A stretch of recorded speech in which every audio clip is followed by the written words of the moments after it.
Good morning. Welcome to day 3 of the 2022 budget deliberations. I apologize for starting a little bit late and later than the previous days. Some of council, including myself, were just at the Prairie Mall. The Salvation Army Kettle Campaign officially kicked off today. And just a little quick bit for those who might be watching. The campaign needs your help more than ever this year. Not even in financial donations, in volunteers. They're actually even short people for the shifts tomorrow and Saturday. So they're not off to a great start with volunteers, but there was a great gathering this morning, including Legion 505, which included Councillor Bosch's favorite character, Darth Vader, and the Salvation Army had a live Alberta Arts Council endorsed band, and so it was a good gathering, but I apologize we're late.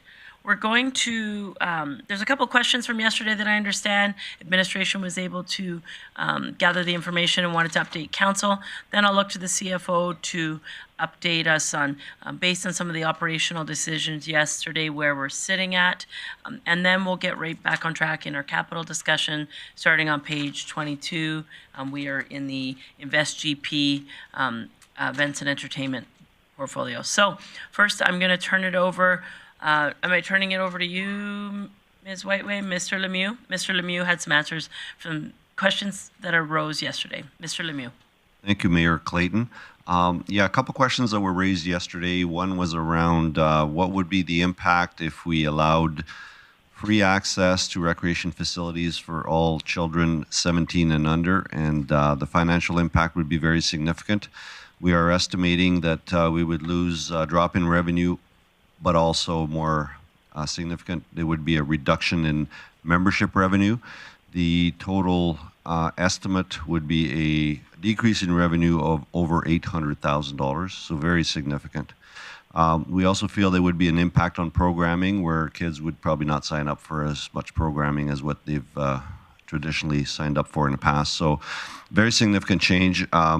We, as administration, are recommending not to do this at this time because this goes against what we're trying to achieve. We've set some very aggressive targets when it comes to revenues for 2023 in our recreation facilities. We believe we can meet those goals, but this would certainly go against what we're trying to achieve. So that's the information I have. Be happy to answer any questions. Okay.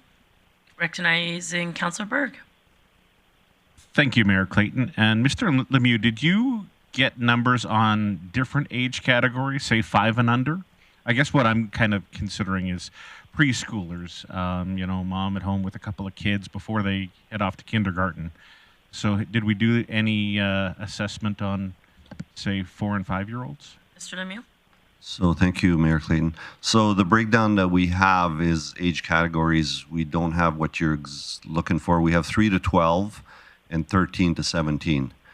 So there's a lesser impact for 3 to 12, but it's still a significant impact. But I don't have the age of 2 And that's to 5. fair. Thank you.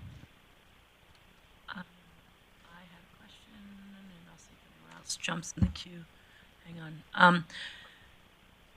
Mr. Lemieux, you mentioned some of the marketing initiatives, et cetera, that the facility is doing to bring people really back to the facility, encouraging. They had their 10th anniversary, and they had recently had a sale, and I see their gift card promotions on right now. At one point in the last year, this council talked about opportunities to support communities to support people in our community that may need financial support. I know we have a program, but has there been any consideration given for one day a month where it's free to show up at Eastlink, and just for people to, I know we're doing a sort of a try it day format for programming, etc., but it's rather than trying it, it's just that they simply can't afford it and they want to be able to go. Has there been any consideration for that? So we have a report, Madam Mayor. We have a report coming to on December the 6th from Eastlink, specifically addressing a lot of those issues. So I'll make sure that staff cover that one at that meeting. Appreciate that. Any other questions on the information? Councillor Bosch. Thank you, Mayor Clayton. This is more just of a comment, and if you can make sure I got the details right. For the Christmas tree lighting and the Battle of the Badges and Santa's visit, there is also how many passes to Eastlink that are being given out that day? Off the top of my head, I believe it's 1,000 I think that were that's what I sponsored thought it by was. a local company. Yes. So thank you. perfect. Councillor Bressie. Great. Thank you, Mayor Clayton. Just a process question. Do you want to go back to the operating budget and make a motion regarding to the activity reception center? When would you like me to do that? So let's, when we get to the CFO for conversations on some updates, we'll be in that sort of operation bucket. Let's do it then. Okay. And I'll sort of give council a check-in sort of on the last sort of opportunity. I mean, it's not ever the last opportunity, obviously. There's always opportunities for changes. However, we'll move on to capital after that conversation. Great, thank you. So any other questions on regards to that information? Seeing none, were there other questions? Mr. Lemieux. Yes, there were. Thank you, Mayor Clayton. There were a couple of questions on the fees and charges. One was the field house fee that was added for the full day rate. So I just want to point out that what you see in the document are the changes. We did not have a field house full day rate before. There was just an hourly rate. So the full day rate actually gives our users a bit of a break. It's a bit of a discount. So that's sort of that's a new item in the fees and charges. So the second question around the fees and charges was the pool, the rate that was increased. So I just want to point out that this is for the outdoor pool only, and the whole pool was rented very often during the first summer of COVID and less often during the second summer of COVID. The rationale for the increase is the rate before, if you look in the book, you'll see was limited to 40 swimmers. Now there's removed that limit. It's the entire pool. So there's certainly a higher cost to that. So that's why there's an increase there.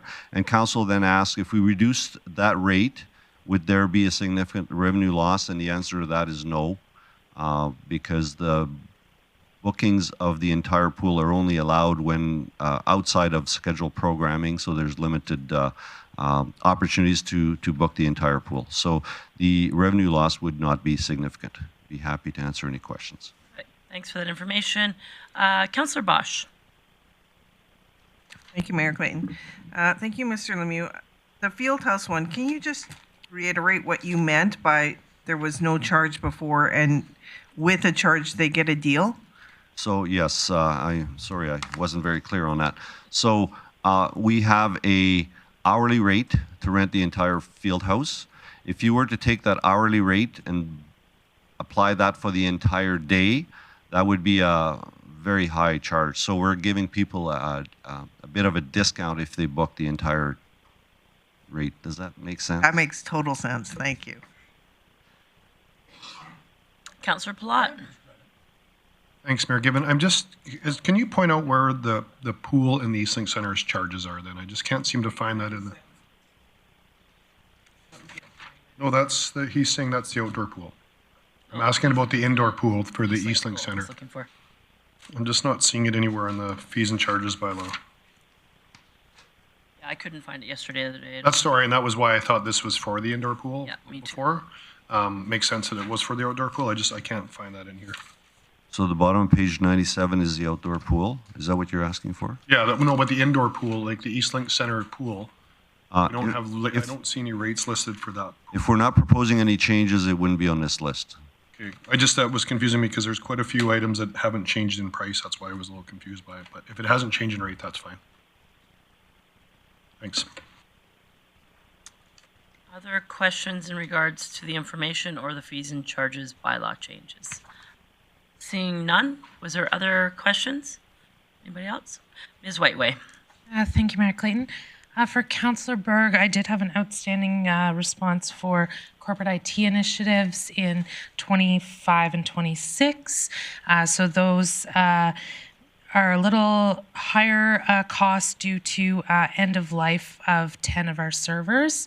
So they have about a useful life of 5 to 6 years. They'll be due for upgrade in 25, 26.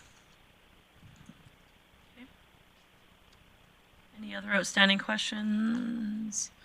Seeing none, I'll turn it over to CFO Whiteway for discussion on the additional items that were added to the operational budget yesterday and the tax impact. Thank you, Mayor Clayton. So management had proposed $3,671,000 $100,000, which was a 3% tax increase. As of the end of the day yesterday, the net adjustments or amendments that were made to the proposed rate does bring it to 3.26%. So there was the addition of the snow and ice control at the transit stops. There was an addition of support for GP Curling Center, as well as Nighthawk. There was $100,000 for transit for services outside of the current hours, an increase in large-scale tourism funding, and there was an adjustment made to the firefighters proposed. And that's the result from the end of the day yesterday. Seeing nobody in the queue, Councillor Bressie, you had an item for consideration. Yeah, thank you. If the mayor would consider it in order right now, I'd like to move that committee amend the sports development, wellness, and culture budget to add $10,000 and direct administration to enhance free drop-in opportunities at the Activity Reception Center during winter operations. And just to speak to this, I think that center's been a really great amenity for our community. It's awesome.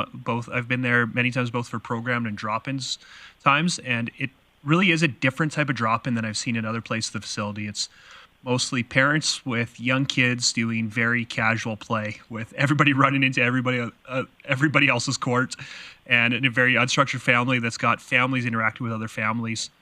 That being said, it still costs $15 to go as a family, and for a lot of families, that's still a lot of money.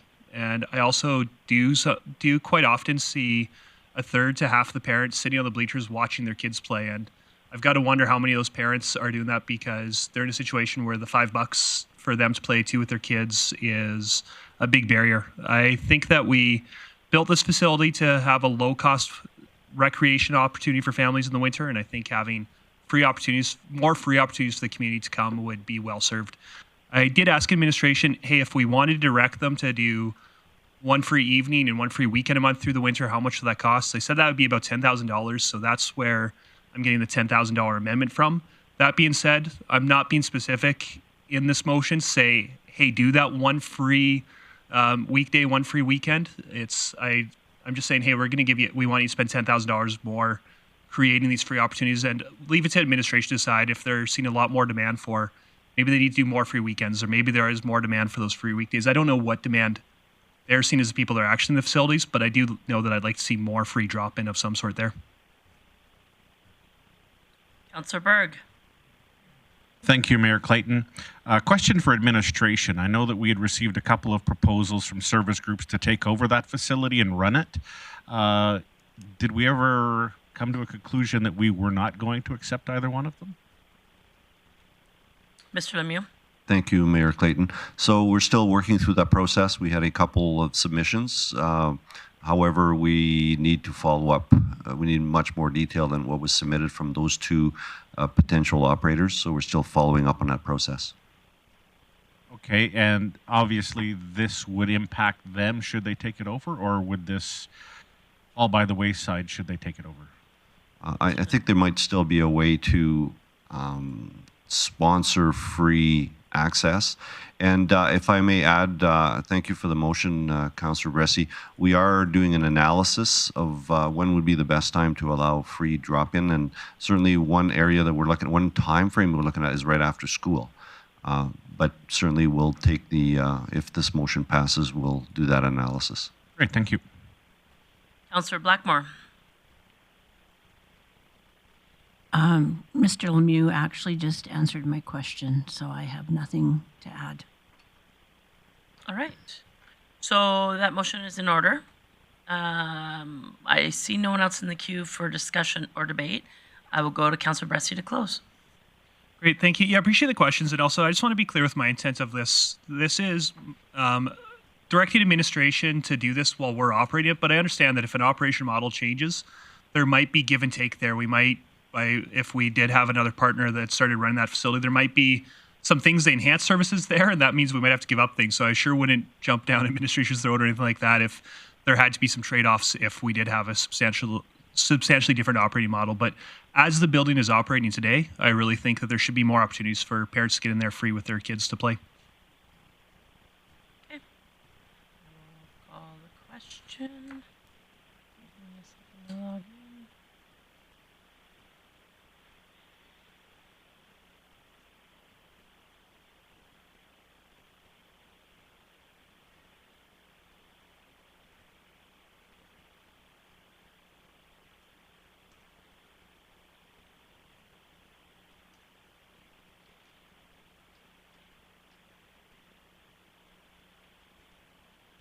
Councillor Bosch in favor.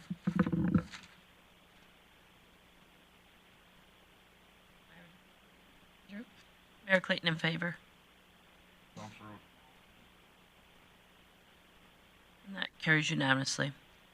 All right, so seeing nothing further, we're going to move on to the capital projects. We'll start where we ended yesterday, which is on page 22 under Invest GP in the Events and Entertainment portfolio. We are on Bonnet's Energy, and I'll just call them out slowly and give you time to jump in the queue in case you have questions. And just as sort of a conversation for council, this is an opportunity for questions from administration. It's not to show your support or your disapproval. It's truly an opportunity for questions from administration. We will have discussion and debate on motions that are on the floor once we come to that. So this is admin questions, and then we'll move on. So next, we are on the Bonnet's Energy Center concession upgrade. Councillor Berg. Thank you, Mayor Clayton. So initially, I realized that we just upgraded the main concession in the Bonnet's Center, and Better Than Fred's has taken over. Upon thinking about it, is this $250 for a separate concession somewhere else in the building? Because I think there are two others. So in year 2024, there is $250,000 identified as a concession upgrade and being funded through capital tax. Mr. Lemieux, would you happen to know additional information on that? Thank you, Mayor Clayton. From reviewing the business case on this one, it's to update I believe there are two other concessions beside the main one, and those are somewhat outdated, so it's for those two. Okay, yeah, I had that assumption. I just wanted it clear. Thanks. And although some of these items are not in 2023, I will give you an opportunity to ask questions on all of them, as this is our four-year budget opportunity. So next, entertainment and regional district feasibility study. I see no one in the queue, but so I'm going to jump in on this one. In my opinion, I haven't heard enough conversation for council to say that they're interested in going forward on this facility. Therefore, in my opinion, doing a study is premature. This $100,000 is obviously a study that is needed, but unless this council has intent to go further on an entertainment district than I'm aware of, I don't see any point in funding the study right now. Councillor Bosch. Thank you, Mayor Clayton. For me, sorry, as I just said, this is an opportunity for questions for administration, not sharing people's opinion. So I will actually ask a question for administration. Mr. Lemieux, are we comfortable that this $100,000 is what the feasibility study will cost? We know everything else in the world is increasing in costs. Are we comfortable that this study would come in under $100,000? And what is the expected time frame on the returning of the study? Thank you, Mayor Clayton. Those are good questions. I will have to follow up with some of my staff to try and get those answers. Perfect, thank you. Councillor Bosch, sorry for that. No problem. I will debate when that time comes, but my question is, the $100,000, and this is in the 4-year cycle, is it possible to put it further into the 4 years? Yeah, let's make a motion to move it. I'd be happy with that. I don't want it to disappear. So can I make that motion now? Nope, we'll get to, yeah. Okay, okay. Councillor Berg. Actually, I was going to do the exact same thing Councillor Bosch did. Thank you. Councillor Blackmore. We've had some private partners indicate an expression of interest in this project, and I'm going to ask administration, have we been in consultation with those parties to see if they would contribute towards the cost of a feasibility study? Okay. Mr. Miller had some comments on that.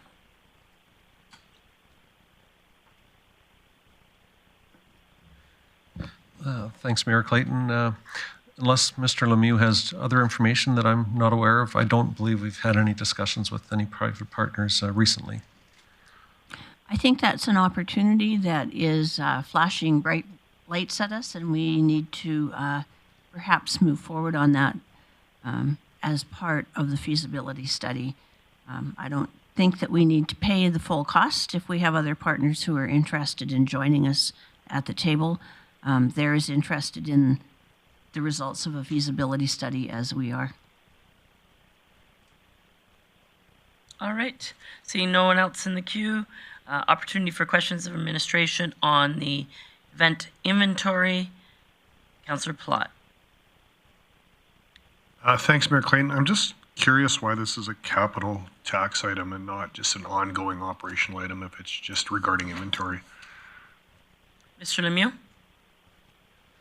Thank you for that question, Mayor Clayton. So I believe the reason it's in the capital is because there are a number of dated pieces of equipment that need to be replaced all at the same time. So employee radios, dressing room furnishings, some tables need to be replaced, loading carts, pipe and drape, cable covers. A lot of those items have been in use for a long time and have reached their end of life. So that's why it's here in front of you. Okay. Continue with opportunities for questions for administration, outdoor event structures, South Montrose Cultural Center South doors, Councillor Blackmore. Can administration tell me what is intended with the outdoor event structures at $2 million in 2024? Mr. Glavin, would you like to explain a little further on that? Or I can, whatever's. Okay, so the outdoor event structures were a conversation that took place following the night markets of what it would look like to have permanent structures that vendors could plug into through solar energy, more like a permanent outdoor farmers market type facility where vendors could have their tents as well as a permanent stage location, etc. So that where that area became a cultural and event type hub, but outdoors. Okay, thank you.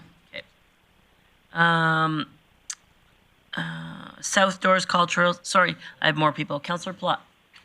Thanks, Mayor Clayton. Just on the same one, is it possible? I mean, it's not funded for this year, so I don't want to get too much down to the path on that one. But just if we could get a bit more information and just kind of a drawing where it's going to go, a little bit more information. It's a pretty large capital item. That's all I would ask for today. If maybe it just can come to a standing committee or something. Just I don't want to debate it today. It's not happening this year, anyways.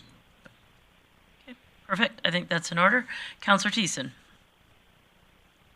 Yeah, thank you very much. I'm actually in support of this, but I don't know if we necessarily need to do it through capital tax in a couple of years. I think that we still have a lot of runway time to get this off the ground. I was wondering if administration has considered talking with any of our various partners throughout the community and region about sponsorship opportunities to help create these structures. I know that we just had the Blossoming Garden of Hope, and they got a whole gazebo sponsored for them. Just wonder if administration might be encouraged to look for sponsorship to cut this cost down. Can I just ask Mr. Lemieux that when this comes back to a standing committee for discussion, that consideration is given to the items that Councillor Thiessen pointed out? Absolutely. Thank you. Councillor Bressie. Great, thanks. So with these structures or whatever gets built there, is that actually permanent in that if we ever put a performing arts center there, we'd lose this $1.9 million? Or is the vision of they'd be things that are there for now but would be movable in the future? Right now it's just a concept. Yeah, just highlighting that I know that's not till 2024, but that's potentially a very major change to this piece of land and to future visions of the downtown core. So if that is something we're going to move forward with, I don't think that's just talk once or twice in committee. If that's ever going to get my support, that I think some very significant conversation about the future of performing arts in Grande Prairie and the future of that site of land needs to happen. That being said, the plan did have an open concourse area, which could have covered areas, which could in turn have community events. Totally. If it fits in there, then that's a very different story. Okay. Yep. South Doors, Teresa Sargent Hall, SL 100 mobile stage. I had a question. Go ahead, Councillor Berg. You can go ahead, Mayor Clayton. I just wondered what that is. Mr. Lemieux, can you tell me what the SL 100th Street mobile stages. Yes, Mayor Clayton. This is a mobile stage similar to the one that was used for the Experience Grande Prairie event. We do not own a stage right now, so it's costing us between $20,000 and $25,000 to rent one and bring one up from Edmonton. And we usually need one of those stages once or twice a year. There would also be an opportunity to rent that stage out to community groups. Okay, perfect. Councillor Berg? Actually, he just answered all of my questions about Okay. if we did buy one, would it be available to the public to rent? Peter Tykerobe had one here in town that was available, but he's since sold it. Okay. Councillor Blackmore? It strikes me that if the stage costs $250,000 and it costs us $25,000 a year to rent one, that's 10 years worth of rental. We said we rent a couple times a year. So It's 5 years worth of rental. Yeah. My Borough eyebrow use, is yeah. raised. Yep. Okay, not debating that discussion right now. This is an opportunity for administration questions. Okay, but we're not debating that topic right now. Okay, moving on to economic development, regional workforce partnership. Item 68,500. Any questions for administration on the regional workforce partnership? We can debate the funding funding stream later. We can debate the topic later. I just want to know if you have any questions for administration on this item. Councillor Blackmore. I just want to confirm with administration that this is the project with the Chamber of Commerce. Mr. Glavin, I'm getting a nod. Thank you, Mayor Clayton. Yes, it is the project. Okay. Richmond Industrial Area Revitalization for 2024. Councillor Bressy. Great, thank you. That's potentially a big project coming up in the horizon. I'm just trying to wrap my head around what capital spending looks like over the next 4 years. So I'm just curious, that $2.6 million, how much is that just an estimate, and how much is that actually we're confident in that? Just what's the degree of confidence that that's actually the number that's going to be needed there? Again, recognizing that we can't control supply chains and there's some unpredictability there, but. Mr. Glavin. Thank you, Mayor Clayton. So as far as order of magnitude, is it going to be in the range of 2.5 to 3.5? Probably. Okay. That's likely. Now, that's not just one single project. There's a number of projects that are discrete projects the council could choose to do or not do. Okay, great. Thank you. Councillor Bosch. Thank you, Mayor Clayton. Mr. Glavin, can you just give a quick synopsis on this 2.5 to potentially 3.5 ask? And just so that I get an idea of exactly what that was for again. Thank you, Mayor Clayton. So there was extensive consultation with owners in Richmond Industrial Park. We had a working group of business owners and landowners in the area. There were a number of different items that came up from lack of transit, lack of pedestrian links for workers, perceived inadequate lighting in some areas, geometric improvements at intersections, and that's essentially areas where it's difficult for trucks to turn in and out of the industrial park. So it was a lot in the infrastructure side, the odd stormwater issue. Okay, yeah, now that brings back all that. Thank you. Councillor O'Toole. Thank you very much, Mayor Clayton. $202,655,000. Is there a possibility to bring that over 2 years, or is it all in line that the work has to be done in 1 year? Mr. Glavin. Thank you, Mayor Clayton. No, I don't believe the work needs to be done there may be a couple projects that are linked, but it could be spread out over multiple years. Councillor Blackmore. Because this issue is in the 2024 budget, and we have over a year before we see this, I expect that administration will bring this to standing committees several times, and we will have a much better idea of what the project entails at that time. Am I correct in that? Mr. Glavin. Thank you, Mayor Clayton. So this was brought to the last council a number of times and was adopted, but we could bring back something as a refresher. Great. Thanks.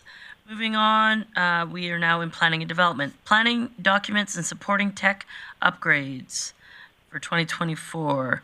And that is it for InvestGP. Now moving on to capital budget for operational services under energy and environment for 2024. There's some adaptation planning, clean energy improvement program. Councillor Bressie. Great, thank you. So I'm just curious how this debt works if the program's undersubscribed. Is it we take out the whole 750 and hope that the program gets subscribed, or is it a type of debt where we only take out debt as properties are actually borrowing? Ms. Whiteway? Thank you for the question. So, correct. What this would allow us is up to a maximum of $750,000, so that we could create the borrowing bylaw appropriately, but we wouldn't borrow until there was subscription and known amounts. Great, thank you. Councillor Bosch? Thank you. Do we have any history on how much we borrowed on this budget line to begin with? Ms. Whiteway? Thank you, Mayor Clayton. So we haven't began this program quite yet, so we would have no previous borrowing. Okay, thank you. Councillor Thiessen? There we go. Something about my pad.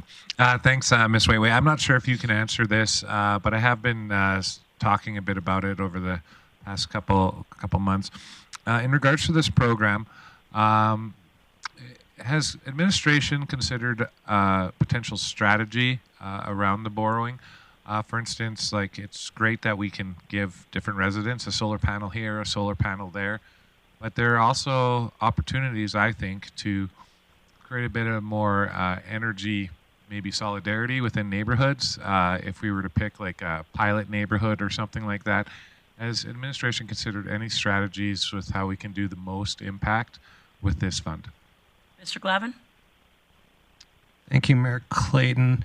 I may need to get clarification from our Director of Environment, but I don't believe it works that way on this. It's so an individual building owner could apply for money through the program, have that money added on to their property tax bill over a period of years and would repay it, and then that amount would actually run with the property run with the land over time. So if they sold it, they would the next owner would be obligated to continue paying for the improvements that were made. So if they wanted to put a bunch of solar panels on the roof, they could finance it through this at a lower rate than they could get conventionally through a traditional bank. Yeah, no, thank you. I understand the way the program works. My thoughts on it is, what if we, went to, 10 neighbors in one neighborhood and they all took part in the plan? Is there an opportunity that maybe we can give them a bit of, like, individually they'll have it added on there, but collectively as a neighborhood they could be a power generator if we were strategic about it? Has the administration considered any of that? Mr. Glavin? Thank you, Mayor Clayton. Not to my knowledge. I don't believe we've considered that opportunity. Okay. Mr. O'Connor? Yes, just a question on this. Is there grant monies associated with this, Ms. Whiteway? Ms. Whiteway? Thank you, Chair O'Connor. No, we don't. We just have the debt. So maybe I'll back up a little bit on this one. We would be able to borrow if needed. We also would consider options such as, if only a small amount was subscribed to, is it more advantageous for us to just lend from a reserve and have them repay? So we would be strategic in a sense of how we would go about this. For grants, I'll have to double check on that one and just get back to you, because I know there is another component to this. I just need to clarify it. Okay, and supplement. Sure, go for it. Just wondering if that's the case in $750 a year, if it's not fully subscribed, are you planning carryover to the next year? Ms. Whiteway?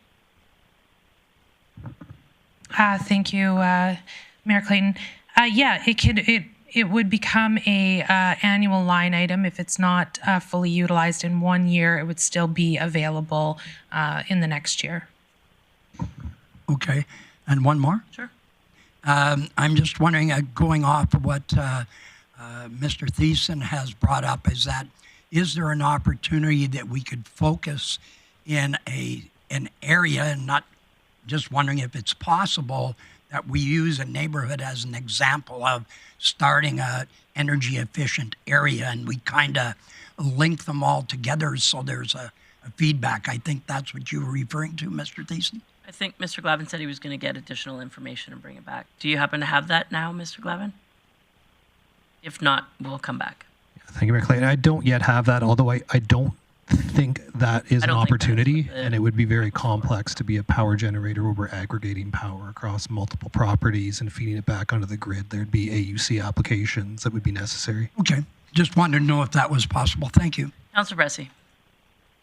Am I understanding right, too? This is a program that we don't administer, correct? Exactly. You are 100% correct. That's correct. I believe it's administered by...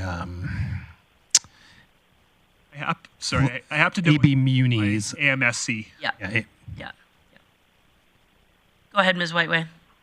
Thank you. And so on the piece, it's coming back to me. So we would be able to borrow with and work with AMSC on these things. So, and it also doesn't affect our borrowing limits. So it's very specific in the MGA that if we have debt attributed to this program, it doesn't affect our debt limits. All right. Okay, so moving on. Streetlight repairs. Councillor Berg. Thank you, Mayor Clayton. I see this only for 2023 and not ongoing. Is this to upgrade the remaining, I believe the term was sodium lights, into LED, or is this kind of a one-time shot and then over the next 4 years we don't fix street lights? Mr. Glavin. Thank you, Mayor Clayton. So typically most of the repair gets done through operational budgets. However, we had some deferred maintenance that was billed to us by ATCO to complete some repairs on line breaks that are throughout the city that need to occur over, ideally, sooner than later. Okay, and we don't anticipate this down the road? Yeah, I would assume that we will continue to see line breaks either due to construction accidents or for a number of reasons. It's not just line breaks. There's also occasionally where we have, davits or the heads of the lights that either get hit or need to be replaced. Okay, thanks. All right. So now we're moving on to engineering. There are 5 years of planning there, but if you have questions for administration, I'm going to go quickly unless you get in the queue. Bridges and O'Brien Boardwalk, Councillor Bosch. Thank you, Mayor Clayton. This O'Brien Boardwalk, the 1.3 million, is, I guess I'm asking these questions at how much of a necessity is this at the year 2024? We seem to have some big dollars coming through in 2024.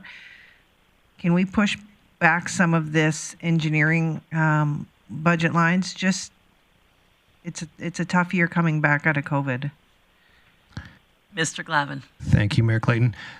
So the O'Brien Boardwalk is one that has been on the radar for a number of years. We try to seek grant dollars for it. It's not a critical infrastructure investment. The neighborhood and users of that area do flag it as a concern frequently from a safety perspective, but there are alternative routes around the lake. There's just not a complete route around the lake at this time. Okay. Got it.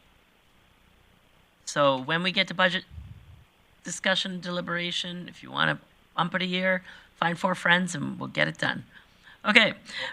I have Councillor Bressie next. Great. Thank you.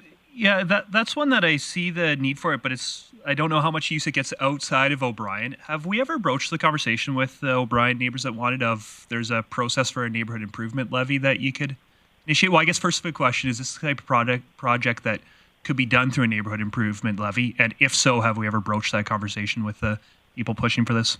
Mr. Glavin. Thank you, Mayor Clayton. Not to my knowledge, I don't believe a local improvement levy has been suggested to the neighbors in O'Brien, but it is something that we could certainly bring to their attention. Councillor Blackmore.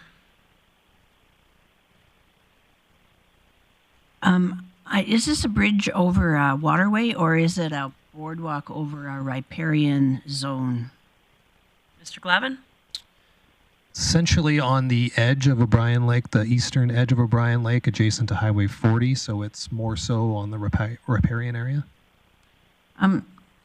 I think before we move forward with this, we need to maybe talk to Ducks Unlimited, as I believe they have some significant funding available for protection of riparian zones. Okay, perfect. Councillor Palat. Thanks, Mayor Clayton. I'm just, again, it's not till next year, and as somebody that lives in O'Brien and walks along the slots, I think it's more of a nice to have than need to have. My neighbors would hate me saying that, but I really do believe that. I'm just wondering if it can come back next year with an actual design and drawing of what we're looking at. Because I'm counting with Councillor Bressie, I think there's maybe an improvement fee or something else we'd have to look at, because I think it's probably 99% local usage. So beautiful trail systems already in O'Brien. So So I'd just no like question, to see. Just if we could bring a report back of what it looks like, because I'm kind of curious what it is. I've always wondered about just being screening along the road. That's the only concern I ever hear from people, is that you're at eye level of rock shooting off the road. I don't know if we necessarily need to build a better trail around it. It gets well utilized now. Just a concern for safety, but I don't know if we need to build a boardwalk. So maybe when appropriate, some additional information to standing committee would be great. Thanks, Mr. Glavin. Moving along, design and construction standards review. I have a question on that. I'm just going to turn to my notes. Sorry, give me a second.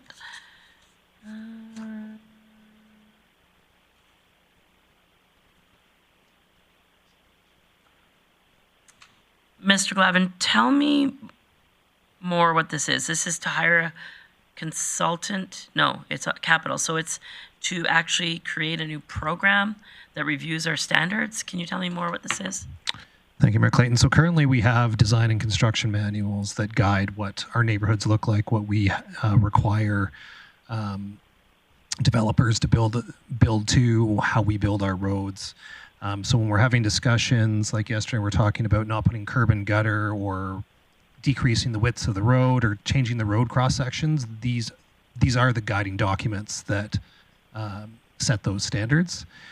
They were last comprehensively reviewed in 2007. We do circulate updates that get made to stakeholders. So every year we work with UDI and our different utilities on some minor changes that happen to the standards on an annual basis, but there hasn't been a substantial change. So if we are talking about significant changes to the MDP, significant changes to our road structure, and you'll see the road structure review here probably within the next 2 to 3 months that we're currently due, it might be a good time to update all of our standards so that we have a cohesive strategy for meeting the intent of council.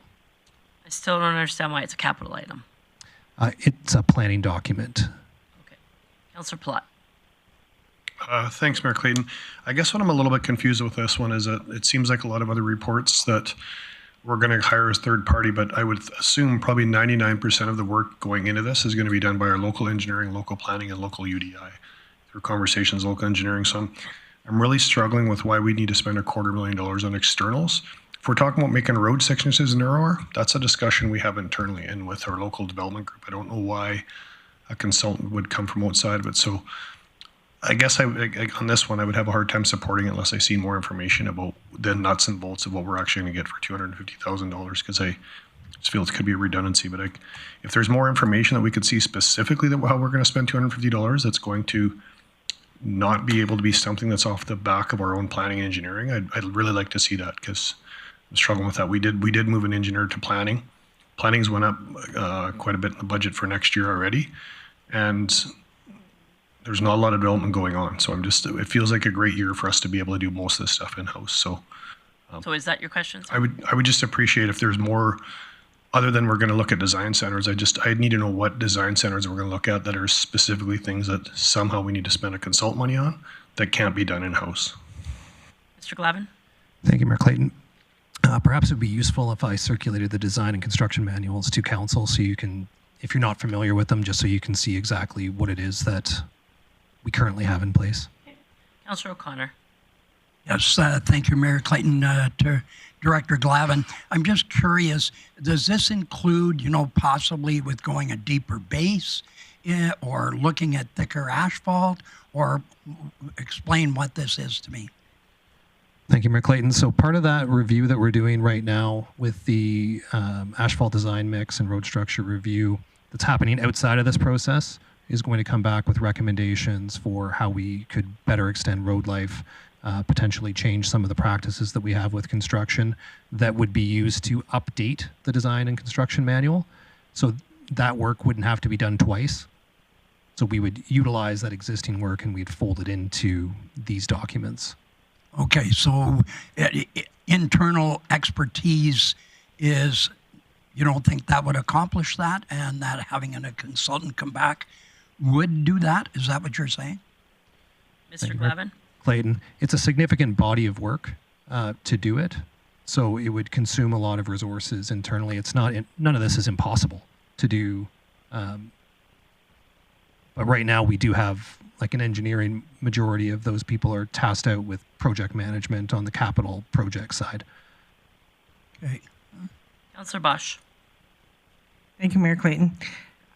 Correct me if I'm wrong, Mr. Glavin, but are we not in the process right now of looking at processes and methodologies of, for instance, asphalt laying and road levels of whatever to build it? Thingy, yeah. So this would be an addition to that, or are we already doing some of this currently? Mr. Glavin? Thank you, Mayor Clayton. So this would be in addition, some of the work that we're doing right now, so that design review we're doing for asphalt will be folded into the design and construction manuals.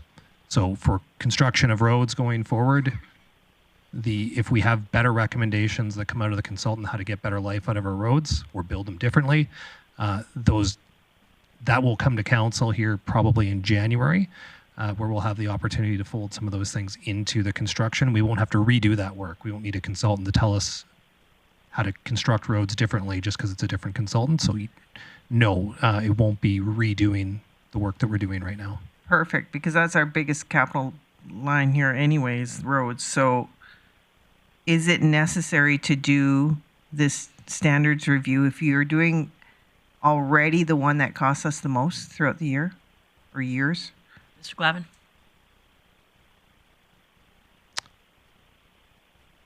I'm not sure I completely understand the question. So most of our capital goes to roads and sidewalks and maintenance of our infrastructure in this capacity. If we're already working on that, the other information that you're trying to get through this standards review, is that necessary now then, when we're already working on the largest component of our capital dollars? Mr. Glavin? Thank you, Mayor Clayton. So some of it, so for example, with road cross sections right now, if you look at older areas of the city, so like the VLA area just across from City Hall here, the width of the roads there are dramatically larger than what we build in most new subdivisions today. And we likely wouldn't build anything in VLA because we don't have a road cross section in our construction manual that we would allow anyone to build.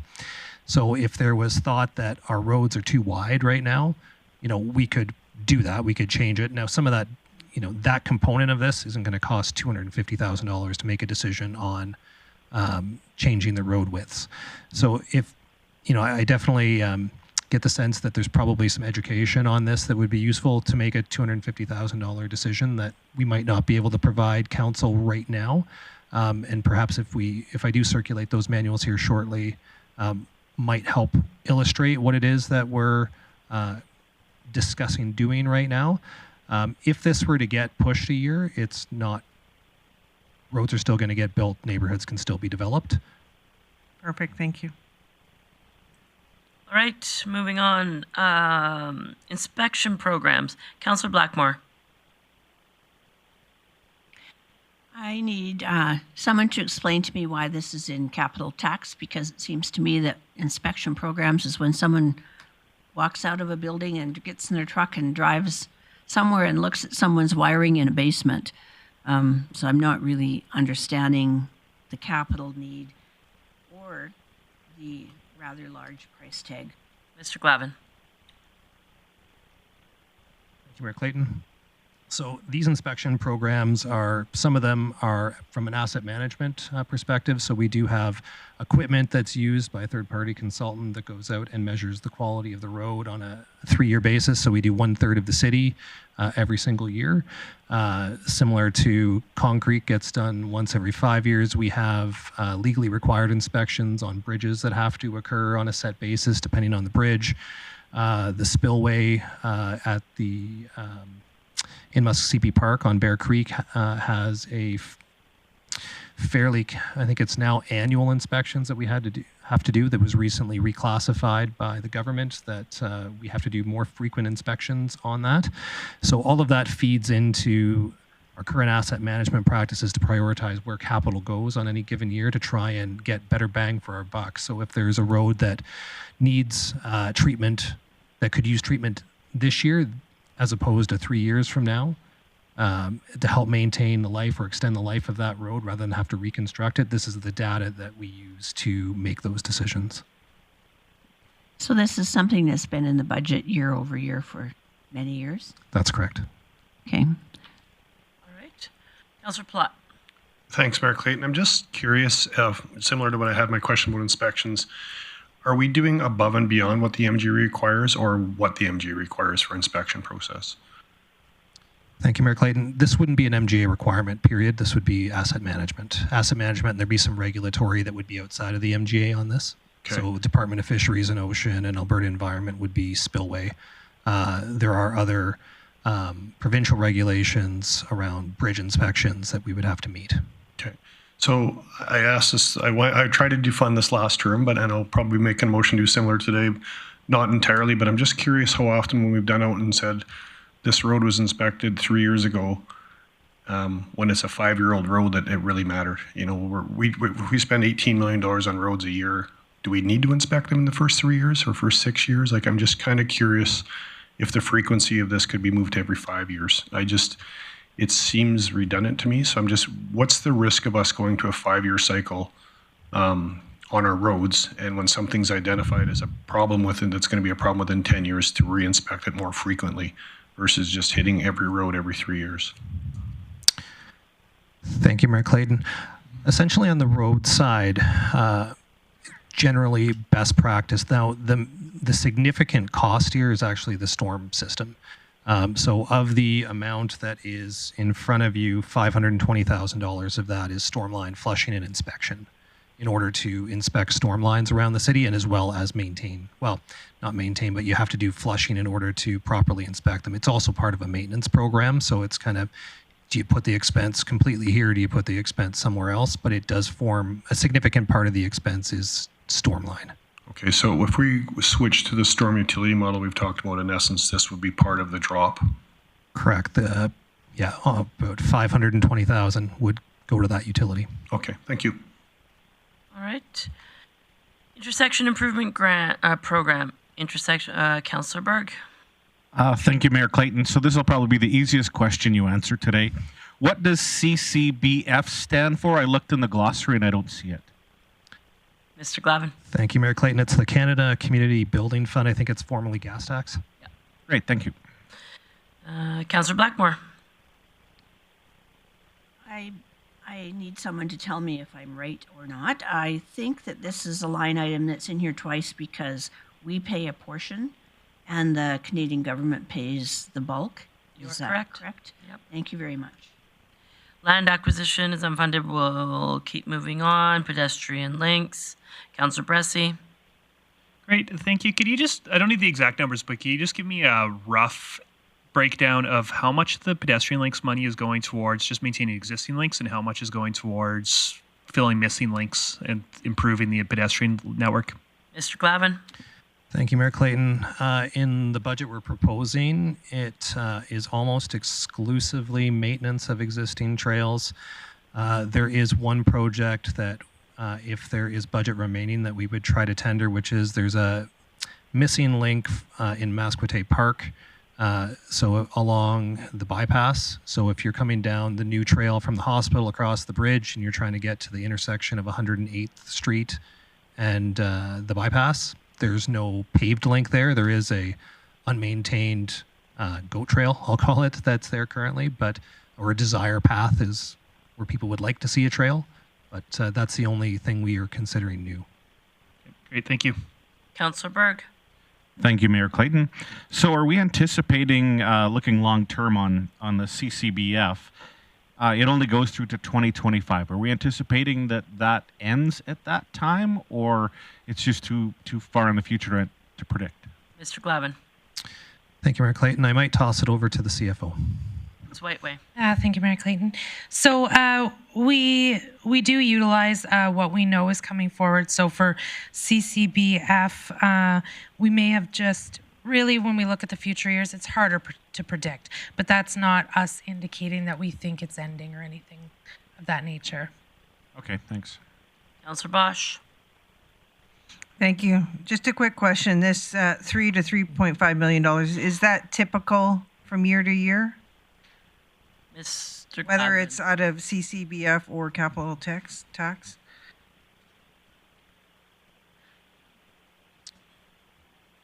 Yeah, but the pedestrian links, historically, we've been a little bit closer to 3. We're proposing 2 this year. Right, but I'm still looking 2024 to 2027, so rounding it out to 3. Okay, thanks. Okay. Ms. Whiteway.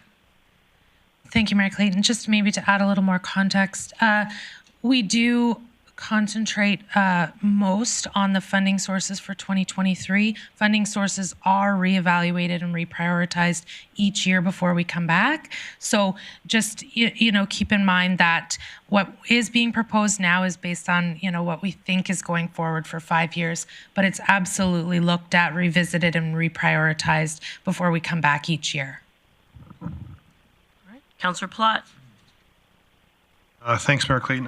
I'm wondering on the funding program of maybe why we wouldn't have looked at not spending 7.8 in 3 years and maybe diverting that over 5 years. Just again, with capital intensity, some years it's already hard to get trades, and then to go from 3 million to 0 just seems like a big drop off. So what was the methodology of trying to cram us all in 3 years and not over a 5-year period? Mr. Glavin.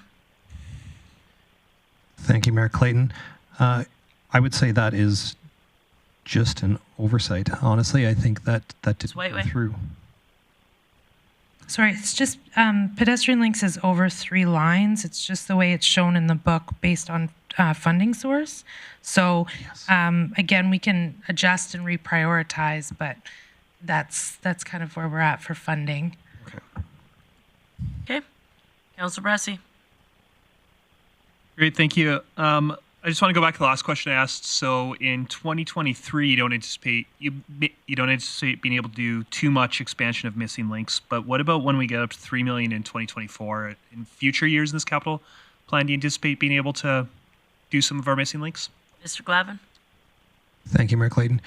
Yes, it's likely we would do more missing links if it was funded to that level. The challenge is trying to balance off capital allocation with roads as another example, where we do budget significantly pedestrian trails, but relative to the use of roads, trying to make a balance of where the capital goes is our challenge.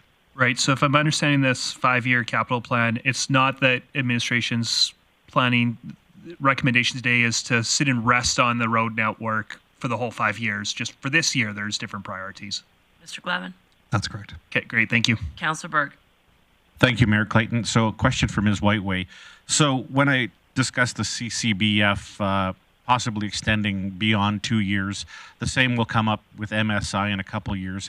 Would it be fair, as we're looking at a 4-year budget, that 26 and 27 would actually draw down once that picture comes clearer? So when we ultimately announce, a potential 3% increase in those years, the reality is there is future monies coming that will draw that down.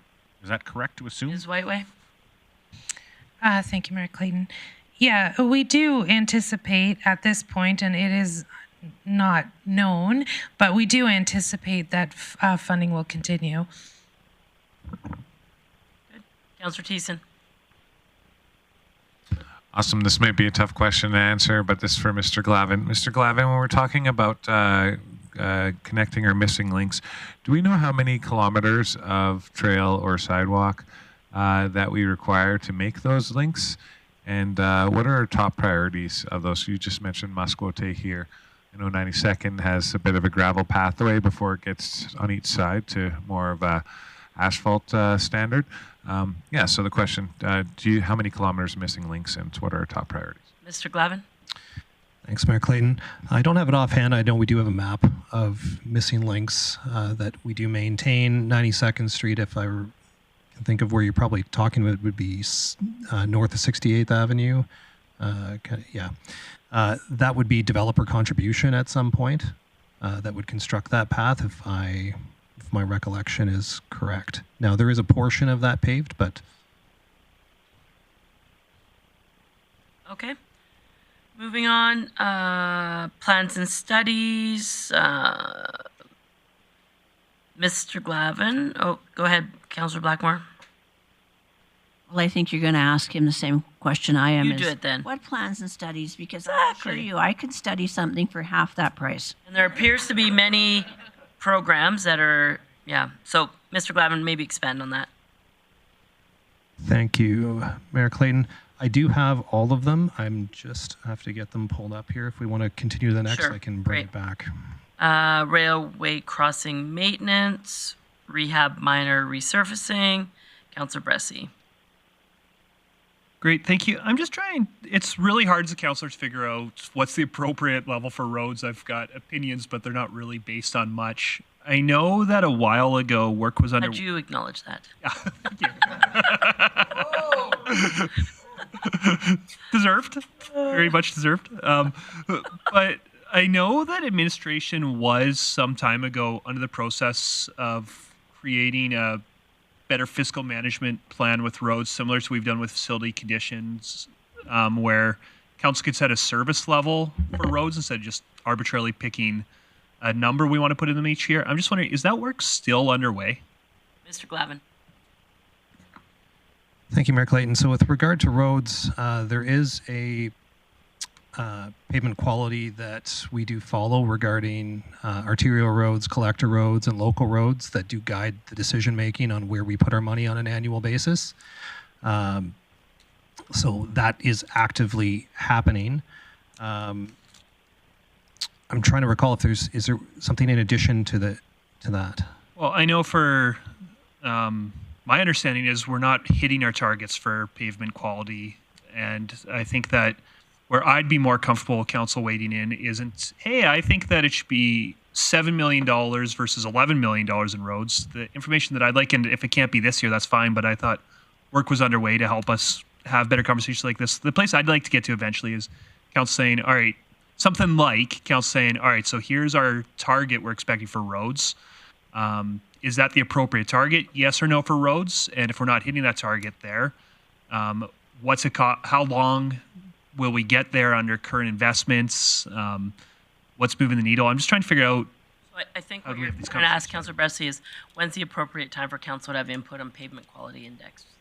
Is that correct? Yeah, but my understanding more was we were presented, and I respect that it was a different city manager at the time, but we were presented with work underway to help us start having those. So I'm just curious, is administration still working on setting up those conversations, or do they need renewed direction from council to set up that kind of conversation? Mr. Glavin.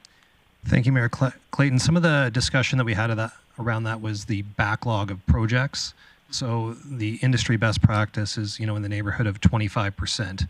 Right now, as of 2021, we're at 35% backlog, so about a little over 300 kilometers of road. In 2020, we were at 37%. So if you look back at what we have been spending on roads, so if you, like 2017, we spent approximately 10 million. Our backlog at the time was 33%. In 2018, we spent 8 million. That year it grew to 34% backlog. The year after that, we spent 10.3. It grew to 35%. We then spent 19.75. It was at 37% that year, and I should say it follows 1 year. And then this year, in 2021, we were at 35%. So after we spent 19.5, which was double what we had spent the previous year, we saw a 2% reduction in the backlog. We don't have 2022 numbers yet, but we're expecting, based on the 17.25 plus downtown, that we will see a further reduction in the backlog.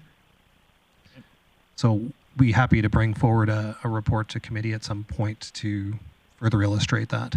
Yeah, and I think more where I'll push, and I'll stop it on today, but just where I think more where I'll personally be pushing it up we go is if councillors that weren't around the table, we've got an interesting system with facility management where it was presented to council, here's how much you have to spend basically to keep facilities conditions where they are, here's how much you have to spend to let them get them better in this amount of time, and here's how much, if you're okay letting facilities degrade a little bit, here's how much money you can save. And personally, I'd love to see it get to a similar service level approach like that with roads sometime, but I think I've got enough information for today's budget deliberations. Thank you. Ms. Whiteway? Thank you, Mayor Clayton. Just to add some context, so I think it's more the corporate asset management strategies and policies that you're alluding to, which is underway. There's a lot of work so that we can gather and ensure that we have the same data across the city, that we've got our team built. So that is in the works for 2023 to bring forward policies and information to council. And that is part of the request for 2024 for corporate asset management. Cool, awesome. That's exactly what I want to know. We're moving in that direction. I respect we're not there yet. So thank you. I appreciate that. Councillor O'Connor. Thank you, Mayor Clayton, to Director Glavin. I'm just wondering if we're seeing, and you've just shared the numbers, that we've been losing by about 2% for the last 5 years every year. I'm just wondering, how do we compare to other communities with their backlog? Is this a normal? Mr. Glavin? Thank you, Mayor Clayton. It's going to vary by municipality to municipality based on investment. I don't have those figures in front of me. Okay, supplemental.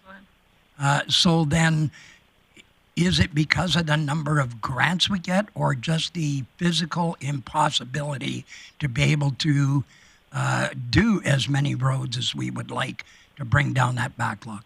Mr. Glavin? Grants obviously are a very significant portion of how we fund our road projects, and there's been downward pressure on grants for a number of years.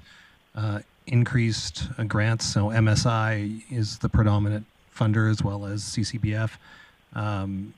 So absolutely increased grants would go a long way to helping municipalities like ours to improve road quality.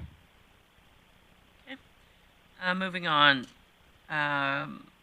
Roads Aberdeen redevelopment concrete crushing program. Councillor Bosch.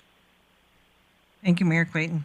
So this $5 million in 2025, is that, can you explain this Aberdeen redevelopment? Is it a need that is obvious, or is it movable as far as a timeline?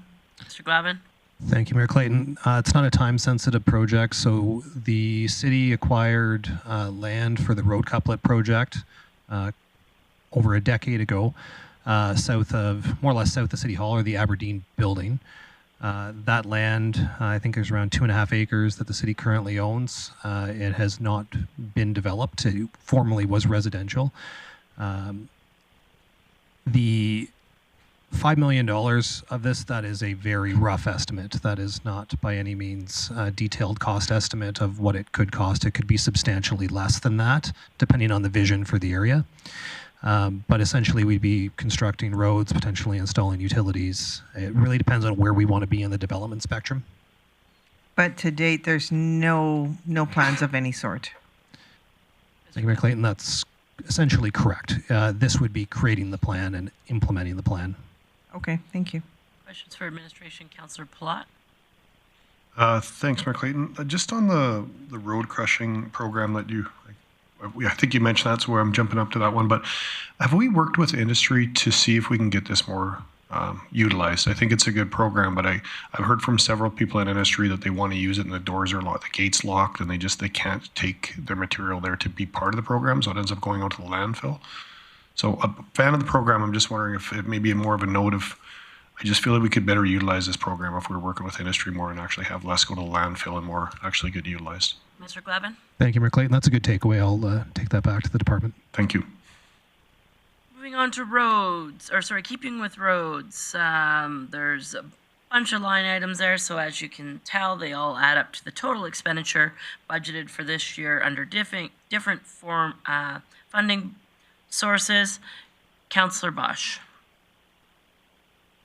Thank you. Can you explain, roads existing, we're at 14 million and then it drops,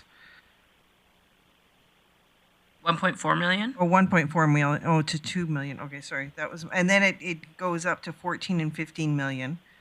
Mr. Glavin? My question is, why do we like slam it later on? Why can't we mellow it out throughout the years? I'll go for it. Yeah, thank you, Mayor Clayton.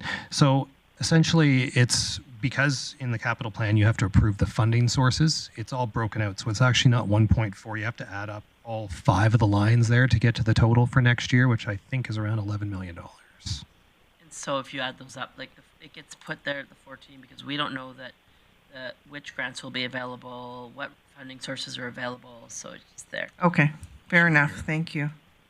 Councillor Bressie. Great, thank you. For the Old Highway 43 rehab program, are we still using money the province gave us with the road, or are we starting to dip into our own money? Mr. Glavin. Thank you, Mayor Clayton. We are using provincial highway funds that we received. And that's through 2025 for this program? Thank you, Mayor Clayton. No, the funding would not do it all the way to 2025 it would. Sorry, 2025, yes. I was looking 1 year beyond. Money, correct? Ms. Whiteway? Okay. If I may, after this year, I believe there'll be 8.25 million left. Okay, so then we're spending about $1.5 million of our own money next year. No, after this, there's still... After 2023, there will still be 8.25. Yeah. Okay. I have a question. Oh, go ahead, Councillor Thiessen. Thank you very much, Mayor Clayton. Just a question in 2024, 2025, roads existing, unfunded TBD. What's our justification for those line markings? And is it just a matter of we don't know which roads, but we're just preparing? Mr. Glavin or Ms. Whiteway?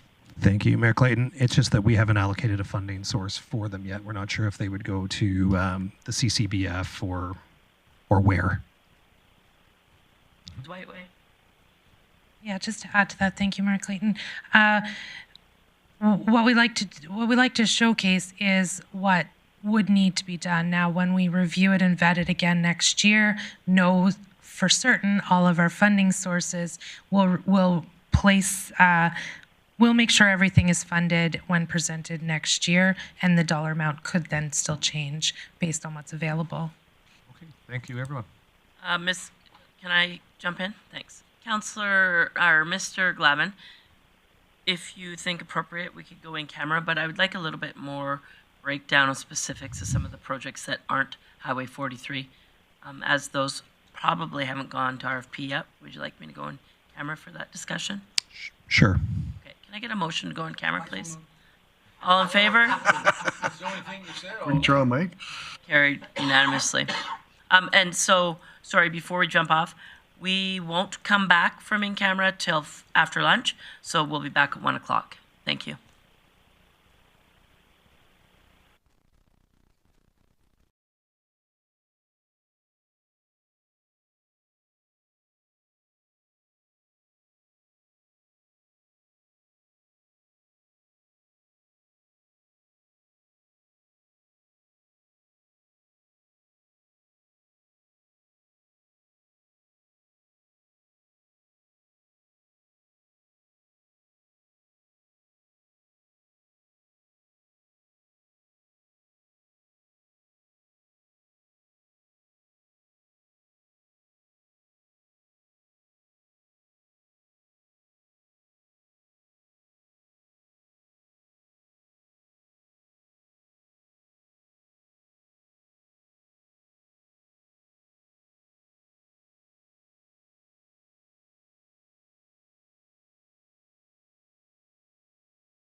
if you were watching earlier, you may recall we went in camera.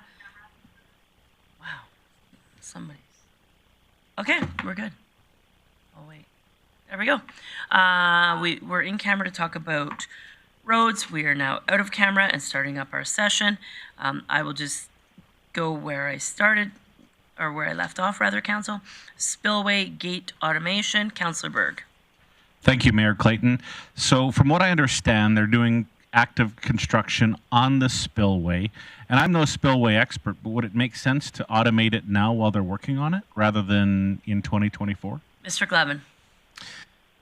Thank you, Mayor Clayton. A lot of the work they're doing right now is on the dam structure, not the spillway itself. It's a discrete project. It doesn't have to happen at the same time. Okay, thank you. Councillor Bressie. Great, thank you. Is this automation just about saving work, or is there a safety component to automation? Mr. Glavin. There's an element of saving work, controlling the flows more proactively. Right now, it's a manual process that you have to have somebody go and observe. We did install a camera in the area that's frequently vandalized. It's been a challenge to try to do anything. You can't do anything remotely there currently. You have to do everything on site to manage flows. So that sounds pretty important. It's not that big a ticket item. Why is it proposed for 2024 instead of doing it now? Evan. Thank you, Mayor Clayton. The work in the spillway and the dam is extending into next year. It's something we consider for 24. We do have operating procedures for how to manage it currently, so we do have staff that go out there and actively manage it, specifically in the spring runoff. Okay, thank you. Councillor O'Connor.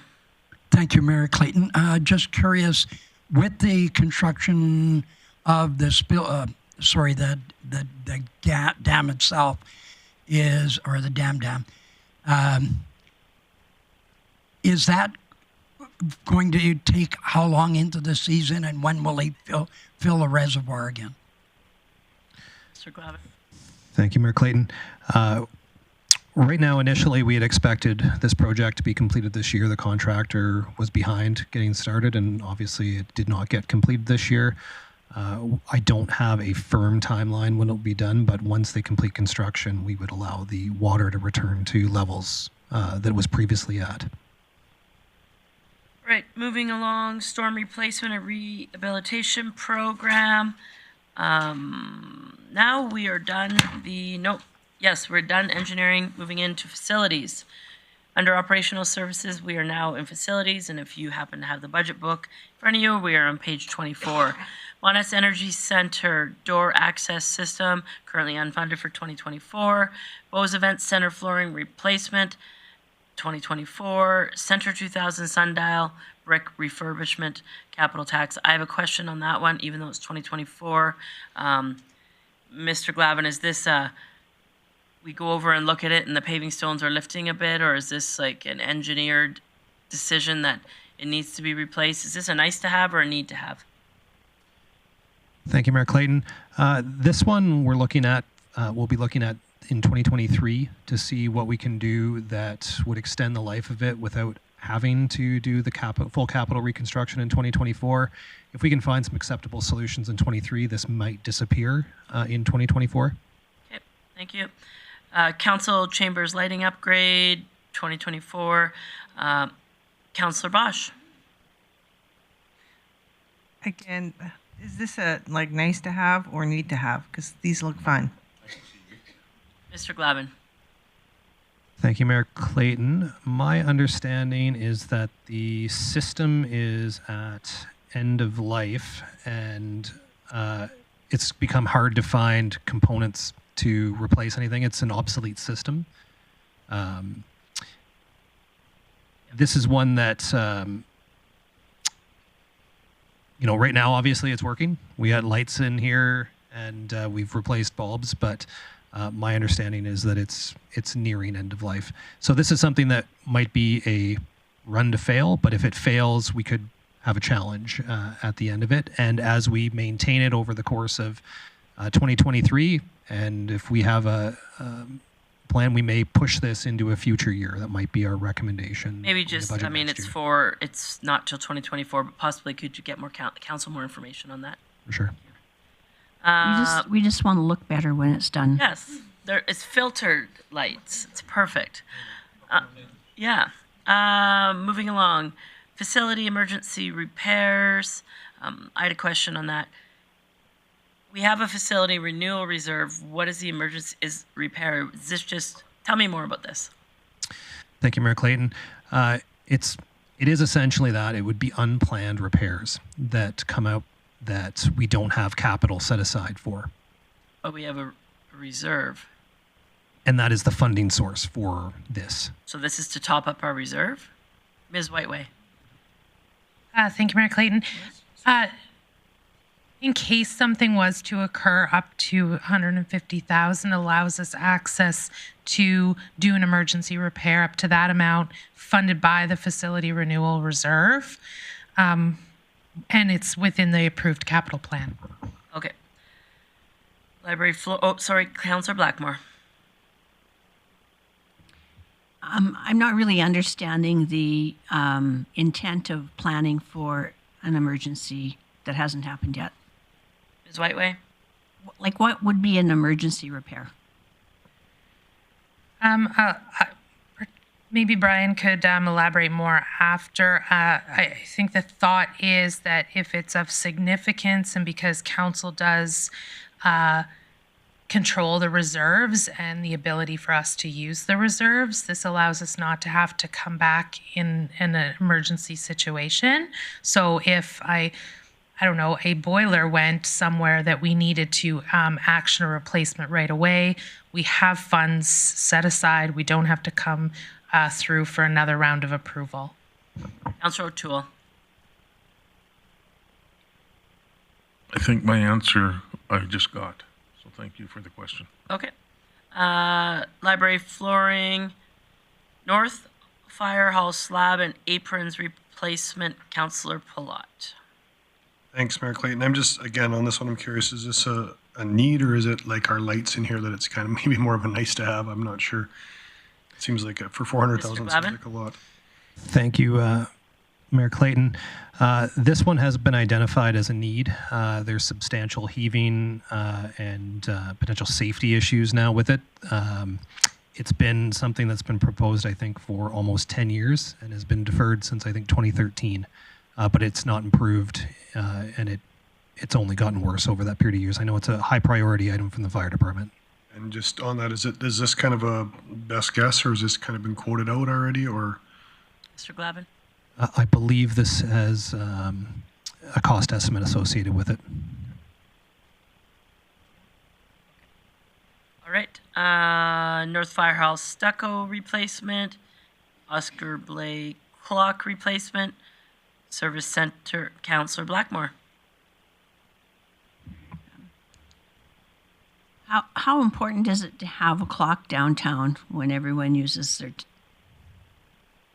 cell phone for a timepiece? I just feel that we could put something else there or simply go with the plantings that are there. Question, Mr. Glavin, I guess. Tell us your opinion on that. Yeah, thanks, Mayor Clayton. Ultimately, I believe it was a monument to Mr. Blais. It no longer functions, and it's in disrepair. That's essentially where we are. It's an existing asset, and in order to bring it back to a working standard, this is the rough cost. Question for Ms. Whiteway. Could this be funded through our outdoor artwork? I know we have about $100,000 put aside for outdoor artwork. I don't know what reserve that sits in, but rather than be a capital tax, could that be part of that? Thank you, Mayor Clayton. Yes, we do have a reserve put aside. Let me double check if that's an option for this particular project. Thank you. Service Center exterior remediation. I'm just so there's a public conversation on this. Mr. Glavin, tell me more of what this is. Thank you, Mayor Clayton. So yeah, there's a number of issues that stemmed from appear to have stemmed from the initial construction there. So currently the siding doesn't provide for ample expansion and construction, which has resulted in stress on the windows, which there's a significant amount of windows with broken seals in that building. There are breaks in insulation covered, so we've had numerous issues with broken pipes and with, between breaking and freezing. So theoretically, this is something that could be deferred, but there are substantial or significant repairs and maintenance that we have to do every year on this facility.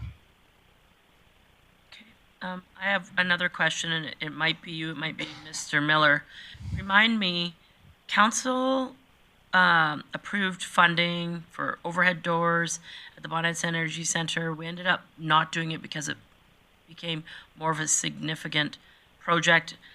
Is this door access system the same doors, or Mr. Miller? Thanks, Mayor Clayton. So this item is actually the access system for the Cantex system. Okay. And it's been talked about for several years. We just keep deferring it. Okay. So it's nice to have. But right now they use manual keys. Right. The concern is that when we have promotions come to town or events, they have to hand out physical keys and try Right. to get them back as well. Okay. Moving on, fleet systems. As you see, there's money allocated there, funded through the fleet reserve. Moving on to parks. I'm going to go relatively quickly. Blade sharpener, cemetery expansion, outdoor covered structures. Councillor Bressie. Great, thank you. Can you refresh my memory on this? Is this is this one structure? Is this multiple structures? And is it just a roof, or is it a roof and a pad? Mr. Glavin. Thank you, Mayor Clayton. So the intent behind these is that we have a outdoor covered structure that would support playing hockey in the winter, and then during the summer would support multiple different activities. The proposed design would have a roof high enough so that it could support things like basketball if we chose to install those types of equipment in there in the future, could support pickleball, could support activities, could support events if we wanted to host them in there, is the intent. And right now, the rough costs, depending on whether we did wood or steel structures, is in the neighborhood of about $650 to $950 per structure. And is that including a pad, or is that just including the pad? Okay, thank you. I had a question, Mr. Oh, sorry, go ahead, Councillor Blackmore. I was pretty excited when I heard that Byzantin had built a similar type of structure on their rink. So when we came back from Edmonton, we drove through Byzantin to have a look at it. And it is basically a steel roof and many steel, it's like 4 steel walls with big cutouts in them. It's much more significant or substantial than anything that I had imagined. And even what you're describing seems to me to be more significant or substantial than what I'm imagining. I'm thinking of more like a carport with poles and a roof.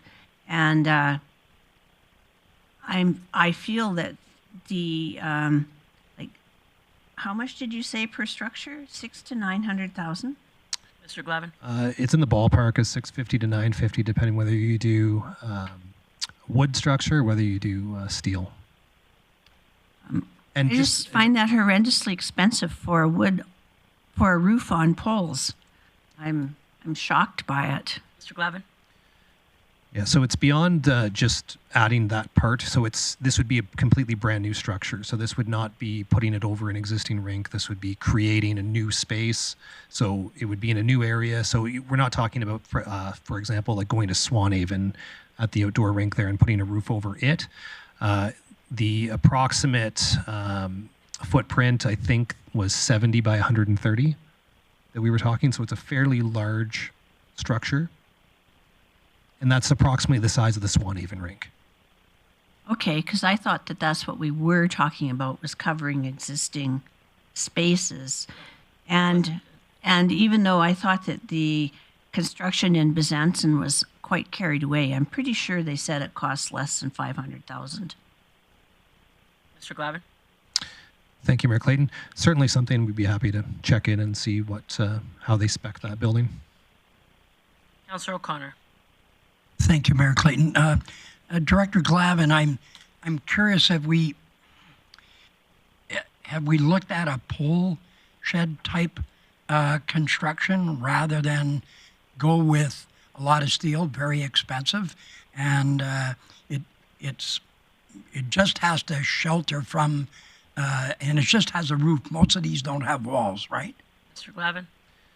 Thank you, Mayor Clayton. So yes, this would be a roof without walls. However, as we are intending them to be used in the winter for hockey, they would have boards and they would have some sort of protective mesh around the sides and then some sort of harder surface on the ends so that pucks don't leave the area. Okay. I still think it's a little high. All right. Keep going quickly. Hydro-Cedar, Pavilion, Muskasippi Pavilion Dock, Muskasippi Tennis and Basketball, Natural Trail Repair. Councillor Berg. So my question is around the tennis and basketball court rehab. How extensive is this rehab? I'm looking at the price. It's far more than just paint. Mr. Glavin. Yeah, thank you. So it's essentially a complete reconstruction of the existing tennis courts at Muskasippi. This is one that is one that we're monitoring. As you see, it's in 2024. So some of these things could slide based on how they fare. From playing tennis on it, it's still usable as a tennis court, but it will continue to degrade, and at some point will unlikely to be safe as from a perspective of rolling your ankle or tripping. Okay, is that asphalt or concrete? Asphalt. And are we proposing replacing with asphalt again? Yes. Okay, thanks. Natural Trail Repair, Outdoor Park Furniture, Councillor Blackmore.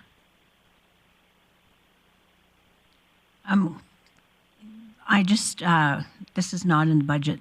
And so my question is, when we talk about tennis court repair, do we have any kind of plan whatsoever for the lawn bowling Facility location. facility? Mr. Glavin. Thank you, Mayor Clayton. Right now, I would say that, though, based on the work that was just done by SDWC, that might be a good thing to take into consideration for as an asset that we could reprogram. Yeah, I think we need to do something with it. Right now, it looks like right now it is an abandoned site. Okay. Parks Master Plan update, playground replacement, playground surf. For those who are wondering why I'm delaying, I've heard from councillors of questions that may come, and if they just don't get on the queue quick enough, Councillor Palat. Oh, I must have beat Councillor Thiessen on that one. I'm just curious what we have for 2023, what would be actually doing for parks for the 500 and the 806 if we have a plan of the parks for playgrounds, specifically which parks or playgrounds we'd be dealing with in those budget items. Mr. Glavin. Thank you, Mayor Clayton. I do have a map that I'm just trying to find. There are 8 different locations that we're looking at doing, so it's not full replacements. Sometimes when we're doing a full replacement, depending on the size, it could be easily $200,000+ just to do one playground. But that is not what's being proposed for next year. There's kind of a mix of different projects that they're proposing to do next year. I just got to try and find it, but they are kind of spread out. Okay, so just on that, so these are end-of-life parks that we're going to refurbish to either something else like another play structure or maybe a basketball court or something else. Yeah, generally they go back similar to what they go in. They don't always go back the same as what they go in or what was in there. But they do take into consideration neighborhood feedback,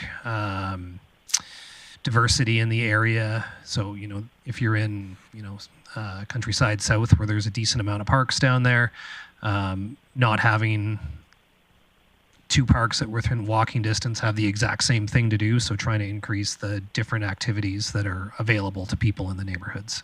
Okay, thanks. I have more, but I'm sure Councillor Thiessen has the similar ones. And just whenever you get the map, feel free to pop it up. Councillor Thiessen, questions? Yeah, thank you very much, Mayor Clayton. Director Glavin, in regards to our life cycle of our playgrounds, what do we determine is our average life cycle of the playgrounds? Mr. Glavin? Thank you, Mayor Clayton. I'll just wait to hear back from my team there on roughly what we're getting out of each playground. Do you have something else, Councillor Thiessen? Yeah, so the other one is we have a significant jump from 2024 onward with the playground replacement program. Goes up $306,000 from this year coming up. Is that just us catching up, or is that the cost of goods? Mr. Glavin? Yeah, thank you, Mayor Clayton. So historically, that's closer to what our historical levels are for funding for playground replacement. We cut that during COVID to try and manage budget. And that would be getting closer to restoring. And it appears as though the expected life out of a playground is around 20 years, but we typically are getting somewhere between 15 and 25, depending on the structure. Okay, thank you. And if I may ask one more question. Does administration ever consider at some point, based on the neighborhood characters, such as, kids growing up and moving out and the neighborhood aging up, about decommissioning playgrounds, or do we just replace them once they hit their life cycle? Mr. Glavin? Yeah, thank you, Mayor Clayton. That's actually definitely on our radar here for areas. So there's some accepted distances from houses for how closely spaced playgrounds should be. We have some areas of the city that are well beyond that, where we have more playgrounds than what would be necessary. We are looking to likely bring back to council some options around what we could do. So even if we don't replace the playground, it doesn't mean that we couldn't necessarily come in with a more natural structure. For example, using clay from a road project to build a toboggan hill, or something in a park that's being decommissioned that requires less maintenance long term. So those are things that we are considering right now, as we do have 120 plus parks in the city, and they are quite expensive to maintain. Okay, I do have a couple more questions, but I'm going to tap out and hand it back to Councillor Palat or anyone else who has questions on this. Councillor Bosch? Thank you, Mayor Clayton. I'm wondering, is there granting opportunities for refurbishing or new products being brought in, or even new models? Mr. Glavin?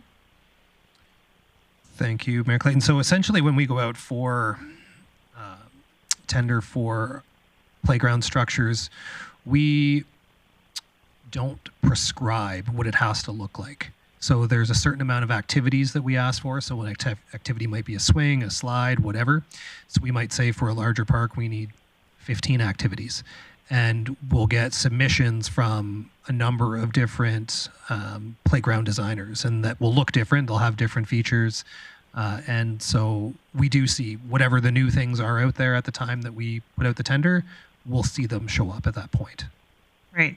But how's the granting opportunities for that? Mr. Glavin? Yeah, with the granting opportunities, like as far as, similar to roads where we use MSI or that's what you're referring to?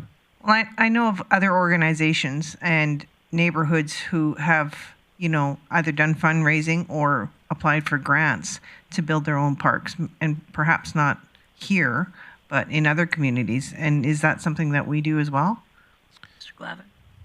Outside of the schools and the park naming that we've done, I'm not aware of anything that we've done in that vein.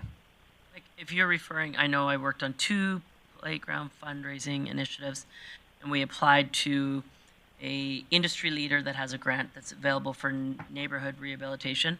The city wouldn't qualify for those. Those are parent-led nonprofit groups. But the result is the same, though, right? Exactly. Yeah. Okay. So, Councillor O'Connor. Thank you, Mayor Clayton. I like that you mentioned possibly going to natural playgrounds. So are you adjusting this to the neighborhood?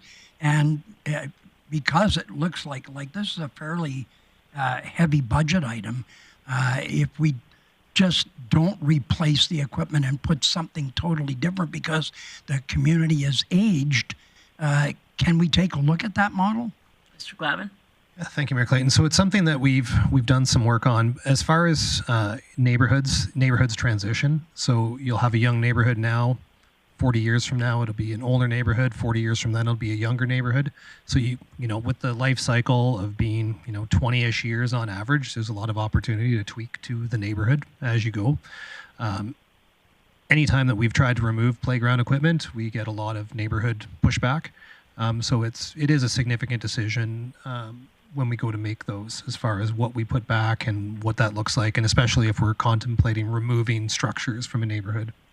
Okay, thank you.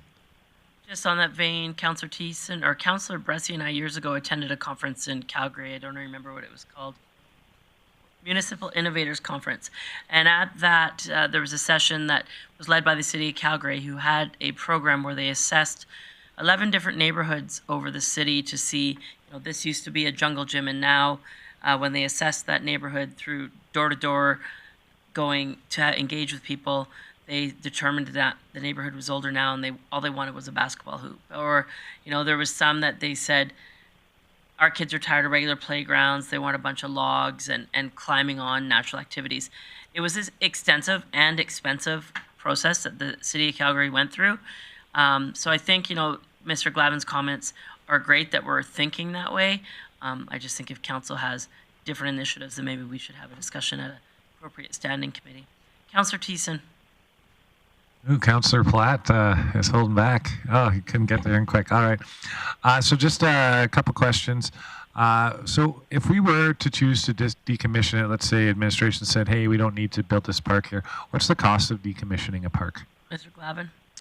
Thank you, Mayor Clayton. I don't have that offhand, depending on the size, the structure, what materials we used for not just the structures, but also whether it was sand or rubberized material. Yeah, it would depend. Okay. And then the other question that I have is around school playgrounds. So I know parents like fundraise really, really hardcore. Some of them, like in my neighborhood at Riverstone, there's a $800,000 park there. It's like the Grand Plaza parks. It kind of made Muskogee jealous. We had to upgrade it there. So, so a lot of volunteer efforts go into that. But when with those school playgrounds, who maintains and replaces them? Is that on the school boards and the parent groups, or do we do that later on? Mr. Glavin. I believe that it is a school board or provincial issue. I don't believe that we maintain them, and I can confirm that. Okay, thank you. Councillor Plott. Thanks, Mayor Clayton. Just a wording change, I guess, that maybe we could talk about at some point. But I'm thinking it's more of an enhancement program than a replacement program. But I also, my question is, do we look at going to other areas of the community? Like right now, when I look over by the the Dairy Queen, that whole area, there's not a park in there for kids. There's areas of town that have more vulnerability of what I think in our youth and our population. On the replacement program, does it allow us to actually do parks in areas that didn't have a park before? Mr. Glavin. Thank you, Mayor Clayton. That wouldn't be within the scope of that budget currently. Okay. And then my other question is, when we're doing the park, you mentioned you work with user groups, but I think of last term when Signature Falls did the whole basketball court, very little funding went in from the city of Grande Prairie. It was mostly user group led. They actually could qualify, to Councillor Bosch's point, they qualified for grants that we would never qualify for a city as a neighborhood association. And they were very proud of what they put in that community, and it didn't really cost the city much at all. So I'm just wondering if we've looked at leveraging those kind of opportunities more with the neighborhood associations. Yeah, thank you, Mayor Clayton. That's something that I think I'll take back to the team and see if there's something that we could do going forward to find more of those opportunities. Okay, and if possible, if we could have at a standing committee at some point, I don't know if we need to make a formal motion just to have a conversation about playground replacement, I would really appreciate that. Okay, perfect. Were you able to get the maps or any of the additional information, or should we come back? Yeah, I can give you, yeah, I did get the map as far as roughly where we're looking to do it. Don't actually have the descriptions of everything here, but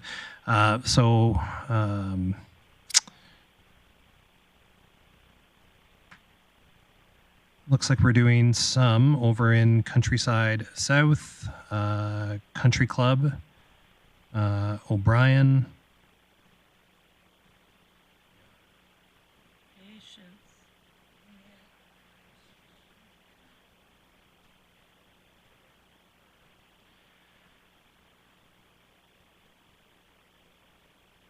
And it's not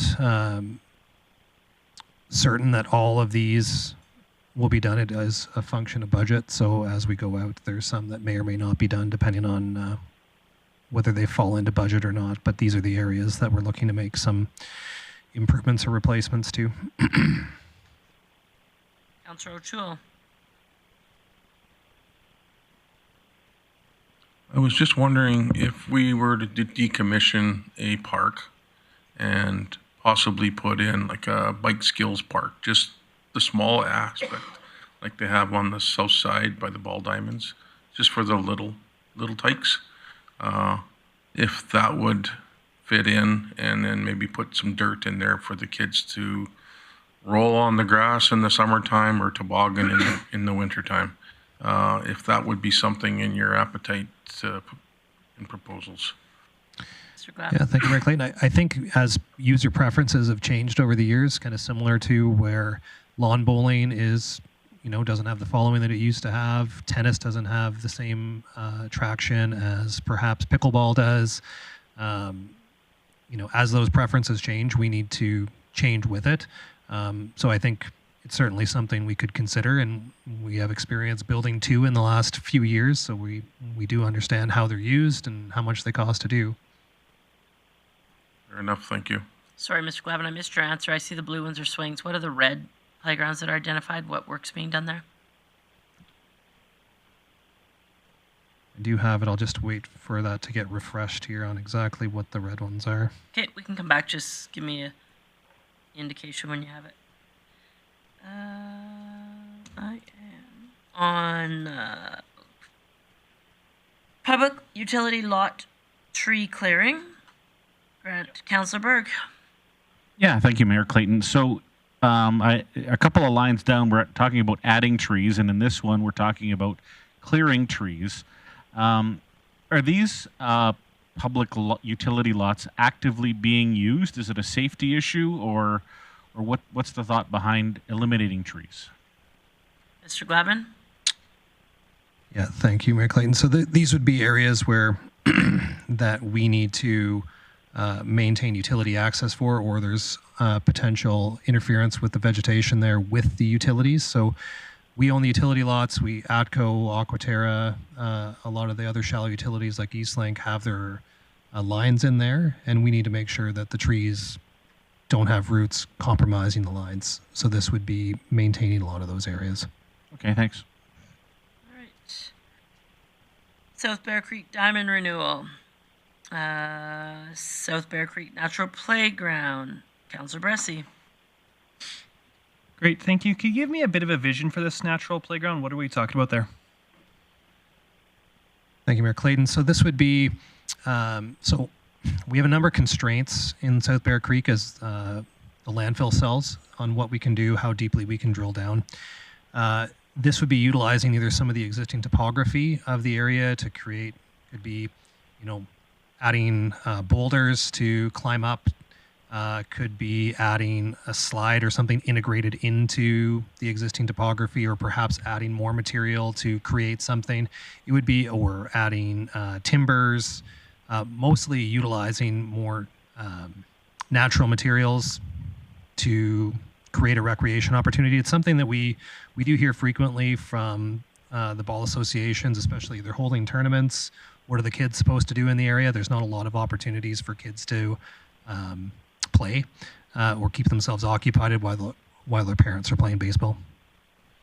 And how much are we looking at low-cost options here? I just wonder if there's potential. I like when you're saying, hey, put in a boulder or something like that. I just know I've been in a lot of municipalities, usually smaller ones, frankly, but my kids have had a lot of fun just climbing on big rocks or just a log that's been dumped in a park somewhere in a kind of thoughtfully placed area. So with this, are we looking at just kind of the expensive engineered style of playground elements, or are we looking at low-cost elements like that?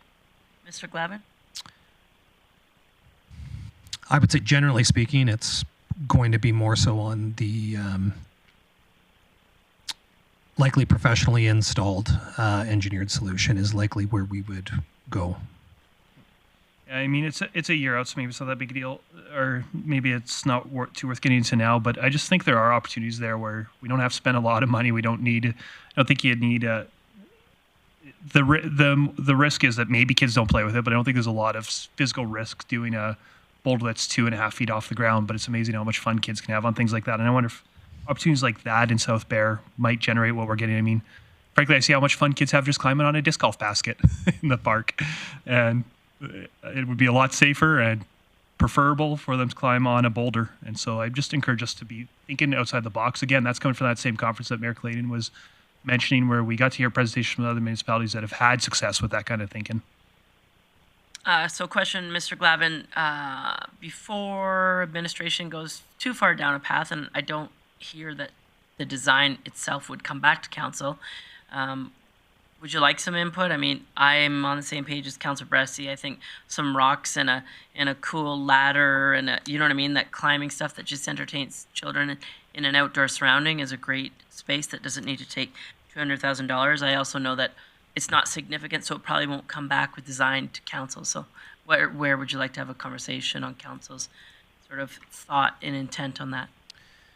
Yeah, thanks, Mayor Clayton. So with this is, good discussion to take away. Nothing will get designed until it gets approved in a budget. So until 2024 happens, and with some of the discussion today, we can take that into consideration before next capital budget. Okay.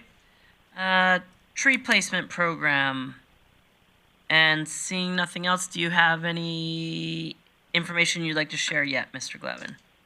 Yeah, thank you. So the red dots that you're asking about that didn't have descriptions are full replacements. So there are 4 full replacements on smaller parks next year. And that being like a jungle gym type playground full replacement? Each will be different based on the size of them, but it would be similar components to what you would see in other playgrounds. Okay, thanks. So that wraps up parks. Now we are moving to public services. First under that portfolio is Community Knowledge Campus. Community Knowledge Campus, new sport field west of the stadium. Thank you. Councillor Bressie. I knew somebody was going to get in on that. Great, thank you. I know this has been the plan for a long time, but I'm just curious if we've just done a recreation culture needs assessment. Was further outdoor field space supported by that needs assessment? Mr. Lemieux? Thank you, Mayor Clayton. So yes, certainly there continues to be a demand for outdoor recreation space. This item is listed as unfunded, and one of the reasons for that is that the CKC Sports Field Master Plan is probably needs a bit of an update in terms of the cost, because that plan, I believe, was approved in 2013, and so these numbers are dated. Great, thank you. Councillor Platt. Thanks, Mayor Clayton. I'm seeing this in here unfunded, but what I didn't notice, and maybe I'm off, but nothing around the Legion field with track. And I've had a few. It's a referred item. It'll come at the end, sorry. Oh, okay. Yeah. Thanks. No problem. Councillor Blackmore. There is a playing field in the dry storm pond on the east side of the Community Knowledge Campus. It has some goal posts in it. I've never ever seen anyone on that field. I'm wondering if we're using it to its potential at all, or if we should be using it more for community access, thinking of, for example, cricket or summer lacrosse or anything. I know there is football used on the football field, but go ahead, Ms. Whiteway. I think you had something to add. Okay, so there is football in the football field. The dry storm pond, we don't have playgrounds in storm ponds, but there is a... Well, there are goalposts in that storm pond at the further north end, but I've never ever seen anyone in it. Practice field for the football players. Yep. Okay, so that's part of the year. What about the rest of the year? Because it doesn't seem to me that we use that at all to its potential. Growing dandelions for the bumblebees.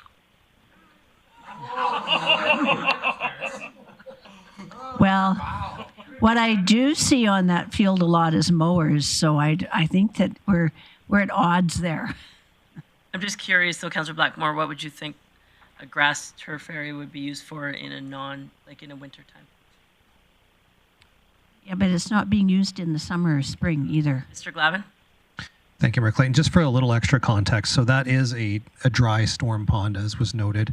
However, in the spring, it is quite wet, so it is challenging for user groups to use, especially during spring runoff and whenever there's a rain event, as rain does collect there. It's not a wet pond, so it's nowhere, obviously, not holding water all year, but that has been a challenge for user groups. Councillor Plott?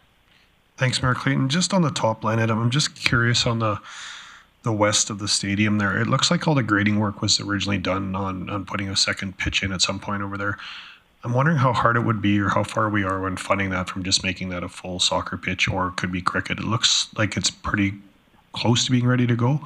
I'm just wondering if that's been a thought of just mowing it and putting some goalposts up and calling what it is. Like, Mr. Glavin? Or sorry, Mr. Lemieux?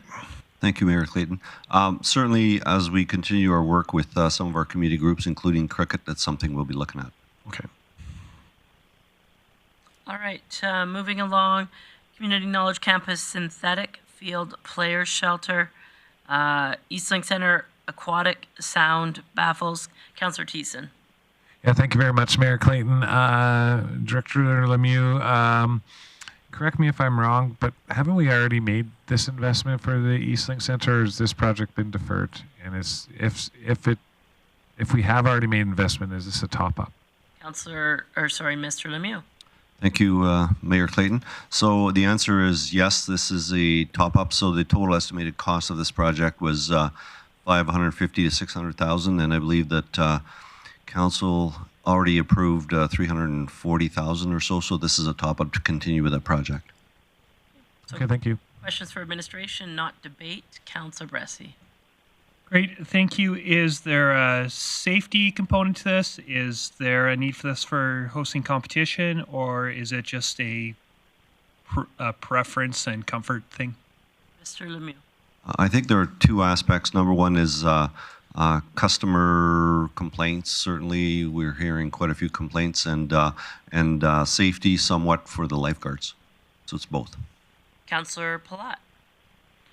Thanks, Mayor Clayton. I'm just wondering with the sound baffles, and if it's a need to have, I guess that's great. But just wondering if we've been talking to the piranhas. I know there was conversation last year about. Sorry, Mr. O'Connor, was that your question? But just about the starting blocks and some of the things to make them a better facility to do tournaments in. And I'm just wondering. I just want to make sure we've consulted with piranhas to make sure that the capital asset what we're looking for would match what they're looking for. Mr. Lemieux. Thank you, Mayor Clayton. So I believe there have been stakeholder conversations, but I will make sure that that we continue with those. Okay, thank you. Councillor Bosch. Thank you, Mayor Clayton. So the $300,000 or $350,000 that we've already given funding for, has work begun on this? And does this, if we stopped at that and didn't fund this $260,000, what's the impacts of that? Mr. Lemieux. So thank you for that question. And Mayor Clayton, we have used some of that funding for the design, and the design's been complete. We now have, I believe, the tender or the request for proposal is out now. So the design's been done, but the work hasn't officially, the construction hasn't officially started. So it's $300,000 to do the study on it? No, I forget what the exact cost of the study was, but the cost of the study wasn't significant compared to the total amount. Okay, thank you. Mr. Lemieux, on that vein, is there a cost implication if there's a delay between, so we do the first iteration, see how it's going, and then test it for a bit, and then delay the 261 to a future year? Do you know if there's a cost implication by doing that? That certainly is an option for council. So there would not be cost implication. The project is going to be phased in, so we'll do as much as we can with the money that we have. Okay, thank you. Councillor Blackmore. Just because I don't like sticking to the script. What is the status of the flow rider, and are we ever going to get parts for that? If we're not, do we want to figure out an alternative solution? Mr. Lemieux, can you give us a very brief update on that? Yes, thank you. We're very close. I'm going to say just maybe a week or two away from repairing and having the flow rider up and running. Okay. Councillor Blackmore would like to be the first person to ride it as soon as it's operational, based on her excitement on that. Councillor Bosch. Thank you. Sorry, Mr. Lemieux, can you just give me some information? You said as much as we will get as much as we can with the money that we have. What does that mean? Does that mean it's a half It means that the blank survey job showed or a significant amount, and we can phase it. okay? So it is a multi-phase job. Okay. I just didn't want to do a half blank job. Councillor Thiessen. Thank you very much, Mayor Clayton. Mr. Lemieux, how much of the budget of the original $350,000 is left over after the study? I'll have to ask my staff for that number because I don't remember off the top of my head, but I'll get that number for you. Okay, thank you. All right. Still in the Eastlink Center, sound system repair replacement, grandstand security fence, outdoor pool shelters, Dave Bar Community Center concession upgrades. Councillor Bressie. Great, thank you. Can you tell me a little bit more about what's being upgraded here? Mr. Lemieux. Yes, thank you, Mayor Clayton. So the concession at the Dave Bar Arena has not had a full comprehensive update since opening of that facility 40 plus years ago. So we really struggled in getting a vendor to use that space, and when the vendor came in, they weren't impressed with, for example, we don't have no ventilation system, so we're not able to allow a deep fryer or char broil foods. So that's something they'd like to add. So there's some improvements that would be required so that the vendor can offer more selection. Great. So it sounds like this is just needed for just basic arena food that you usually expect to get in an arena, not anything extravagant. That's right. Great, thank you. All right, Councillor Berg. Thank you, Mayor Clayton. So it seems like we're doing a lot of kitchen upgrades in our facilities. Rather than doing it all at once, so again, you mentioned the Dave Bar is 40 years old. I know that the ones in the main arena, the Bonnettes, are relatively somewhat newer. I'll say newer than 40 years old. One was done in the most recent renovation. Can we spread these out over the course of the 4 years, or do we need to do them all at once? Just to clarify, Councillor Berg, the concession upgrade at Bonnet's is in 2024. The concession upgrade at Dave Bar is in 2023. Okay, so could we spread that over 3 years instead of 2? Do partial upgrades? Well, again, there's 2 concessions at Bonnet's. Oh, split the project. We've already done one. Doing one? Well, no, there's 3. Oh, Mr. Lemieux or Mr. Miller. One is complete and 2 are left, correct? And the 250 is for the smaller concessions to be upgraded. That's correct, Mayor Clayton. So if you wanted to split them, you probably could, but sometimes you know how that works. So I'll leave that at that. Councillor Bosch. Thank you. With the Dave Bar concession upgrades, would that site then be used, to its full capacity then? Or is this just a nice thing to have and it's still not used very Mr. much? Lemieux? Thank you, Mayor Clayton. So at the current time, we do have an operator for the concession, which we haven't had for a while. So it is being fully used and certainly served us well during the Grand Slam of curling. So it is fully used at this time.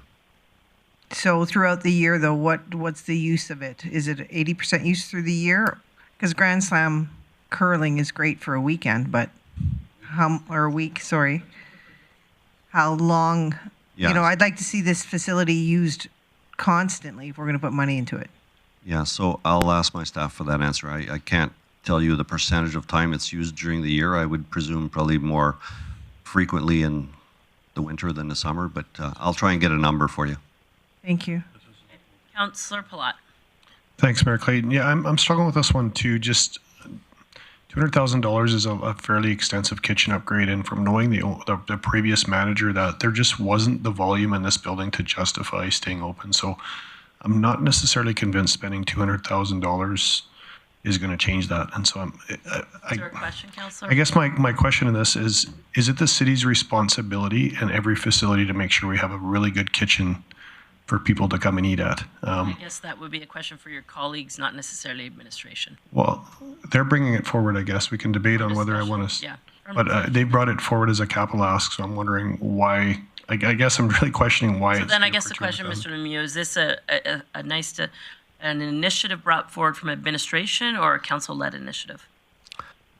This is brought forward by administration as a result of some of the feedback that we're getting from the vendor and some of our clients. Okay. Councillor O'Connor. Okay.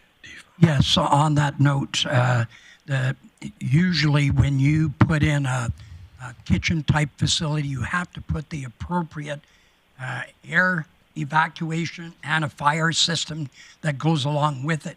So if you don't build it properly, you cannot offer like any kind of fried product.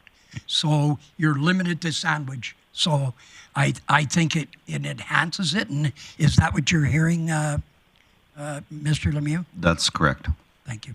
Coming from our French fry loving councillor. I'm sorry. Anyways, Councillor Thiessen.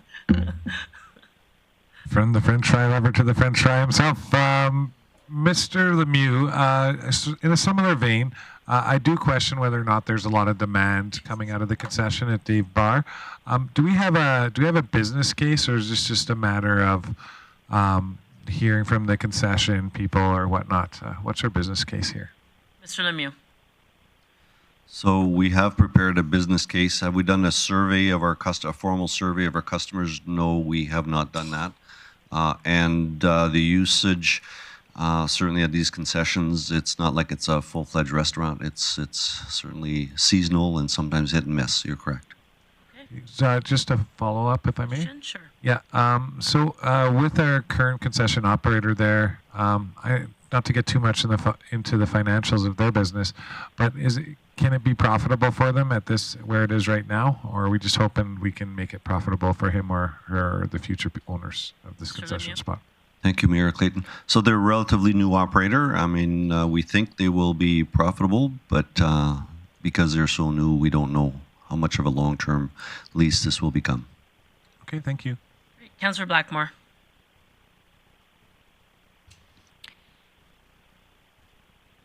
Currently, would you say that the concession affords an audience of chips and chocolate bars? And does adding cooking facilities to the site, bring the level of nutrition up for those young hockey players, figure skaters, etc.? I can tell you as a parent who frequents that facility in the winter, I'm not paying my kid to eat anything other than French fries and gravy if it's on the menu. When they're at home, fine, but when they're in a hockey tournament, that's all they want is poutine and Gatorade. So. You maybe want to address nutrition with your kids. Trust me, that's the norm. Yeah. Councillor Blackmore, anything else? Well, oh, sorry, Mr. Lemieux. I would say that most of our clients are also looking for the type of food that's traditionally served at a concession in an arena, which tends to be burgers and fries.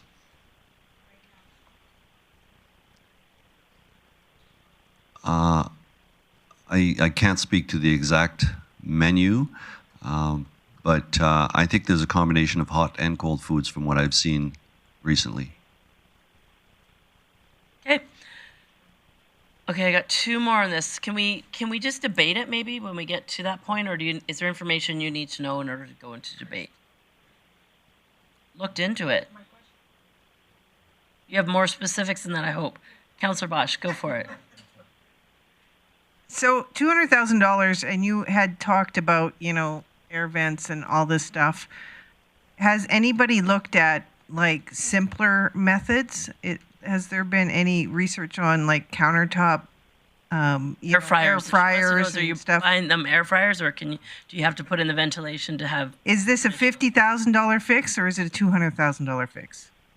I can't answer Mr. Mayor, or Madam Mayor. I can't answer the question on air fryers and whether they're commercial size air fryers. But I see Mr. Miller chiming in. No, my point is there's different methods that I've seen arenas use. Some have the ability to have, the big air fryers with vents, and some just don't. And they make do with using countertop appliances that have worked for them. So is the cost efficiency to use something simpler, because that isn't as well used of a facility as the Coca-Cola Center, for instance, or is it in dire need of the total revamp? Mr. Lemieux. So my initial comment would be, I don't think it's in total dire need of revamp. I mean, council could make a decision to just stay with the status quo, which, has worked for a number of years and has some limitations, but has worked. Okay. Mr. Miller, did you have something to add? Sure. Thanks, Mayor Clayton. So for my time in community services, working with Ms. Ridgway in the past, we had a very difficult time trying to find a vendor to take on the facility. And I think the one that's in there right now, he had to adjust his menu significantly to accommodate the kitchen setup. I think he does have hopes of expanding the menu back to what his specialty is, and it's a barbecue type business. So grilling and apparently well known in the community for good food. So there was no promises made, but we did say we'd bring it forward, trying to enhance it. We also we have involved CFM, so facilities, in the discussions about what could be done and what there is. Well, if we do a renovation, we have to do the ventilation system and the fire suppression system. And then I think it would also provide an opportunity for catering to come out of there as well if we provided more additional equipment, and so he could expand his business and be more profitable, which might translate into a longer term vendor as well. Councilor Bressy.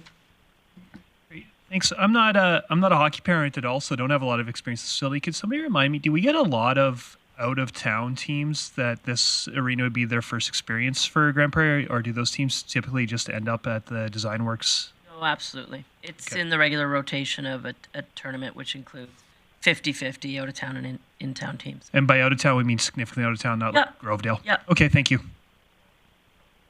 Yep. And then ball hockey in the summer for sure. Okay, moving along. That wraps up the CKC. Potentially upgrades, fire department. Moving on to fire department, rather. There's an equipment replacement. Seeing no one in that, we're moving to sports development, wellness, and culture. First item for discussion, for questions for administration. Councilor Bressy on the Alberta Games municipal contribution. Great, thank you. Could you get a reminder, this $400,000, is that what we have to contribute to get the games, or is that that's a really nice number for us to contribute? Is that the minimum we can give, or is that just what we want to give? Mr. Lemieux? Mr. Miller? Thanks, Mayor Clayton. My understanding is that's the commitment we had to make to host the games. In the letter. So thank you. Okay. Councillor Blackmore. When we've hosted games in the past, there has been, from each of the games we've hosted that I know of anyway, a significant reinvestment in the community through legacy funds.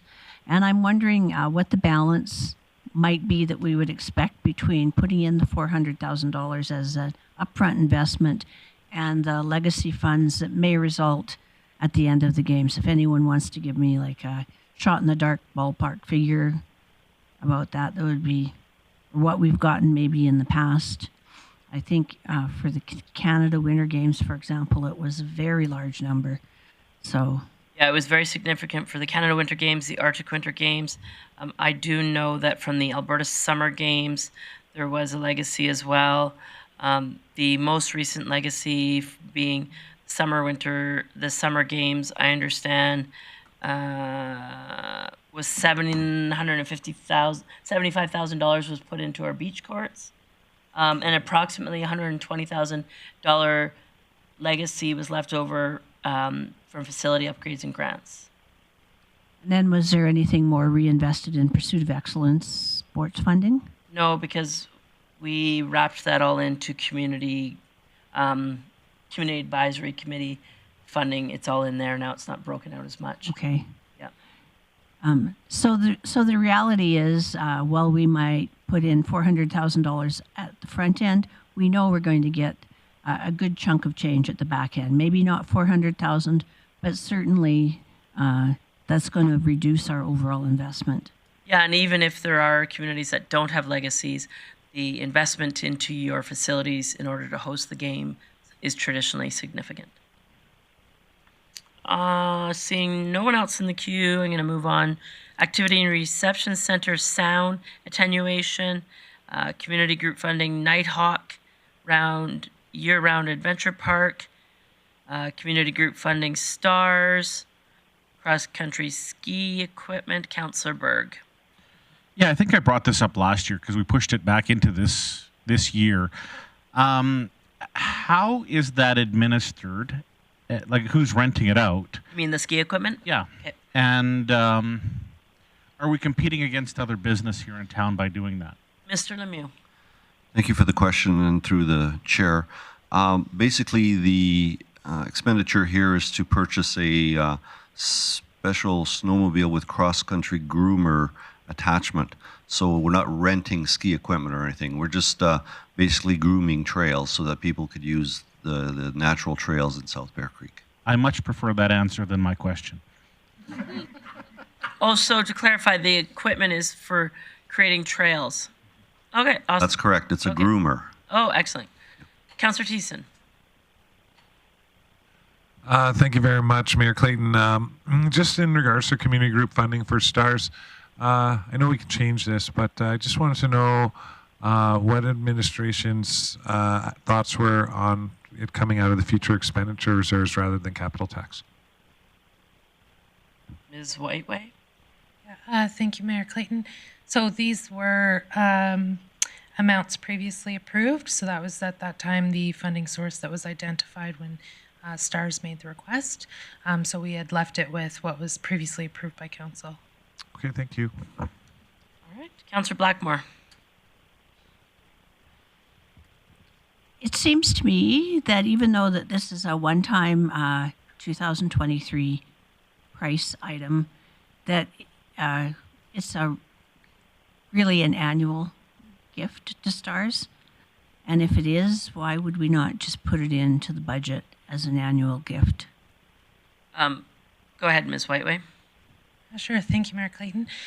So these two are capital specific for these community groups. What the process has been is every 2 years, a council committee of the whole will meet and approve 2 years worth of community group operating or capital. So this would be the second year of the last approval round of capital community group funding and the two approved were Nighthawk and STARS for 2023. So in 2023, again, we'll go through the process. Other than for curling that you guys funded for 4 years in perpetuity. That's okay. Anyways, exterior signage, City Hall, MCC, and Activity Reception Center, Heritage Village Assessment, long-term exhibit space strategy for heritage resources. Councillor Plott. Just curious, so this is $150,000 just to come up with a plan of how we're going to store stuff? Mr. Lemieux?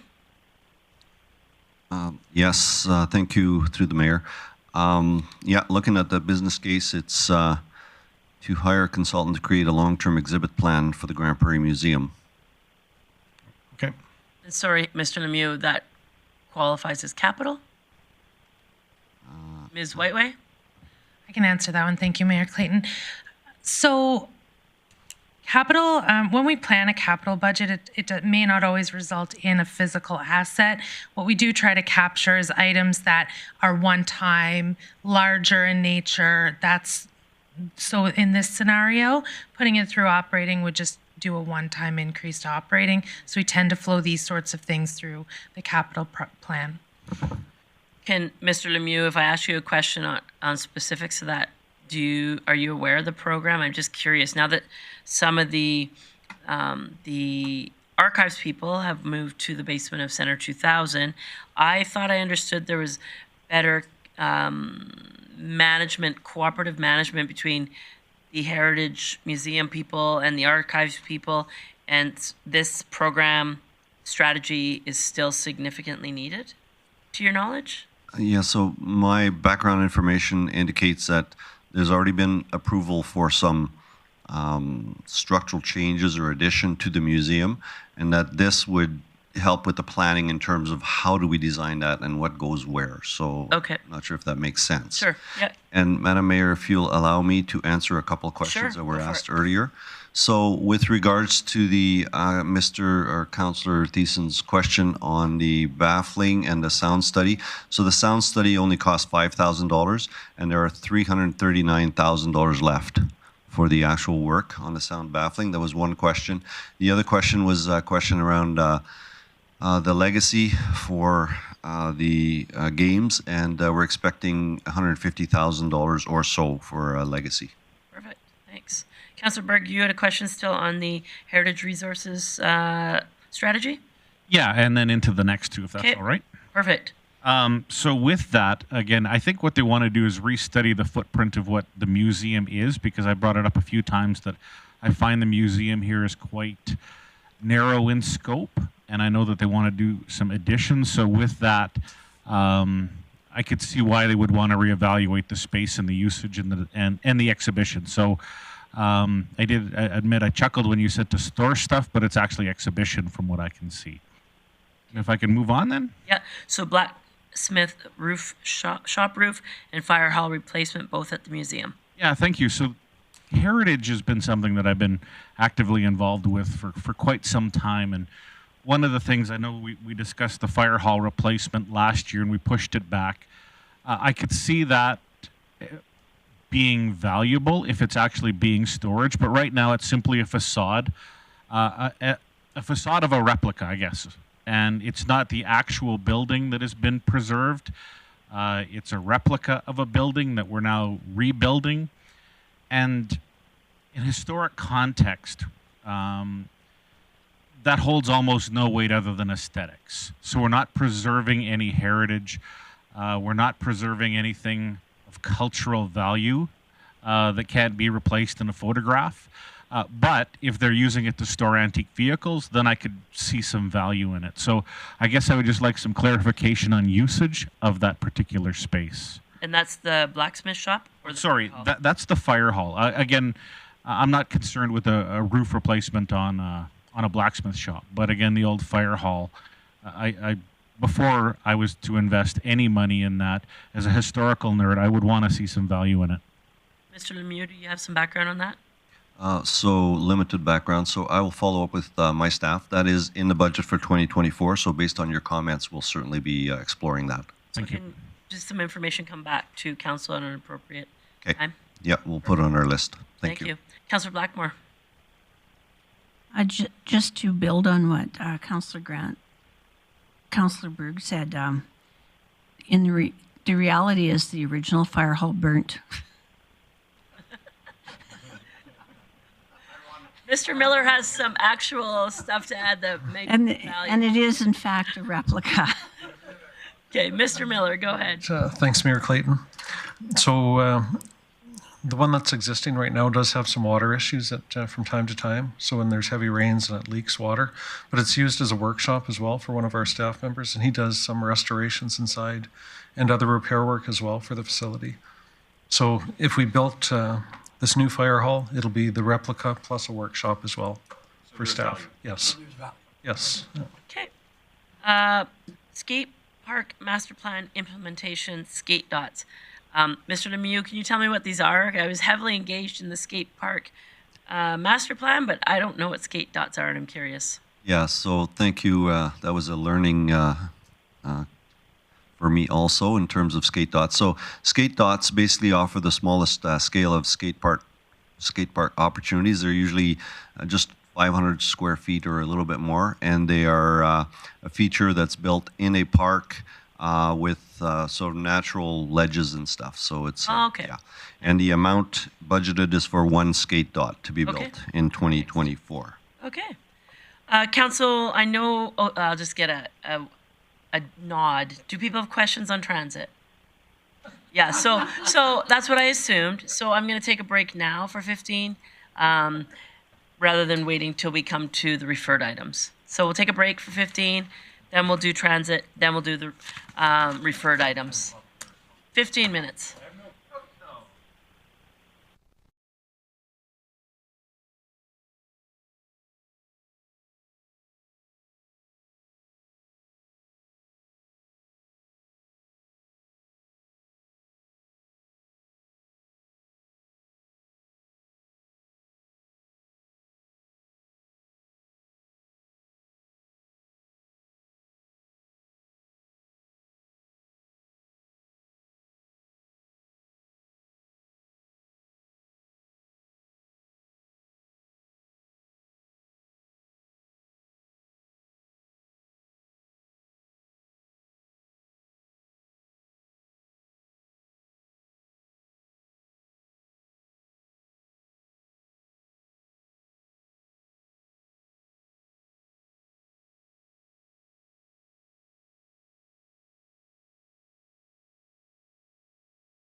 3 of budget deliberation.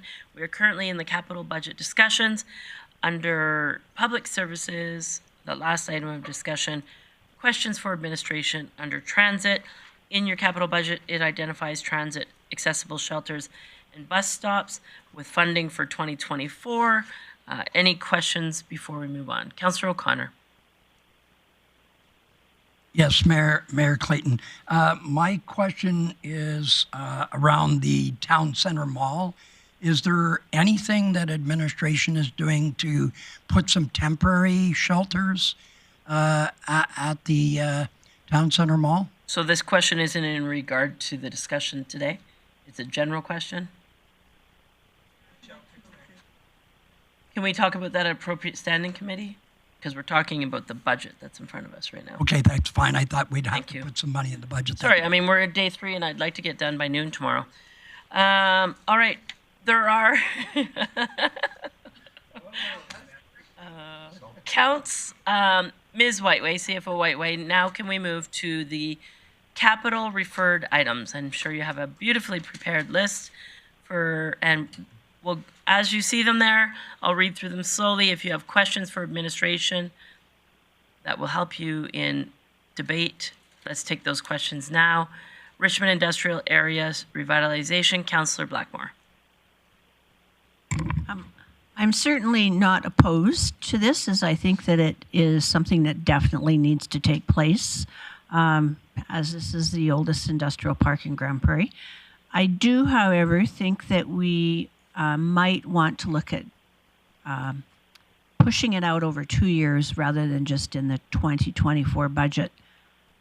However, because it is in the 24 budget and not the 23, I'm not sure that that's something that we really need to negotiate or debate today. I think that could be added to a council would like to see list and leave it at that. I don't have any reason not to push it forward other than I'd like to see it spread out. So just so to clarify, Ms. Whiteway, it's currently on the 2024 capital plan. This is to refer it, to bump it up to 2023. And so then I guess a question for Mr. Glavin, and I think it was already answered, but this money could be split over 23 and 24, correct? 24 and 25, Sorry. really. Okay, so this is referring it to 23, assuming you wanted to keep it at 24 and 25. It's fine to split it up, correct? Thank you, Mayor Clayton. Yes, there's a bunch of discrete projects here that could be chopped up a number of different ways. Okay. Councillor O'Connor. Yes, on that vein, be interesting to see, is there any parts of this project that could happen in 23 that are not huge dollar amounts, that would just show our good faith and get the project on the go and then defer later on for 24 and 25? Thank you, Mayor Clayton. Yes, there are quite a few projects that are going to happen in 2023 that have already been approved and that will be used through operating dollars, not capital. So, yeah, when council saw this initially, we did propose doing a number of these things through operating 2023, so we've already planned to do that. All right. Ms. Whiteway, you had a comment or question? Or Yeah, just a comment of clarification. So we did not include any of the 2.65 in 2023. So this was one that, although referred to budget, we're recommending 2024. And so when we come back next year with the next 5-year plan, we'll look at ways that we can spread that out over 2 years. Okay. So do you need a motion, or if we have no motion, it just stays the way it is? Right, exactly. This is to add things to consideration. The motions will be to add them. Urban Forestry Strategy Phase 1. Councillor O'Connor. Yes, I'm wondering, because it's a priority, it's in right now for 23, is that what you're... No, so these items in front of you, if you would like them in for 23 or another year, we'll come add motions to them. I really think that we should be pushing this into the So now's 23. an opportunity for questions for administration. Councillor Blackmore. Can administration remind us what phase 1 A includes and why there's an A there, and what phase 2 includes. Mr. Glavin. Thank you, Mayor Clayton. So phase 1A that was proposed was to do the entrance features on the west side and on the north side, and then to do trees in kind of more or less groves along 100th Avenue from 112th to 116th Street. And then the $100,000 for phase 2 was to do a professional urban forest strategy. So we just want questions now, no motions? Yeah, just going to go through them. Next one is phase 2. I think it was kind of addressed. Legion Field updates. Questions for administration. Councillor Thiessen. Yes, thank you, Mayor Clayton. Just remind me again, what are the updates that'll be happening to the Legion Field? Are these to the grandstands, to the turf, or what are the 1.1? Mr. Lemieux. Thank you, Mayor Clayton. I've misplaced that information. It's coming back to me here. One of my staff is going to resend me that information. The biggest piece is, I believe, the long jump had to be totally moved from where it currently is to different locations. So that was the biggest piece, but there were 5 or 6 items that needed to be upgraded if we're going to host the provincials in 2024. Okay. So you're good to wait for that to come back, Councillor? Okay, Councillor Bressie. Great. When that comes back, I'm also curious, does this all have to be done in 2023, or to get done in time for those provincials, could we spread it out between 2023, 2024? Okay. Moving on. GP Curling Center feasibility study. So there was already, correct me if I'm wrong, Mr. Lemieux, there is already funded money. This is a top-up to make the study, to implement the feasibility study. That is correct, Mayor Clayton. So $20,000 has already been allocated, and we did tender this or sent out a request for proposal, and it came in at higher than the 20, so we would need a top-up of $28,500. Okay. Indoor climbing wall. Anybody have questions for administration? Councillor Bressie. I'm just trying to wrap my head around this. This is $200,000 just to do engineering feasibility, just to see if we can get something, if we can even do a wall. This isn't anything physical at all. Mr. Lemieux. Thank you, Mayor Clayton, and thank you for the question. So the answer is no, that's not what it is. So basically, CLT decided to put $200,000 in here just so we had something earmarked, but I have more information. Since we received direction from committee some time ago, we investigated potential locations. 2 locations came to the top. One is the Eastlink Center between the field house and the racquetball courts. The second potential location, is the Activity and Reception Center. So for our facilities maintenance department estimates that the cost of installing a 2,400 square foot climbing wall at the Activity and Recreation Center, that cost would be $225,000.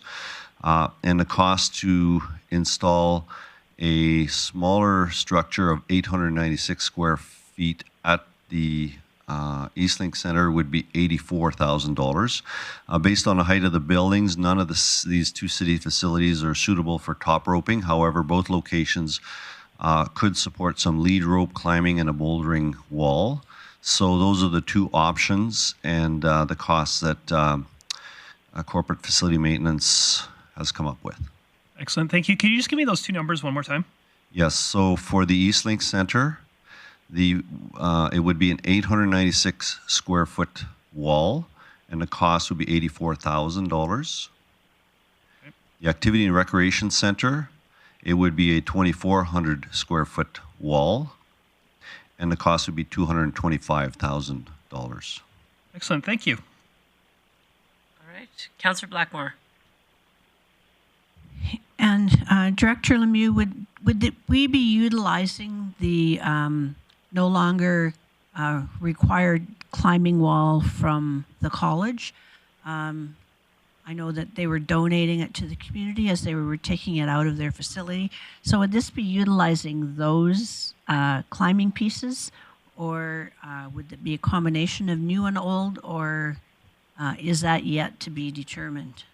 Mr. Lemieux? Thank you, Mayor Clayton. So the answer is yes, we would be using as much of that stuff as we could. We've got those items in storage now. And when the climbing community came to council to talk to us about their needs for a climbing wall, they were very eager to participate in the both the funding and the construction of such a wall. Have we been in touch with them since to see if there's any part of this that they want to help fund, or if they want to express opinions about the direction we're going in? I believe that we have made attempts to have conversations, but have had limited success, but we continue to try and reach out to that group and involve them. Right. Councillor O'Connor. Thank you, Mayor Clayton. It's great that we've identified these two areas. I'm just wondering, is there a staffing component that would fall back on the city for operating these two facilities? Mr. Lemieux? That's a good question. I'm going to say off the top of my head there would be some.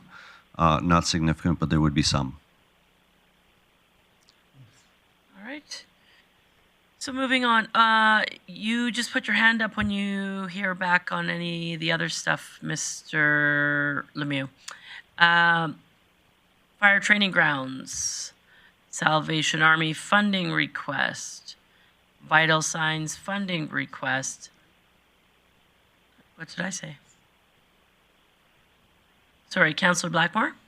I don't think I know what the Salvation Army funding request is. I think that came when I was not here. Mr. Kim did come to council. Mr. Lemieux or Mr. Miller, do one of you have that? Yeah, Mr. Lemieux? I'm sorry, I missed the question. Can you provide a bit more background on what the Salvation funding request is for? That was a delegation from the Salvation Army, where they were concerned that the food bank, the demand at the food bank is much greater than it's ever been, and that they don't believe that they will be able to fund the needs for this coming season, and therefore they were looking for support from the city in that amount. All right. Ms. Whiteway, was there another more recent item that's not on this list? I thought I recall one other item. Yeah, you're correct. There's a couple from Nighthawk that Mr. Lemieux could introduce. Perfect. Mr. Lemieux? Yes, there were two requests from Nighthawk. One was to top up their capital ask that's already been approved. I think it's 122,000 that's been approved, and they were asking for another 19,000 plus. And then the second piece of that is they were looking for securities, land securities, so they could acquire the lease of the land, and I believe that was the amount of, I think it's 84,000.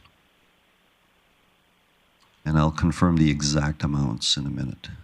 So 19,000 is for a top up on existing capital request? Yeah, I'm rounding it. For what? And 84,000 for the land securities. And I'm rounding those up, but it's not the exact amount. We'll get that exact amount for you here shortly. Okay. Madam. Go ahead, Ms. Whiteway. Sure. The capital request was $19,125. Okay. And the land lease security request was $81,250. Okay. And Madam Mayor? I don't see in the queue, but go ahead, Councillor O'Connor. Sorry, my apologies. I was jumping the queue. Was there not an ask for $50,000 to go towards electrical costs, or was that dealt with in a different area? Ms. Whiteway? Thank you, Mayor Clayton. So when the $1,815 was approved yesterday, it topped them up to the $50,000 that they asked for operating. Thank you. Okay. And is that all of the referrals, Ms. Whiteway? Yes, it is. All right.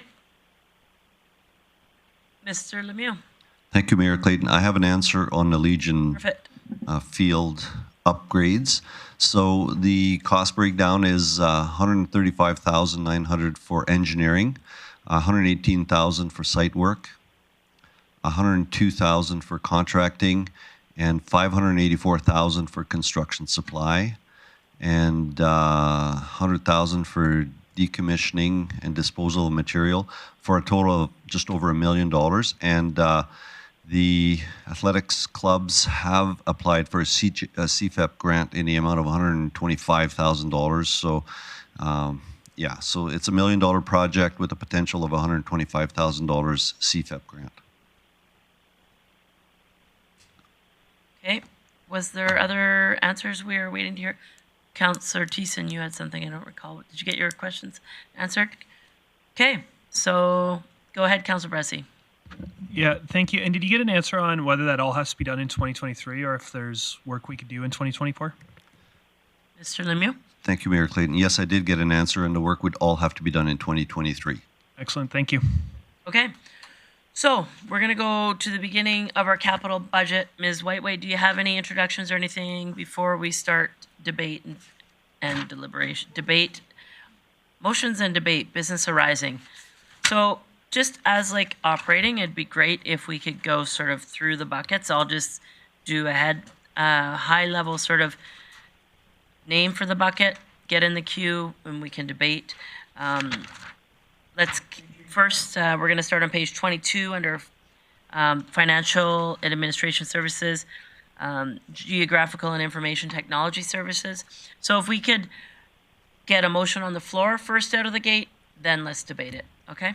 So GIS and IT.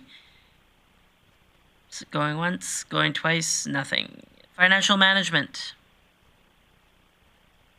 Nothing. Go to InvestGP, Events and Entertainment. Councillor Blackmore.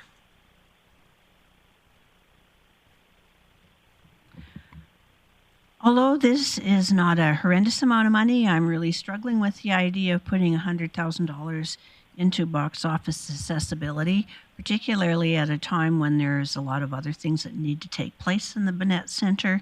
And so I would move that we remove the $100,000 from the 2023 budget. Okay, so if you're in the queue to debate this motion, great. Councillor Berg. Oh, no one in the motion. No one in the queue to debate this. Okay, I'm just signing to your e-scribes.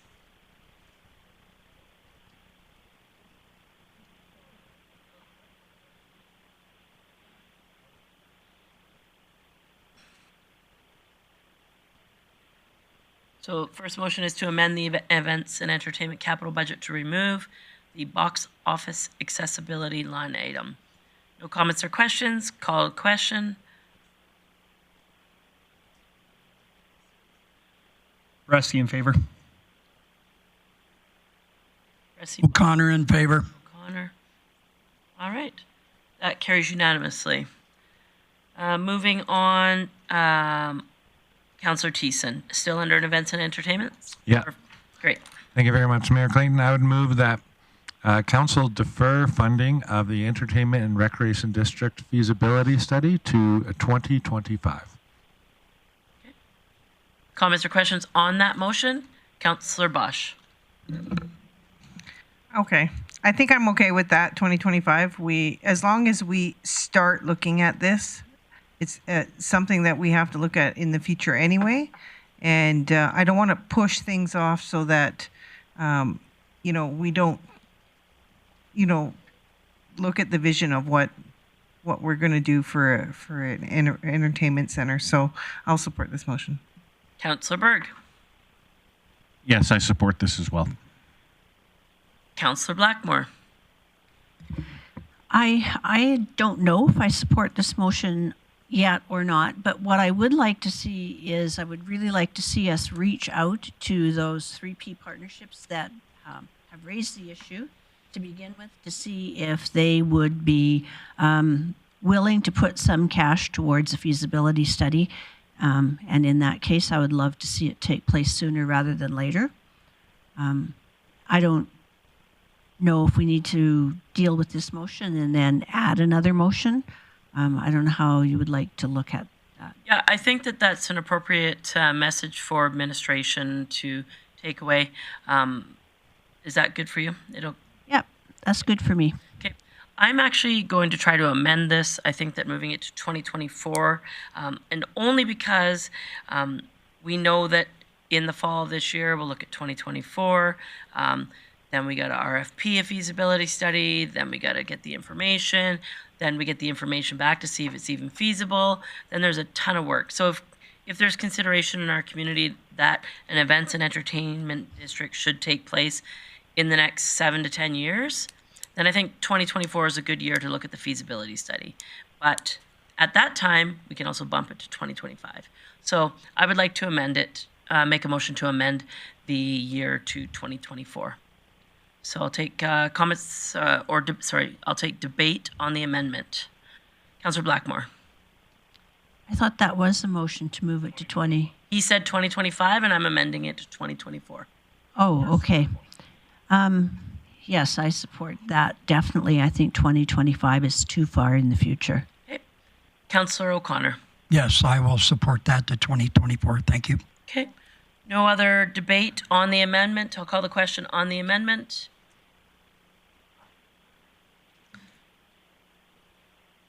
Councillor Bosch, how do you vote? Councillor Bosch votes in favor. That carries 7-2. So that will move to 2024. Moving along, other people that have question. Oh, sorry. Now we'll vote on the main motion. My apologies. On the amended main motion to defer the funding of the feasibility study to 2024 as amended. Just, it says 2025 as amended. I got punted again. I'm in favor. Oh, I see. Okay. So it's this motion, this vote is on the motion, which is amended to 2024, to defer it to 2024. Please vote. O'Connor in favor. Bosch in favor. That is carried unanimously. So moving along, if you may have other business arising from this bucket, Councillor Berg.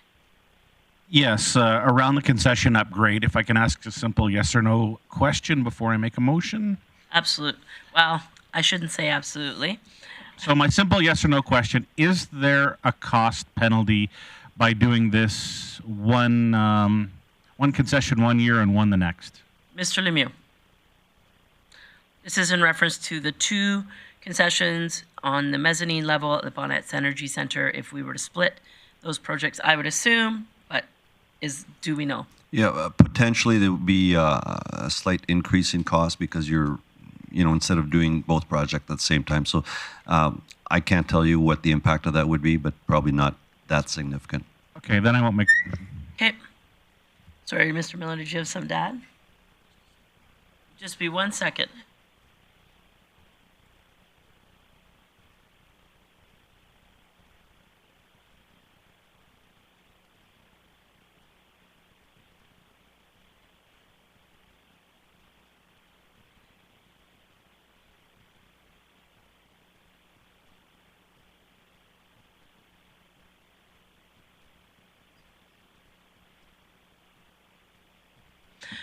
Councillor Plott. Thanks, Mayor Clayton. As much as it kind of pains me to do this, I'm going to make a motion that we remove the funding for the regional workforce partnership. It's still in the invest bucket, isn't it? Or is it? Oh, sorry, I'm still just under events and entertainment. Okay, sorry. Okay. Anybody have anything else in events and I have one, but go ahead, Councillor Berg. Yes, thank you. I would like to make a motion that we remove the mobile stage from the 2024 budget. Councillor Bosch. That motion's in order. Councillor Bosch. 2024 is not this upcoming. It's, yeah. Great. Just a comment with that. Just learning a little bit of what it takes for a stage through this Experienced GP event. $250,000 will get you a stage. It won't get you a stage that looks like the one we had at Experienced GP with the walls and the. No, apparently it does not. That I am told is about $500,000. So I do not know for sure, but people who work in this industry tell me that that is just a stage amount. So if we can get clarification on that, because I would hate to buy something that we think we're buying and perhaps not getting. So a question for Ms. Whiteway or Mr. Lemieux. If this item were to stay on the 2024 budget, would there be, without council asking it for it, will there be an administration update on what that item is? Don't fight, don't jump too quick. Thank you, Madam Mayor. Mr. Lemieux. So certainly we can bring back information in time so that that could be dealt with before the 24 deliberations. Okay, Councillor Plott. Thanks, Mayor Clayton. I'll support this motion as well. I think it's a nice to have, but I'm also thinking we're not taking into account we have to store this somewhere. We're going to have to look after everything. So it's not just the $250,000 line item. It's going to end up costing us more as an organization to store this, look after it, maintain it. And we don't even know if we're going to use the same stage over and over again. So to me, it's a real nice to have. I don't think it's something our community needs. And we don't know if we're going to continue to do the same promotions every year either. So I like the motion. I'll support it. Councillor O'Toole. Yeah, I just got a couple of questions. I was wondering if this is the smallest stage and if it's for the indoor purpose, or is it a much larger one that Heartbeat used to have? And if it's one like Heartbeat had, it was in Manitoba, Saskatchewan, Northwest Territories, BC. It was always on the go, and it's a money maker. The smaller one would be in-house, I think, is what they're, if I'm getting my numbers right. But problem is, in the Peace Country here, you got Fort St. John, you got Dawson Creek, you got the Tippy Creek Rodeo, you got Grande Prairie Stampede, you got a lot of different events, and those things stay in the area, and it could make money. I'm not saying anything other than if it's got to be a big enough stage, that's all. And if it's a small one, I don't think it would work for those purposes. If it's a small one for indoor purposes, that's a different story. So, although we went through an opportunity for questions to administration, I'll allow this one. Mr. Lemieux, do you happen to know the specifics of the stage? Although I remind council this isn't funded for 2020, recommended for 2023. It is 2024, and Mr. Lemieux did say the information would come back to council for consideration prior to the deliberations for the 2024 capital plan. But if you have that information, please feel free. I just have a bit more information on the stage. So it's not a small stage that would be indoors. It's a larger stage that's meant to be outdoors. I haven't seen the stage you're referring to, so I'm not sure if it would be exactly the same. But just a couple notes from Catherine. Opportunity to rent out that stage exists. All outdoor events around town are also bringing a stage up from Edmonton, and it'd be year-round use. There's use for it for winter events also. That's information I have. Thank you. So then a question, when the information comes back to council, assuming that this item stays for 2024, would it include a business plan with prospects of potential renters, etc.? Absolutely. Okay, Yeah, thanks. thank Councillor Thiessen. Yeah, thank you, Mayor Clayton. Just a question, if I may. Do we still have access to the old, smaller streetcar stage? Mr. Lemieux.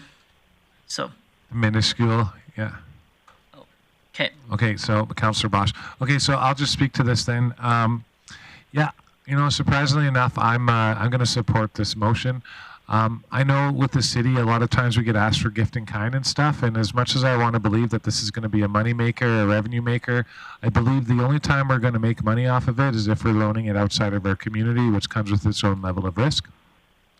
I think if there's going to be communities that are hosted inside town, it may save the city of Grande Prairie money to do our own events. But if we have community events, I believe that the stage would be in high demand, and the gift in kind requests would be over the top. Right now, already we have almost $2 million in outdoor event structures at the Montrose Cultural Centre. We also have the Muskosipi Amphitheatre. We have the Bonnets Energy Centre. We have lots of spaces where we can enact stages, and as Councillor Blackmore stated earlier, if we use this type of stage twice a year, you know, then I guess it'll pay for itself in 5 or 10 years, but I don't think we're going to be making money off of it, and I don't know if we're going to if we're going to want to deal with all the extra hassles, such as finding spaces to store it, as Councillor Platt said. So I'm going to support this motion. Thank you. Councillor Bressie. Great, thank you. Yeah, I'm a no to this motion. I'm skeptical we should be buying the stage, but it is for 2024, and I'd note that we've asked administrations come forward with an events and entertainment strategy next year, and I think that we should, before we strike this out completely, let's have that strategy in front of us. Let's see how often we think we'd use it as an organization, and then make that decision. So skeptical we should buy it in 2024, but definitely wanted to come back to budget deliberations next year. Therefore, I'm a no on this motion. Councillor Blackmore. I'm not a big proponent of city competing with other businesses, and I feel there are other event companies in town, Heartbeat being one of them, Western, not for a stage today, but what's to say they can't get a stage and rent it to us. I don't feel that this is the business that we need to be in, so I will support the motion. Councillor Bosch. Thank you, Mayor Clayton. I don't think I'll be in support of this motion. We can revisit it in 2024, but as a council, one of our priorities is to provide more entertainment and do more for our community for the quality of life piece. So this fits in with that, in my opinion. Yeah, I'll just add quickly, I won't support the motion. Not that I support the intent to buy it, but I need more information before making that decision. I think that if a council, quality of life and outdoor events are a priority, then we need to consider infrastructure that supports those priorities. And there are many events, including Bear Creek Folk Fest, that would use this stage if we had it. So not as their main stage, but as a side stage. So there's a lot of events that go on and opportunities for partnering in our community, not our own events, but other people's events. So before making the decision of whether or not we should get this stage, I'd like to see a business plan and additional information on what that stage would actually do and who it would service. So I can't support the motion to remove it from 2024. Thanks. And Councillor Berg to close if you'd like. Yeah, thank you. I had actually spent a reasonable amount of time with the company that we would buy it from at FCM because I was quite fascinated, and basically gave them an opportunity to sell me on it, and I was eager to be sold, and I wasn't. Some of the things that we're not taking into consideration is if we buy this, there's the sound equipment aspect that goes with it. And if there's any issues with blown speakers, then we're dealing with that. The lighting as well. There's a lot of maintenance that will go into this to keep it functional. And I just don't see the city renting it out. If there's a strong enough business case, I would hope that some entrepreneur in Grande Prairie would take advantage of that, and we could be a wonderful customer to that. So that's why I see this being pulled out. Peter Tykerobe tried it. He bought one. I looked at what the similar thing to what Peter had. And Peter's a smart guy. He's good with his money, and he sold it. Okay. That's Councillor Berg's close. I'll call the question. Please vote.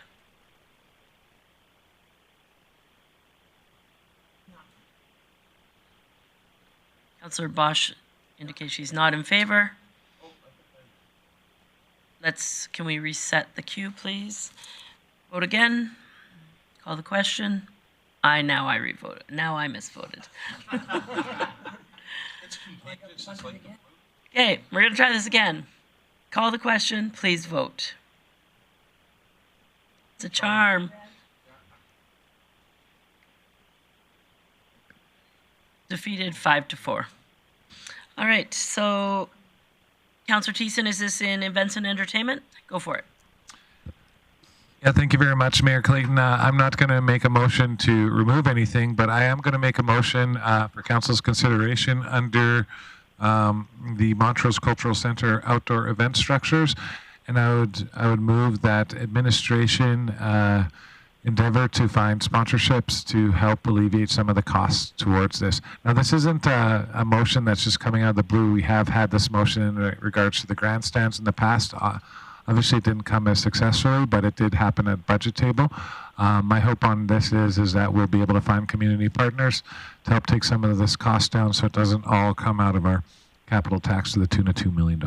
Thank you. So I'll ask administration. My thought is that the sponsorship team will always look for items such as this. I don't know if you need a motion per se. Mr. Miller, maybe I'll defer to you for comments on that.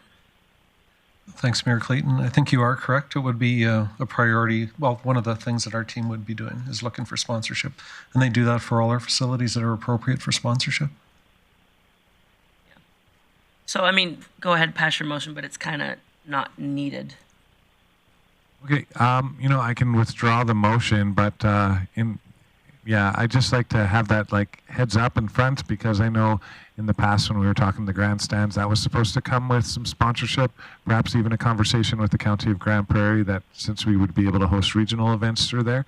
I just wanted to make sure that we were developing this plan and moving forward and seeking out sponsors, and so then maybe, hopefully, in 2024, they say, well, we've got $300,000, we can take that off the top. I just want to make sure that administration was working ahead of the game here. Okay. Councillor Blackmore, is it on that item? Go for it. Yeah, I don't have a motion for this item, but I am curious. We have the whole sum for it in 1 year, and usually when we're looking at construction, we will have some preliminary money, and then the following year we'll have the construction money, so that we get a chance to see blueprints and design and whether or not we actually endorse the program. So I'm asking administration, are we kind of looking to see this the same year but split into two different sections like that? Or is it right now it's more or less like a placeholder in the 2024 budget, and we'll have more detail in 12 months? I don't see... Mr. Glavin, did you have an intent there? Would you suggest with... Oh, sorry, Mr. Lemieux. Is there a preference there? If council wants to see more information and have more consultation, would it be split over 2 years? Do you have thoughts on that? I think certainly that could be a possibility where we do the design and bring it back to council and then make a decision from there. So we've got time, since this is budgeted in 2024. If that's council's wish, we could do that. So you would be using 2024 budget money for the design and then pushing the construction into 2025. Is that what you're saying? Or are you saying that you would do design work in 2023? And if that's the case, where would that money come from? Mr. Lemieux? What I'm suggesting is in 2023, we could do some background research, bring a report to council in preparation for a decision on whether we put the entire amount in 2024 or whether we phase it. So we could bring that information back in 23. So in the next 12 months, we'll see that at a standing committee, and we'll move forward from there next fall. That's what I'm saying. I'm happy with that. Okay, so no changes there. Moving to economic development. Councillor Palat, you had something.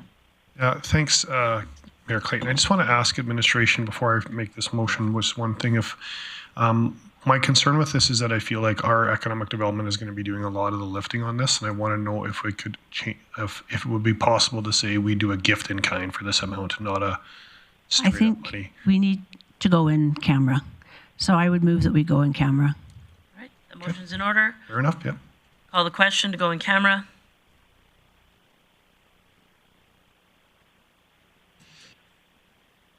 Yeah, perfect. Okay. I'll give it a minute. Sorry, Curtis, every time you show up.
back. We are in the afternoon session of our capital budget plan for 2022. We are in debate of our capital budget items. We are working in the Invest GP bucket.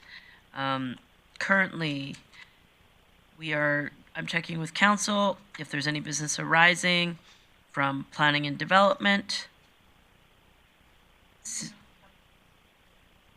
Did we have a motion on the floor? No, it was just questions. Okay, we're good. So ActDev, we were good. Planning and development, we were good. We're done the Invest GP bucket. Moving on to operational services. First, under energy and environment, Ms. Whiteway had a comment.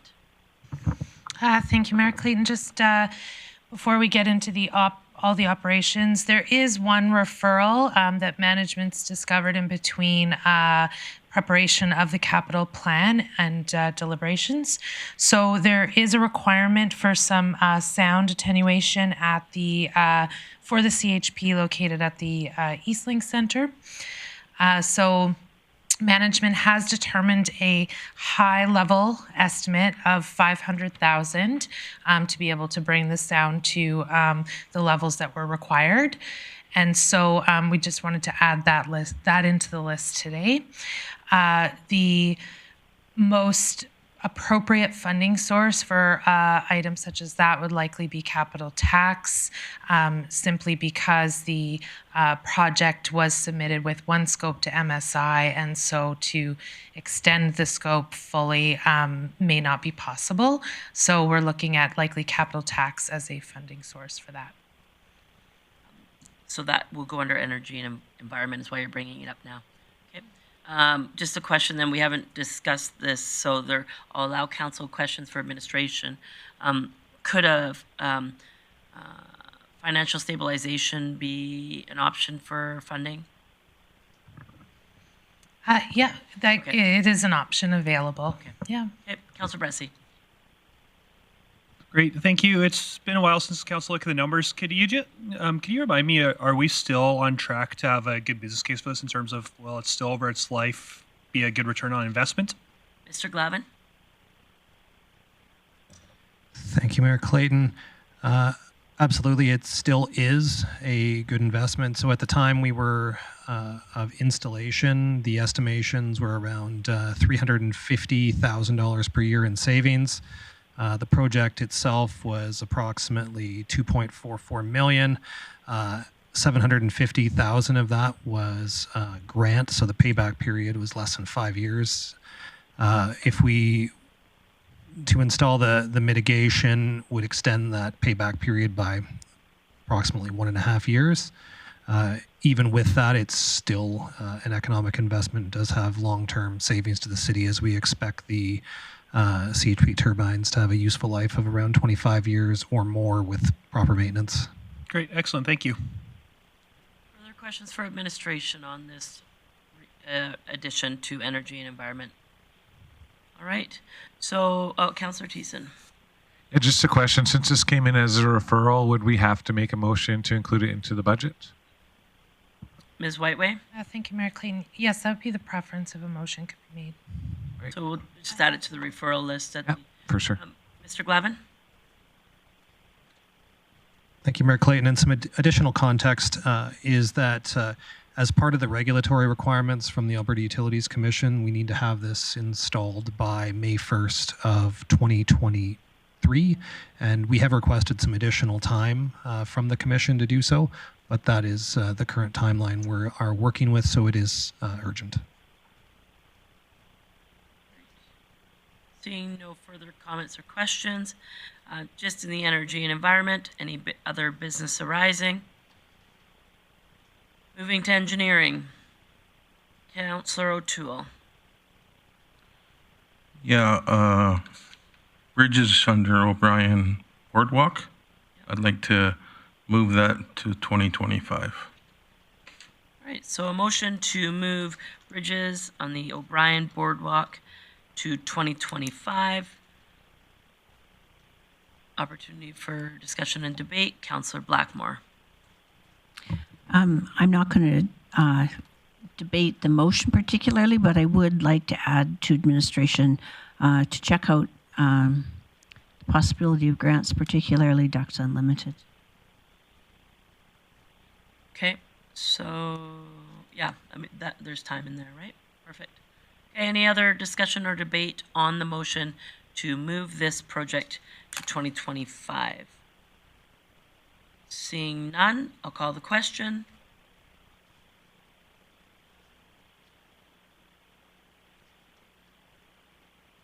Councillor Bressie. Sorry, that motion carries unanimously. Councillor Bressie.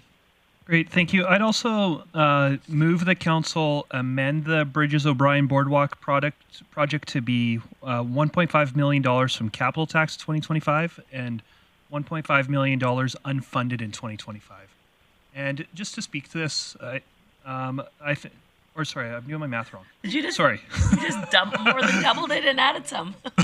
Wow. Sorry, $650,000 capital tax, $650,000 Wow. unfunded. So half funded through capital tax, half unfunded. And just to speak to this, I think that this is an amenity that people throughout the community would enjoy, but it mostly has local benefit. And usually when a neighborhood's looking to do something significant that mostly benefits them, we ask them to participate in that.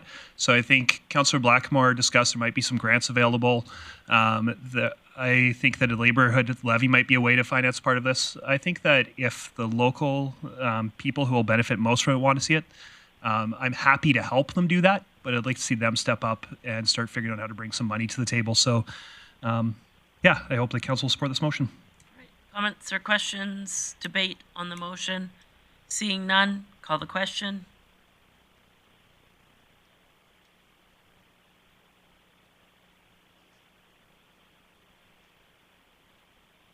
Councillor O'Connor. Never mind, we're good. That carries unanimously. Moving along, Design and Construction Standards Review, Councillor Palat. Thanks, Mayor Clayton. I just want to make a motion on the Design and Construction Standards Review. I'd like to reduce this to $125,000 from the $250,000 listed. I feel pretty confident that that'll give enough money for us to still get the reports done, because I still feel a lot of this is going to be done in-house and with the consultation that's going to go on with industry to make these changes. So that's my motion. That motion is in order. Discussion or debate, Councillor Bosch. Thank you, Mayor Clayton. I guess I would like to ask administration, by cutting this in half, will you still get what you need out of this review? Mr. Glavin.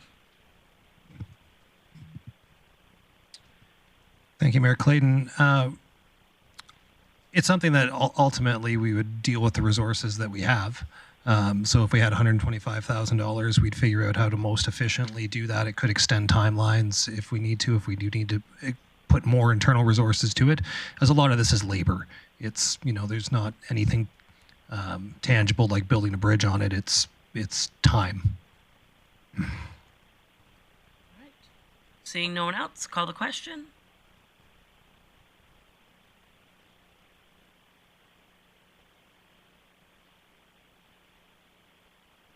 That carries unanimously. Sorry, Councillor Thiessen? Sorry, I believe the motion was for 125. It just said 100. Oh. Yeah, sorry. There's a typo in that. Would you like to it happens. vote? Oh, Brian caught it. No, everybody voted on 125. I think we're fine. We'll just amend it in the minutes. Councillor Bressie. Great, thank you. I'd also move that committee direct administration to report to the appropriate standing committee with terms of reference for the design and construction standard review within Q1 of 2023. Just speak to that. I think one of the struggles with this is I don't know how much it should get, because I don't really know what the total scope is and exactly how many resources are going to be. So I want to check and see what's the scope, what are the anticipated timelines, and if that returns in Q1, if we realize, holy smokes, we just made a mistake, there actually was good reason to have $250,000, then be able to adjust that for the mill rate. So I hope that we get this done for 125, but I want to get a better understanding of what that's buying us, because I think this actually is a tremendously important project that I think it's vital that it goes the way council wants it to go. Okay. That motion is in order. Seeing no one in the queue for discussion or debate, I'll call the question. Sorry.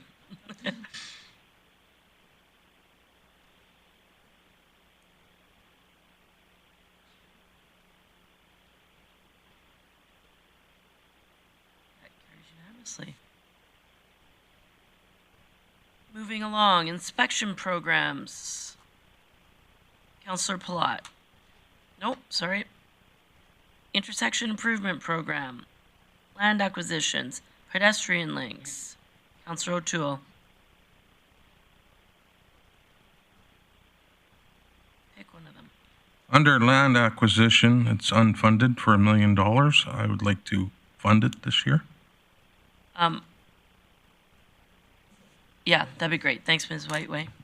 Thank you, Mayor Clayton. So we do typically recommend unfunded to be determined, simply because before we do any land acquisition, we have to bring it forward to council for approval anyway. And so that way we can be strategic with our funding source at that time, dependent on the dollar amount of what we're purchasing. It's been a long day and I forgot what we... All right, you happy to rescind your motion? Okay, thank you. Okay. So I'll keep going. Pedestrian links, plans and studies, Councillor Palat. Thanks, Mayor Clayton. Just on the pedestrian links, before I make a motion, I just want to clarify one thing. If the CC, the funding source that's identified, could it be stretched over 5 years, or does it need to be spent in those 3 years? Ms. Whiteway, I guess it's not really a funding question. I guess the project itself, Mr. Glavin, can that project be extended over 5 years? Pedestrian links as recommended. They already are kind of, but the funding, I guess, then Ms. Whiteway, is there a limitation on the time frame of the Canada Building Fund? Yes. Our preference is always to maximize the amount we plan to receive each year from the federal government for the CCBF. So perhaps I'm misunderstanding, but if we didn't use on pedestrian links the full 1.8, we would recommend to use somewhere else. Like, we'd always want to have the full amount of CCBF allocated in the capital plan. Okay, so on that, I'd like to make a motion that, if I'm understanding that correctly, then the line item above that says pedestrian links, that's capital tax for $200,000. I'd like to defund a 2024 and 2025 by $200,000 per year each, and have the funding source for that line item above switch to capital tax to balance that out. Or sorry, just switch to the other fund to balance out, so we utilize that fund. Grant, sorry, go ahead, Ms. Whiteway. Thank you, Mayor Clayton. So if you were to not fund via capital tax and replace with CCBF by $200,000, we'd have to find $200,000 of other CCBF money to balance out. So we've maximized CCBF in our funding recommendations. So you'd have to balance it that way. So sorry, can it be used towards roads as well? It can be reallocated, yes. I'll give that some thought. Thank you. Yeah.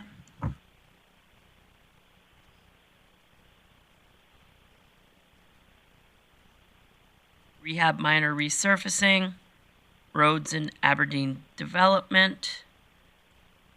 There you go, Councillor Bosch. Thank you, Mayor Clayton. I move to, where am I here? Aberdeen. 2/3 of the way down. Page 23 of your book. Yeah, no, I just saw it a second ago. Oh, it's up higher. Okay, there we go. It's okay. I move to move this amount of $5 million to 2026. And the reason I say move it is because, and we could probably do this next year too, but if we just do it now, until I see, in my opinion, until I see something that's going to come out of this development, then we can discuss where the money comes from. At this point, there's nothing happening there. Just to clarify, you're planning to keep the $300,000, which is study work, in 2024, but move the work itself of $5 million, estimated $5 million, bump it ahead. But can we move them both, like So the 300,000 to 2025? If there's a need, we can move it after if we need to, and then the work following that. I don't think we need it in 2024. Mr. Glavin, if you want to maybe, Earlier we Press had this talked again. about this, right? yes. But go ahead again, Mr. Glavin. Yeah, like as far as operationally, or it doesn't change anything, it just extends the timeline. So there's not a immediate need to do this. It would just be deferring it to future years. And that's because we have absolutely nothing, I wouldn't say on the books, but in mind of what's going to happen with this site, right? Mr. Glavin? Well, thank you, Mayor Clayton. So this would be creating that plan. So the $300,000 would be going through an exercise to do the design to create a development in that neighborhood. The $5 million, if we, there's a range of possibilities on what level of the development spectrum we want to be on in there, whether we want to do it ourselves, whether we want to create the plan and have someone else do it and sell the land. There's opportunities to make those decisions in the future. Okay, I was under the impression that it meant that there was nothing in the near future that we were going to do with this property. But if we're going to look to, find ideas for economic development, then I can rescind that motion. Okay. Councillor Blackmore. Well, I really don't have anything to say because she just rescinded the motion. Okay. I'm just glad I gave you the mic time for nothing. All right, moving along. We are on to concrete crushing. Councillor Palat, or roads if you don't want concrete crushing. Yeah. Thanks, Mayor Clayton. I just wanted to talk to our CFO. So I am going to make a motion, and I'm just trying to reallocate some of that CCBF funding. So my motion is to defund pedestrian links by $500,000 a year for the next 3 years and move that funding source to help with our road existing program. So increasing our road existing by 500,000 for those 3 years and decreasing our pedestrian links. So just for clarification, Ms. Waiwei, by reducing the overall expenditure pedestrian links, it frees $200,000 in an expenditure of capital tax and frees $300,000 from the grant funding, which in turn could be applied to roads, correct?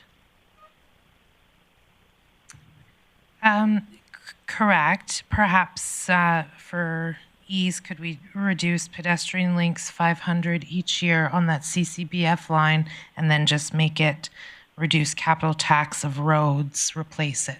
So then it's 500 to 500 capital tax. Yeah, thank you. That's actually where I was hoping to end on it, because what I'm seeing is a way to lower our capital tax this year by using this fund. And I'm pretty confident our pedestrian links at funding at 1.3, 2.5, and 2.5 over the next 3 years, we're not doing a disharm to our community in any way.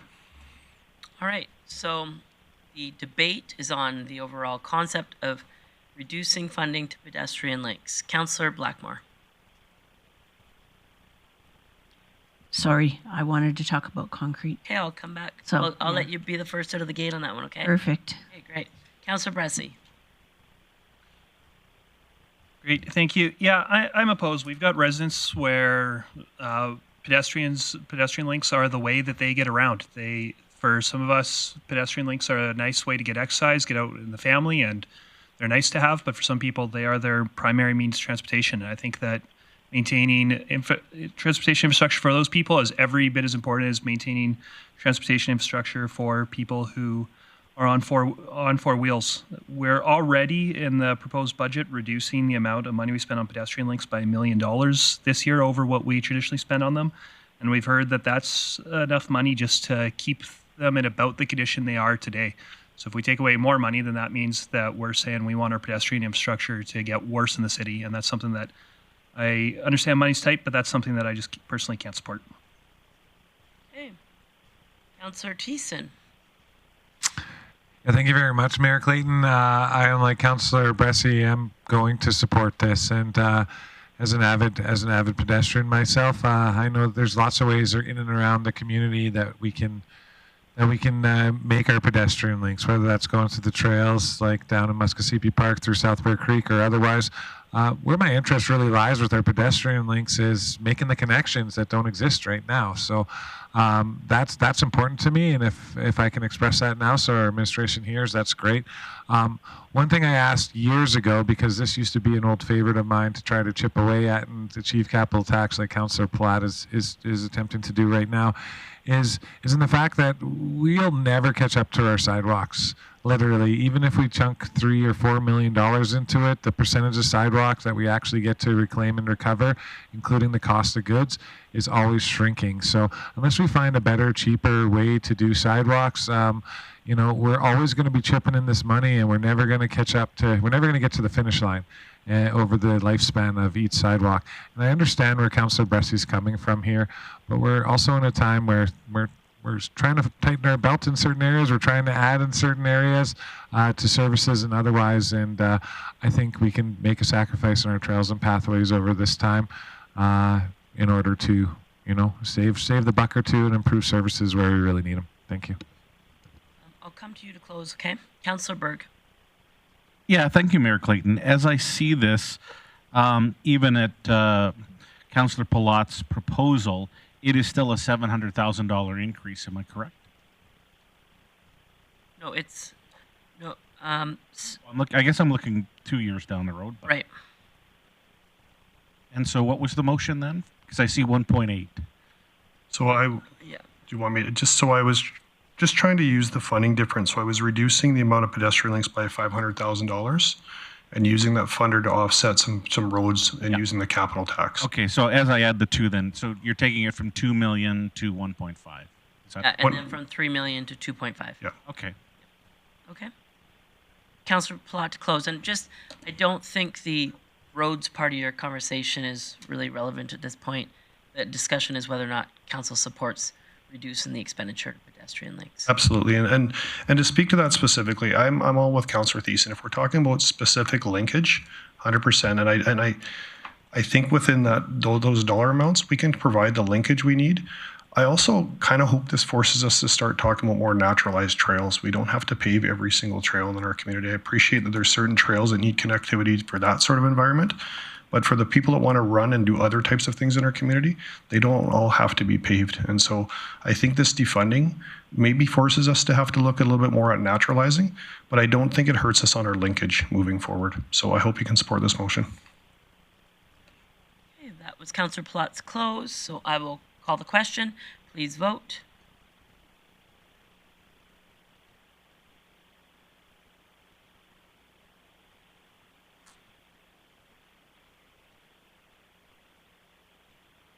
Is carried 8-1.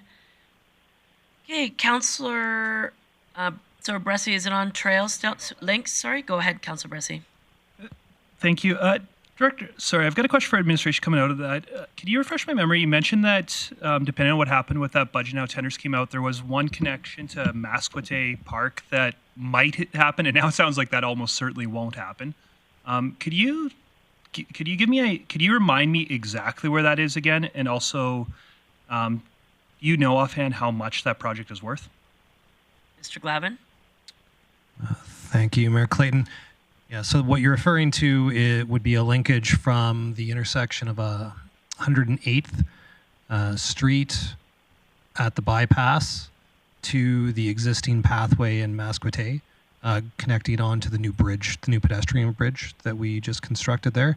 Right now, there's a clear desire path where people are walking.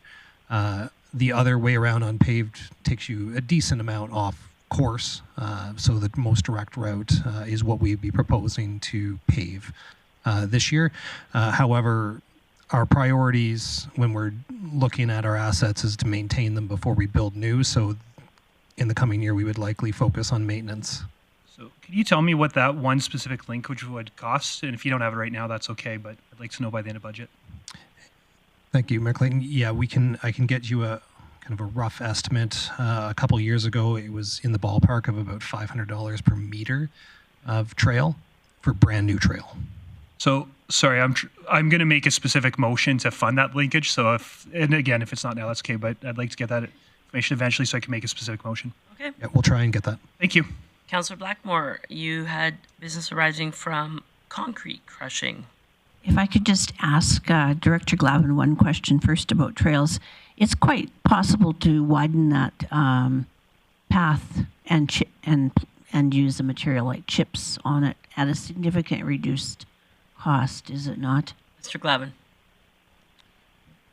Thank you, Mayor Clayton. Yeah, of course there would be alternative methods that wouldn't be conducive to some forms of travel, but would create a better trail than what's currently there. Yeah. Moving on to concrete crushing. There was some discussion earlier today about encouraging opportunity for general contractors to access that site to place material there for crushing. I'm looking at the cost in the budget, and I'm thinking that that's the cost of actually crushing the material once it gets on site. And I'm looking for clarification there. Mr. Glavin. Thank you, Mayor Clayton. That is correct. That is the cost of crushing the material. So if we were to significantly increase the amount of material on site, then the cost of crushing would go up as well. Mr. Glavin. Thank you, Mayor Clayton. There would be incremental cost. There's a fee that we pay to mob the equipment here. We don't own and operate the equipment, so that's if we add more material to it, it's not a linear increase. We'd have an incremental increase in the cost if we had more material. I don't have a lot of the details. I know that you do have to be quite picky on the material you accept, that the crusher can accept, so you don't have repairs and maintenance that you have to foot the bill for. It disturbs me that this kind of material is going into the landfill. And so I would encourage, the material that contractors are not able to bring to this site are therefore going to the landfill. That disturbs me that we would put that kind of material in the landfill. I would like to see city staff work with contractors to change that dynamic so that they're able to bring their material there. However, I don't see that that's going to increase costs for this year, so there isn't no actual motion. It's just simply, I encourage staff to be more aggressive in obtaining contractor material. Mr. Glavin, did you have a comment? Yeah, thank you, Mayor Clayton. Yeah, that's certainly a takeaway for us that we can consult with industry on some opportunities, how they might be able to participate in that, and what we would do with the additional material. I'm sure there's a use that we could find for it. And if I may move on to a previous question that was asked, roughly $45,000 for that Masquite trail. So, Councillor Blackmore, you're good? Okay, Councillor Bressie. Great, thank you. Then I would move that, and open to friendly amendments if administration's got a better idea, but I'd move that council add a Masquite pedestrian linkage funded by capital tax for $45,000 into the budget. And just to speak to it, it's I heard some of my colleagues say, hey, linkages are important. I think linkages are really important too. And I think that that's especially a place in town where it's important that people with mobility issues and wheelchairs, things like that, can get around because it's right by a healing facility. So I'd like to at least get one linkage done this coming year. And that strikes me as a pretty important linkage. So I hope that council will support this. Sure, I'm just going to jump in the queue. Look to make an amendment that it be funded through CCBF. Rather than capital tax. I'm happy to fund it wherever administration. Whiteway, would that be appropriate? Because it's really just trail linkage. Thank you, Mayor Clayton. We do have minimum requirements for projects funded by CC. But it's going to go back to pedestrian links that once. Oh, if it. Project. Sorry, pardon me. You're right. We could still do it. We'll be over on CCBF now, so we'd have to find the 40. And I have full confidence that you'll maximize all of our opportunities once everything settles with roads and sidewalks and trail networks. I will let you know where give you Perfect. some ideas for that. Okay. Awesome. Okay, thanks. Can I just ask, that doesn't, Miss Whiteway, the money's already in the budget, so we're not doing anything with the budget. We're just saying that part of that budget needs to go to that particular trail link. That's my interpretation. True. I mean, I'd love to get $45,000 more for pedestrians if I can, but yeah, if that's what I need to do to get this passed, I'm happy to have it that So way. the motion is to ensure that that project happens as part of the identified bucket of pedestrian link money. Sure, if that's where council wants to go, then maybe if I can try a different motion. Go for it. Direct administration to complete the Masquote linkage with the designated pedestrian links funds. Perfect. Okay. Okay.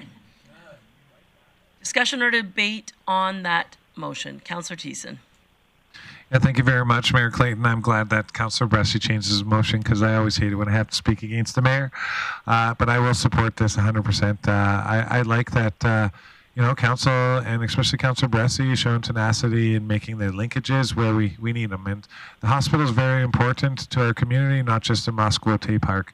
It itself is a bit of a healing center, and I think the more opportunities we can give everybody in our community the chance to get down there, then I think we're doing a great service in regards to pedestrian links. So thanks, Councillor Bressie. I'll support her wholeheartedly. All right. Moving to roads, I had a question. Oh, my apologies. Call the question.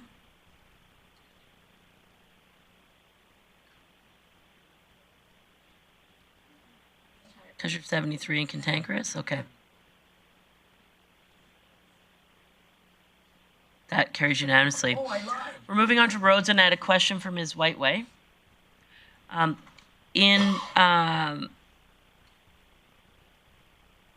Is there any limitations in when we build our expenditure plan for roads, and you pick, the appropriate amount of capital tax in relation to the grant? Future expenditure reserves, can capital tax be replaced by future expenditure reserves and still qualify for the CCBF? Thank you. Yes, because it just requires a municipal portion. So how we do it is, yeah. All right. So I'm going to get out of the gate first on a motion here, and if you want to continue other discussions, but my motion is simple. I would like to make a motion to fund as it is right now, if you guys adjust it later, but no roads out of capital tax. So basically, the funding bucket for the 1.416 in 2023, as mentioned currently, would become from the future expenditures reserve. And to that, that money has been built up, and it's truly for projects such as this. Capital tax has a direct impact on our residents' day-to-day living. When we increase taxes through capital tax expenditures, people feel it in their wallets. We know food costs have gone up. We know gas rates have gone up. Utilities go up. And every opportunity that we can help people in their wallet books at this time is important. So there's no impact on this if we use the future expenditures reserve. And following this, if you want to debate the amount of roads we spend, fine, fair enough. For now, I would like to see all road funding come through the CCBF, MSI, or future expenditures reserve. Thank you. Councillor Plott? Thanks, Mayor Clayton. So I just want to clarify the motion I made earlier for the 1.416 million for roads existing would now be 500,000 would be through the CCBF. So there would only be 916 there, correct? Okay. So I was looking at doing a different motion. I like where you're going with it. I just, maybe it'll be another motion of unfunding roads by that amount, that 916 or a million. I think that would be fine for our community if we defund it by $1 million this year. I think there's a lot of road fatigue and with pricing in the economy. I'm fine with moving to the future. Yeah, so reserves. I think that if the principle is approved in the sense that there's no capital tax for roads, go ahead and put forward a motion for the amount that you wish to defund it, and then it would be less taken from the future expenditures reserve.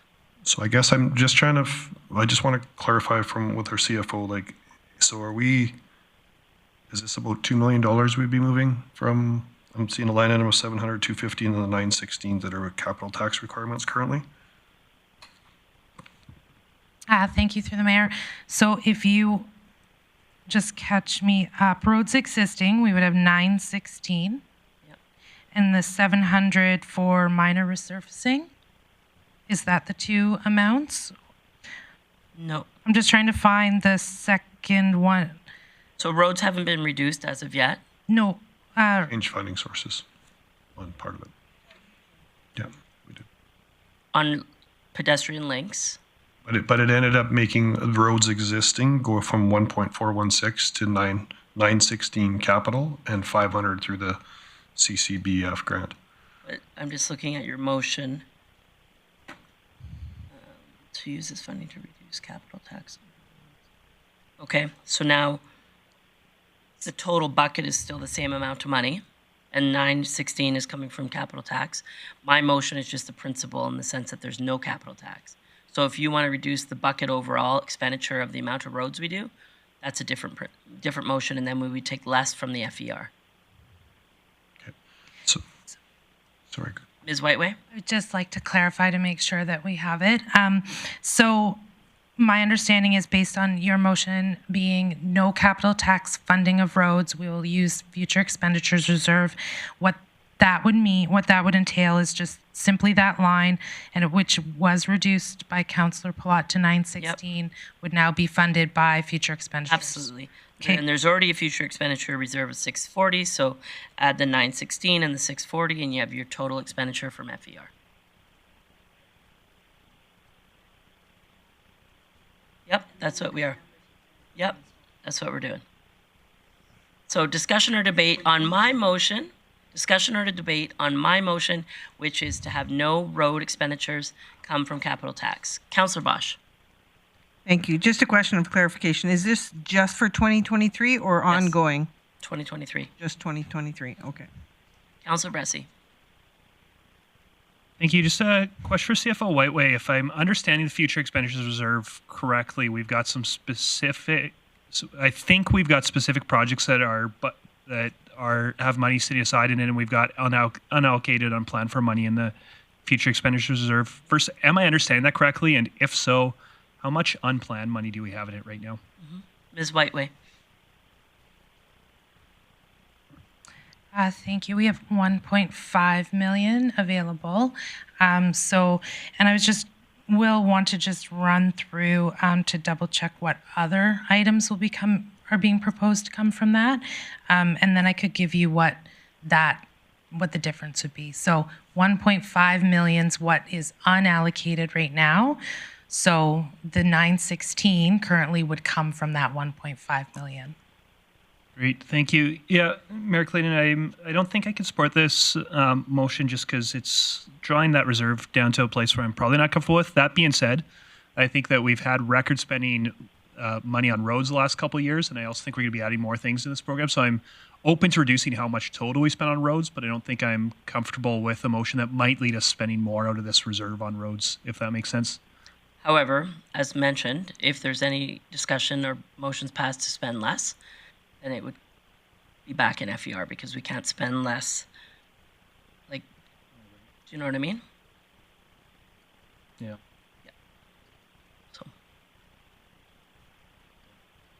So if it makes it more comfortable for council, I'm happy to rescind my motion, and we'll go with a discussion on the total expenditure first, if that makes it easier for people. Okay, Councillor Berg. Yeah, thank you, Mayor Clayton. If you note 3 lines up from roads existing in the new 916, although it says it's not titled roads, it's rehab minor resurfacing, there is a capital tax of $700,000. So just a point of clarity, that is still roads in my mind.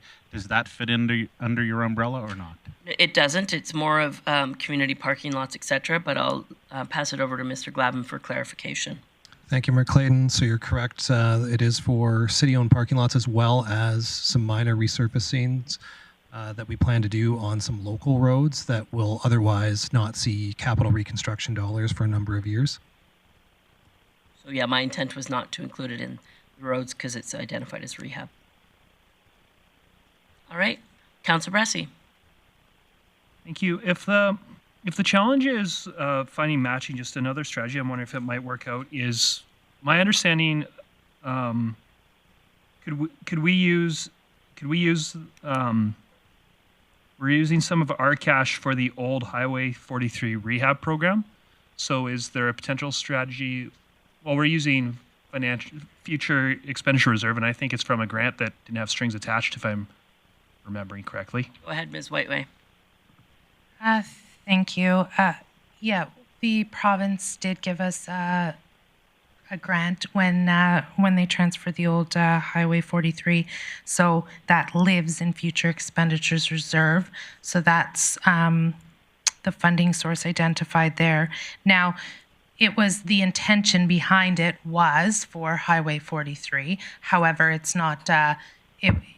It was here is the 20 million. It was not tied to specific reporting of what we do or anything like that. Yeah, so if we're looking for a place to do matching funds, is it possible to do some MSI on that old Highway 43 rehab program? And then use other money we're spending on that for matching funds? Thank you, through the mayor. So it's possible. I would just like to have Mr. Glavin look into the future years that are unfunded and ensure that we'd be able to get all the Highway 43 and just come back with a little bit of that information. Okay. So if you need that information to make a vote, Councillor Bressie, I'm happy to move on and come back to roads. Yeah, that would be great. I'd appreciate that. Okay. So we're going to jump the section of roads, existing and old Highway 43, spillway gate automation, storm replacement and rehab. And that is it from engineering, and we'll come back to that. Still under operational services, we now are in facilities.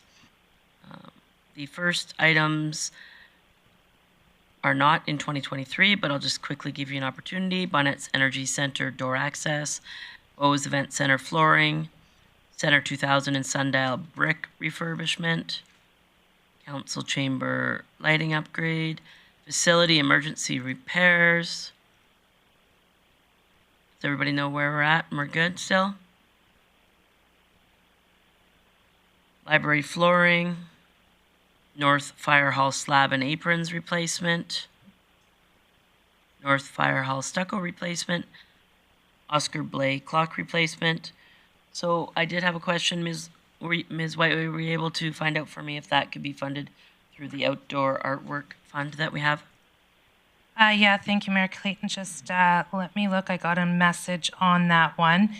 So that specific public art reserve, I believe, was the one you were referencing. So that one's actually managed through the Community Advisory Committee. And so it is governed by Policy 214 as well. But what I would say is, given that it's 2024, perhaps administration could work at looking at making a recommendation to the Community Advisory Committee for it to be funded through there. Okay, perfect, thank you. So, Gladys Blackmore, go ahead, Councillor Blackmore. I just have a question for administration. I'm not going to make a motion because it is 2024, but is that to replace the clock or repair the clock? Mr. Glavin? Thank you, Mayor Clayton. That is for replacement. All right. Moving on, fleet systems. Moving on, parks. Blade sharpener, cemetery expansion, covered outdoor structures. Councillor Plott.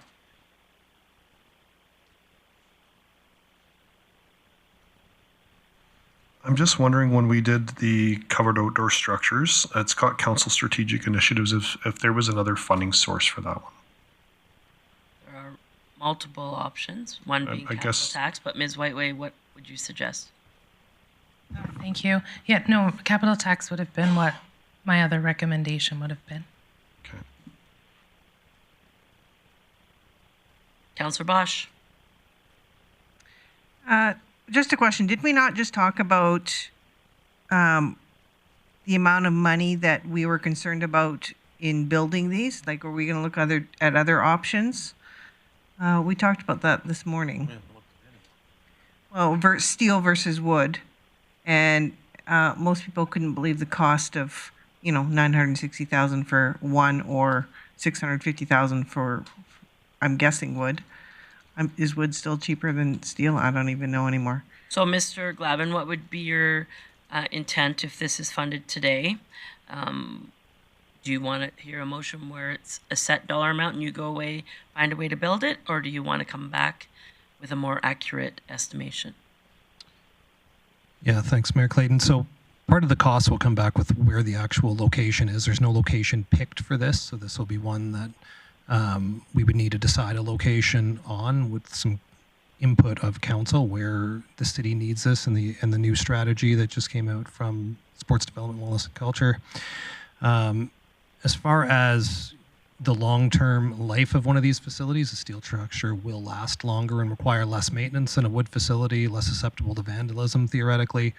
So from an asset management perspective, we'd probably prefer to do a steel structure than a wood structure. Okay, thank you. Councillor Blackmore. I'd like to make a motion that we reduce this amount to $500,000. Okay. That motion's in order. Discussion or debate. Councillor Baugh. Okay. I think the choices were about 650,000 and 950,000. How is 500,000 going to help in any of this? Councillor Baugh. I believe that administration is very capable and they can come up with a way to do this at 500,000. I feel that building a car park, essentially, a carport over top of a skating rink should not cost more than 500,000. I'm pretty sure that the county managed to build a steel structure for less than that. So I challenge administration to come up with a better plan because I feel $1 million for this is excessive and outside of my sticker comfort. Okay, so, can I just answer her back? Sure, go ahead. So if we kept the $1 million and had two for the potentially the price of one, how would you feel about that? Councillor Berg. Councillor Berg. Yeah, thank you. Again, I was to somewhat the same themes. We heard 650, but I do love a $500,000 price tag more than 650. So if it were to come back at 650, then no doubt you would be coming back to council asking for additional funds. Mr. Glavin. Thank you, Mayor Clayton. As currently scoped, and we brought the scope forward to the last council on what we intended to build. It is what it is. So if we went forward with the current scope and it came in higher than $500,000, we'd have to come back to council for more funding. Or if 500 were a hard and fast rule for this council, we'd have to likely revise the scope. Okay, and I do see it's in council's strategic initiatives fund still at this point, so it doesn't have any budget implications from what I can pick up on capital tax. Councillor Blackmore to close. I feel that in the words of Councillor Palat earlier in this budget process, sometimes the answer is just simply no. And if the price tag seems excessive to me, it's going to seem excessive to many people, those of whom put us here to make the best decision for them. So I believe that if we cannot do this for $500,000, then administration will come back to us and say they cannot do it, and we will either give them more money or shelve the project. And so therefore, I ask that you support the motion of reducing this amount to $500,000. Great, that's a closed. Call the question.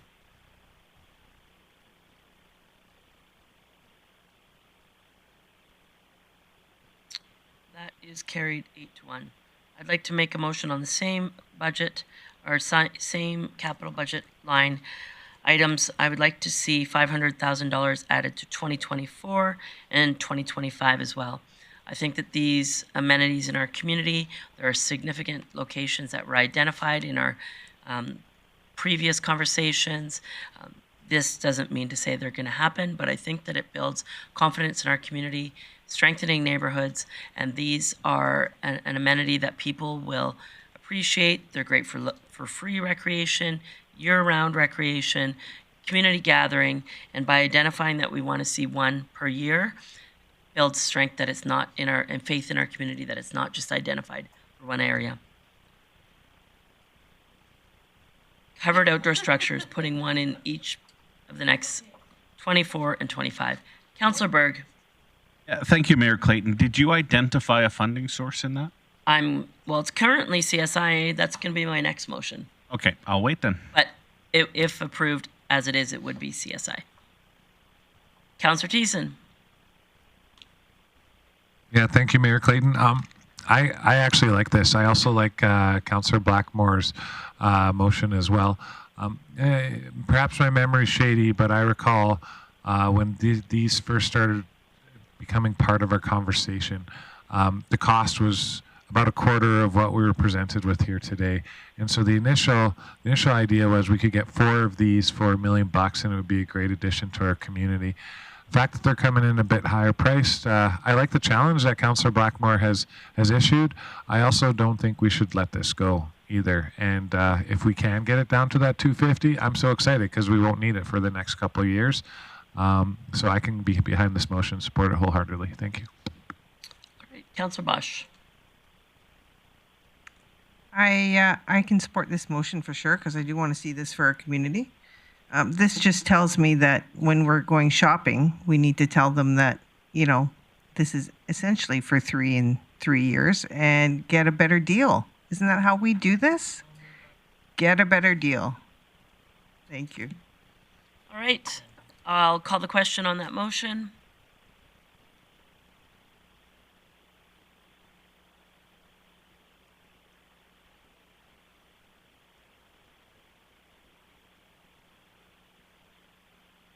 He's removed, so. Councillor Palat, how do you vote? He's online now. Okay. That's carried unanimously. So, Councillor Berg, to your comment in regards to funding, I personally am going to wait till some other items wash out with roads, but I'll give you sort of a heads up, Council. In my opinion, this is not a council strategic initiative funding. This is a capital funding item. So once the road discussion is debated, I'll come back to that opportunity. Ms. Whiteway, you had some additional information for us? I just thought I would add on the 2 future years, the motion that just passed. Yep. For funding source, we can certainly put to be determined, and it could be something to be determined when we bring back budget next year as well. Well, I'm happy once we figure out other stuff to put funding sources. Do you happen to have the road information required, or should I keep going where we're at? Mr. Glavin?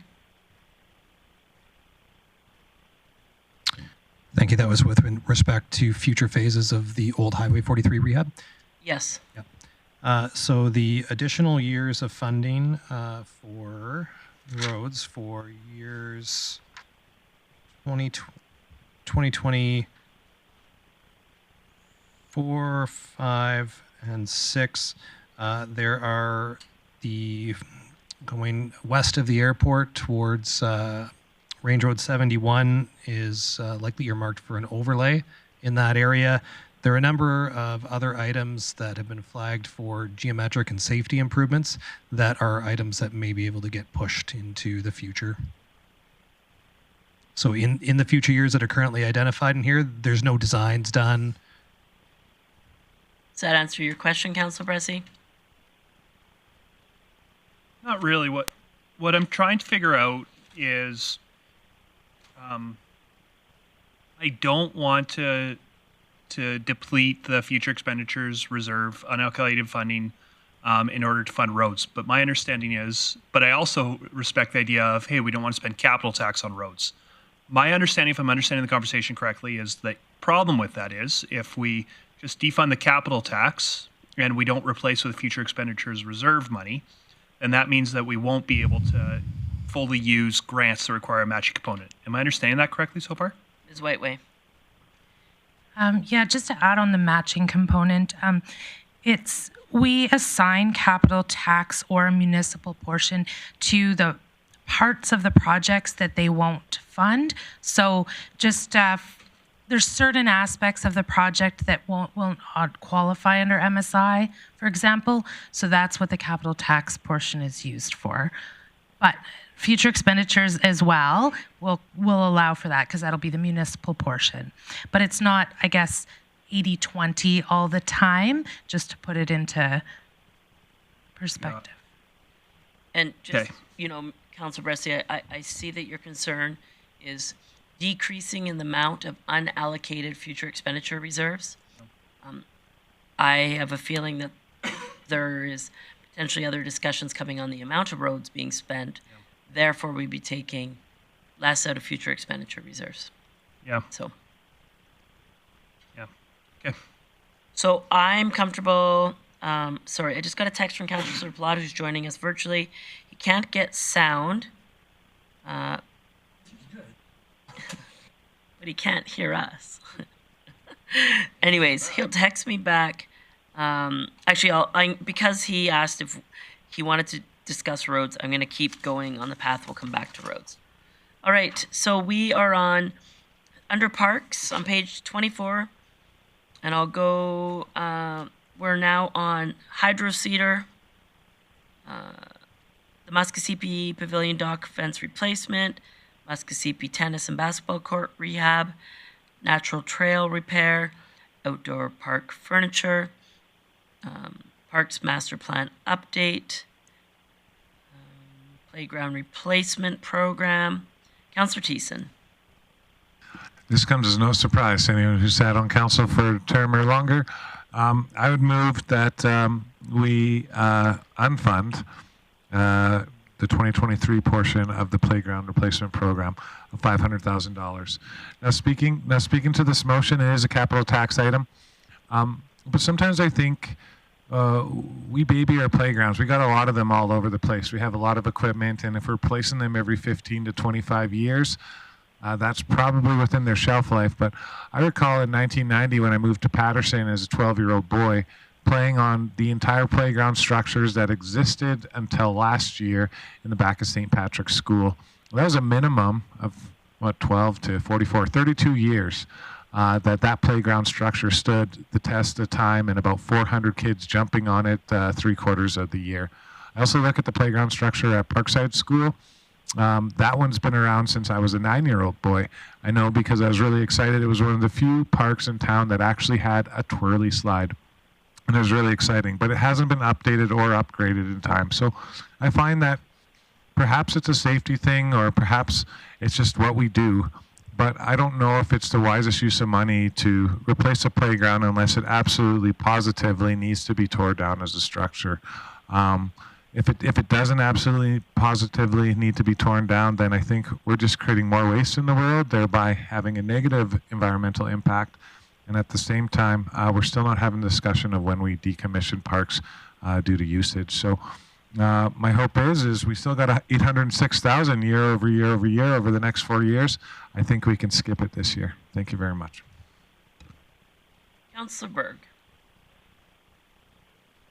Thank you, Mayor Clayton. So that was, I guess, my question for Mr. Glavin. Are any elements of these being replaced due to safety? Mr. Glavin. Thank you, Mayor Clayton. I'm just waiting for an answer on that. And I'm not sure if Councillor Thiessen was referring to Parkside as something, it's just an example or something that we maintain, but that's not a structure that the city maintains. Yeah, thank you for that, Director Glavin. No, I only mention it because I asked the question earlier, do we maintain the playground structures at schools, or does the school in the neighborhood do that? The reason why I asked that question is because if those schools can sit on their assets for far longer, up to 10 to 15 years longer than the city, I don't know why we're changing over our parks when the school boards figure, or the schools themselves figure, they don't have to change them every 25 years. Thank you. You're good, Mr. Glavin? Thank you, Mayor Clayton. I think I'm just about to get a response on the safety issue. I have other people in the queue, no worries. Councillor Blackmore. Yeah, I'm going to support this motion, and one thing I'd like to add to it is if our parks equipment is only lasting 15 to 20 years, maybe we need to look at different kind of equipment, because certainly there are parks in Grande Prairie that are playground parks that are significantly older than that. The park in Muskasippi was probably 30 years old before it was replaced in 2019. Probably even more than that. So I don't think we need to rush in to give children brand new shiny things to play with just because. Councillor O'Connor. Yes, our Rotary Club has funded a number of projects for equipment at the schools, and they've done the parents have stood up and did fundraising because the schools did not have playground equipment replacement in their budgets. So I think you're not fair on that comment. So, Councillor O'Toole. Yeah, just to give you some history, they used to make them out of treated wood, and the standards have changed. And so it wasn't the city that wanted to do the change, and we were forced into the change. So that's why they had the plastic and metal stuff now.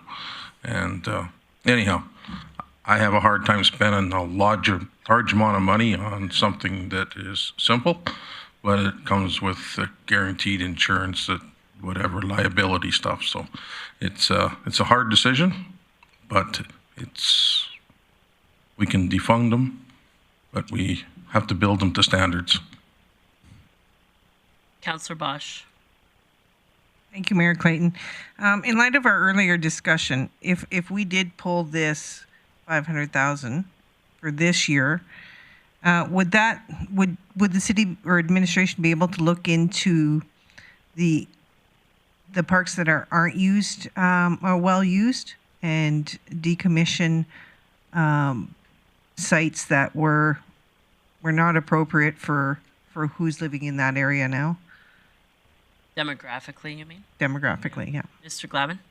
Yeah, thank you, Mayor Clayton. So certainly there is an exercise that we have already started to undertake on potential pathways for either decommissioning or repurposing them with, a natural element in neighborhoods. And I apologize, I may have missed the first part of your question there.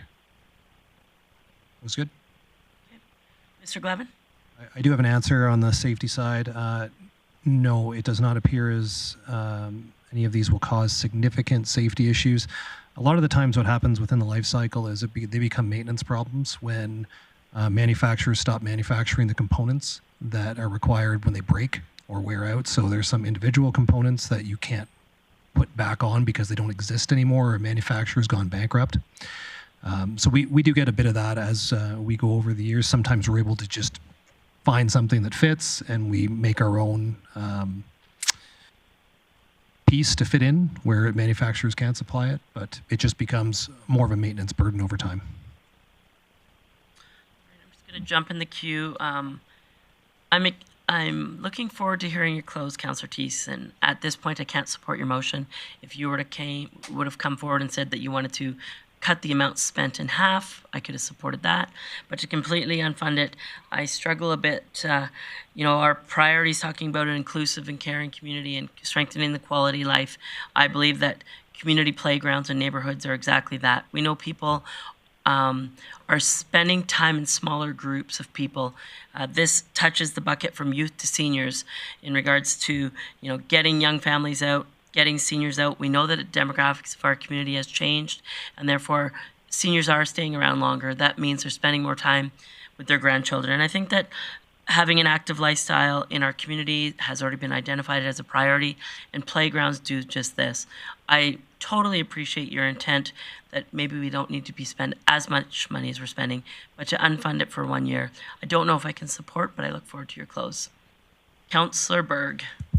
Yeah, thank you, Mayor Clayton. And just to echo a few things, again, some standards have changed. I remember hurting myself many times on recycled tires, which were a great trend and idea for playgrounds, but they were highly dangerous, and you don't see them anymore for a reason. And one of the things, too, is playgrounds evolve. And spending some time out at Muscatay Park, I love that park because there's so many elements to it that I'd never had. Like the xylophones are terrific. But one of the things I see swing replacements on. And one of the things that I had seen at Muscatay Park was a dual swing where the parent would sit on one side and the baby would sit on the other. So you're not putting the baby in alone and swinging them. You're swinging in tandem as one unit. And I thought that was wonderful. And so, again, I'm making an assumption, but that's the kind of thing that I see in evolution. And when I see swing replacement, that's what comes to mind is an evolution of playground equipment for both children and parents. Councillor Bosch, and then Councillor Thiessen to close. Okay, thank you, Mayor Clayton. I'm wondering, Mr. Thiessen or Councillor Thiessen, if you would be interested in adding the decommission part with what the city was looking at with parks that are not used over just parks in general. I would support it if it was on the same vein of, you know, taking out a park and going natural with parks that are unused. But for used parks, that's a struggle for me. Councillor Thiessen, if you want to answer that and close at the same time, that'd be great. Sure. If we were going to talk about decommissioning parks and giving direction to administration, I would look to a motion going forward on its own rather than include it into this. But to close, I just want to list off a few destination parks that we have that are well attended. Musquote, Lions Park, Parkside, because there's 3 parks in that area. Orange Park at Avondale, Muskogee. We've talked about natural use parks. We also have elementary schools that have turned into their own destination parks for neighborhoods that have plenty of green space, plenty of running space, and plenty of playground equipment that we don't have to maintain or decommission or replace. And it's just an extra additional cost. I think I'm not against parks, and I hear where it's going, but some of the parks that we're replacing, for instance, the one in Summerside, it's a Tiny Tots park that just has a sandbox put in it. The developer came in, built a sandbox, went to Home Depot, bought a bunch of Tiny Tots like equipment and put it in there. It's not even bolted into the ground. It's been there for 10 years. We're talking about $500,000 for 2 swing sets at 2 other parks. I mean, this is a pretty big, expensive pot of money that we're using to replace a couple bolts on a couple swings, to build a new slide on a park that's never used, that's tucked away inside Summerside. There's lots of parks in our city that don't actually get use. And in fact, I see lots of kids and families playing in those parks, but not on the playground. They're actually running around in the trees, they're playing tag, they're having fun. You know, it's like swimming pools. We can build a super $126 million complex, but sometimes kids just want a $4 million swimming pool that they can jump and splash in. We have plenty of awesome parks scattered throughout our entire city, accommodating every child in every neighborhood. We don't have to have every neighborhood like green space having a playground that we need to replace. With my time on council, every year it was a $450,000 ask. Last term it turned to a $500,000 ask. This year it's now an $806,000 ask year over year over year. So these costs are going up, and yeah, it's inflation, yeah, it's supply chains, but my question is, are we getting the highest value for our dollar when kids really just want to play with other kids? They don't want to go and run around a park by themselves with their mom or their dad or their grandma. They want to go to the park across from Councillor Bressy's house, and they want to play there and laugh and have fun. They want to pick apples off the trees there because the neighborhood association has put time into that. I think if we want to repurpose our playgrounds, we need to have a comprehensive plan, and perhaps this is something that we can look into, not just for decommissioning parks, but what is our playground strategy? I don't think we have one. I think we just keep putting out money because we already put in the parks. And as far as what Councillor Kevin O'Toole said around the old wood structures, I get it. Those things decompose over time. But the ones that we have now, we're just talking about a bridge connection of a part that we can no longer make. So I know it seems like I'm imploring council. To me, I just think it's a wise use of not spending our money.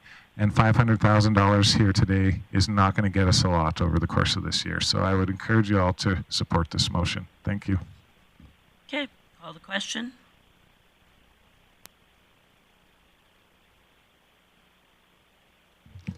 Councillor Plott, I think you're still in e-scribe. Yeah, we got your vote. We're good.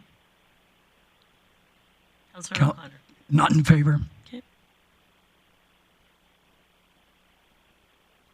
And that is carried 5-4. Any other business arising from playgrounds? So we're on playground surface replacement. public utility lot clearing, South Bear Creek Diamond renewal, South Bear Creek Natural Playground, tree replacement program. Just making sure. All right, we're going to come back to roads. We're going to keep going on public services.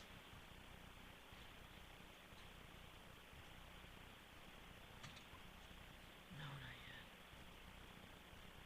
No, because we still got to do. It's too big. Community, Councillor Bressy, sorry. Thank you, Mayor Clayton. I am at some point going to make a motion regarding the Avondale Center. I'm just wondering if you want me to do that in one of these buckets or wait till referrals at the end. Let's add it to referrals. Okay. So I'm going to go through the community knowledge campus. We're going to work till 5. I'm suggesting we do come back to roads in the morning. We'll have other public service items tomorrow as well as our referrals.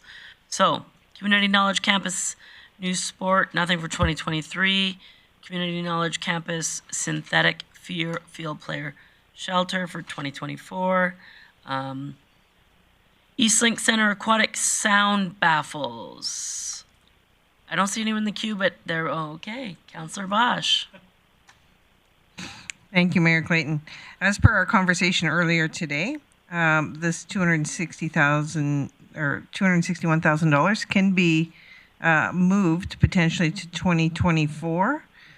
So I'd like to make the motion to do so. All right. That motion is in order. Discussion or debate. Councillor Blackmore. I'm going to encourage council to vote against this motion and to move ahead with the sound baffling this year. I think that we are putting at risk people's hearing. The sound there can be horrendous when the facility is in full use. And let's face it, we want the facility in full use all the time. So I am going to vote against this motion and would encourage council to do the same. I'm just going to jump in the queue. I will support the motion. I know that there's approximately $350,000 that will be spent in 2023 for sound attenuation. Sound in the aquatic sound baffles. I think that waiting with this 261, which is a portion of it, to 2024 when we can assess the money that we spend in 2023, and that's not being funded in 23. It was already funded previously. Just we know the work will be done in 2023 is a good decision, because if we're $350,000 down this path and we haven't seen any change, I'm not interested in spending the other 260. So I will support this motion. Seeing no one else in the queue, Councillor Bosch, do you wish to close or are you good? Oh, hang on, I think Councillor Plott. Thanks, Mayor Clayton. Thanks for letting me hop in on Zoom, everybody. I'll support this motion as well. As to what Mayor Clayton said, I think we should see how the first year of funding goes before we throw more money at it. So appreciate the motion. Thank you. All right, Councillor Bosch, do you wish to close? Okay, we're good, so I'll call the question.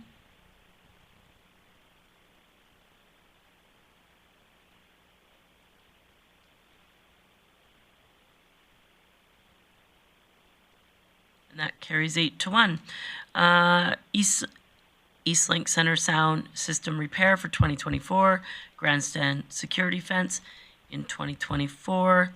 Outdoor pool shelters for 2024. Dave Bar Community Center concession upgrades 2023. All right, hang on, I better check. Councillor Plott, were you... I'm just trying to keep track of your texts. Do you want in on this one, or are you good? Okay. Seeing nothing, I will.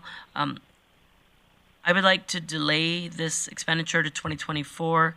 My motion will be to move it to 2024 because I'd like to see administration come back with further information and a true evaluation of the statistics of the type of people that want food service there. I know that that rink is well utilized. I think that it's great, but I do think that us continually investing in infrastructure so that businesses can be successful is a nice to have initiative. Nobody invested in my business from the city. Nobody invested in Councillor Bressy's business from the city. And I think that it's not necessarily a good use of our money when we are building and enhancing these facilities so that other businesses can operate a business. I think that there are ways, as identified earlier in discussion, for a concession to take place. There are things, as much as the kids want burgers and French fries, maybe that's just not feasible based on the fact that we take statistics over 2023 and see how many times there are people in that facility, how many times there's tournaments, etc. So I'm just going, it may in turn be a good use of our money, I'm just not prepared to spend it in 2023. So my motion is to push this expenditure to 2024. Councillor O'Connor. Yes, thank you, Mayor Clayton. I personally know of someone that did contracting out of that Dave Bar a number of years ago, and they weren't able to make it a financial success. And as Director Glavin had mentioned, it's really hard to get someone to supply hot food, and that's what people want when they're at a hockey rink. So I will not be supporting this motion because I think you need to go and spend the money. You got to put the HVAC in, you got to put the fire system in, and they got to be able to do a complete job on supplying a contract for food services. Councillor Bressie. Great. I think I'm going to say no if there was if there's direction to hold off spending until council got more information or something like that. I could do it, but putting it back, for me, the main thing is that we're getting significant people here from out of town. That's one of the few ways that I think some people ever show up in Grande Prairie is because their kids are playing a tournament here. And then my sincere hope is they show up in Grande Prairie because they got dragged up here kicking and screaming for their kids. They go, actually, that was a way nicer community than I thought. Grande Prairie is a city I want to be in. Maybe I will work here when I get offered a job, or maybe when a friend is offered a job up here, I'll say, yeah, you should go there. It seems like a real place. And to me, if we can offer burgers and fries in the arena somebody's come to spend time with, that just seems Mickey Mouse small town to me, not city for me. So for me, this seems like it's an important investment. Councillor Plott. Thanks, Mayor Clayton. I'll be supporting this motion because I think it's probably the more.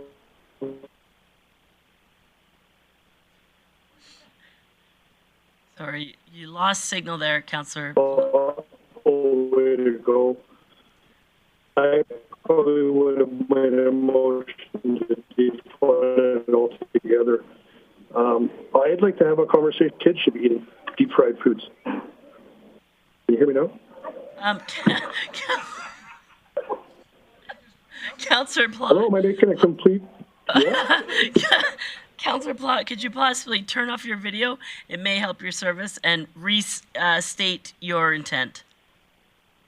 Okay. I think the motion was about as thoughtful as you can get because I wanted to defund it altogether.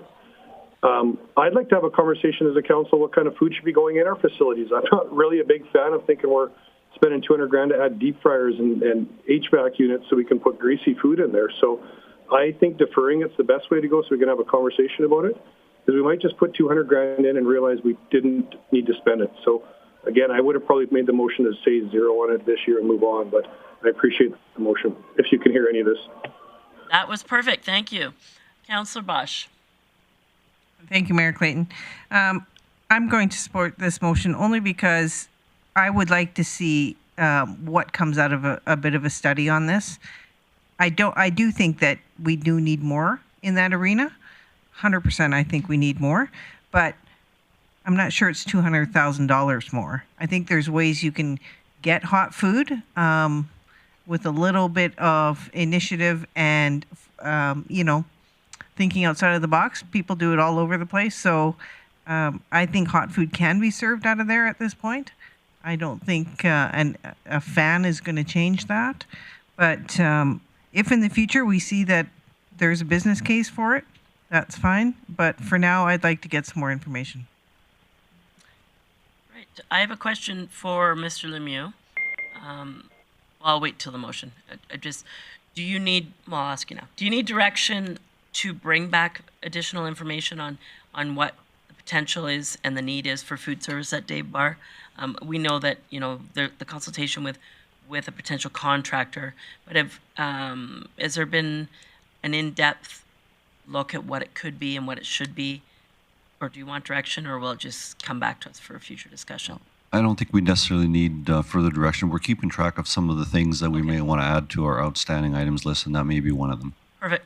Councillor O'Toole.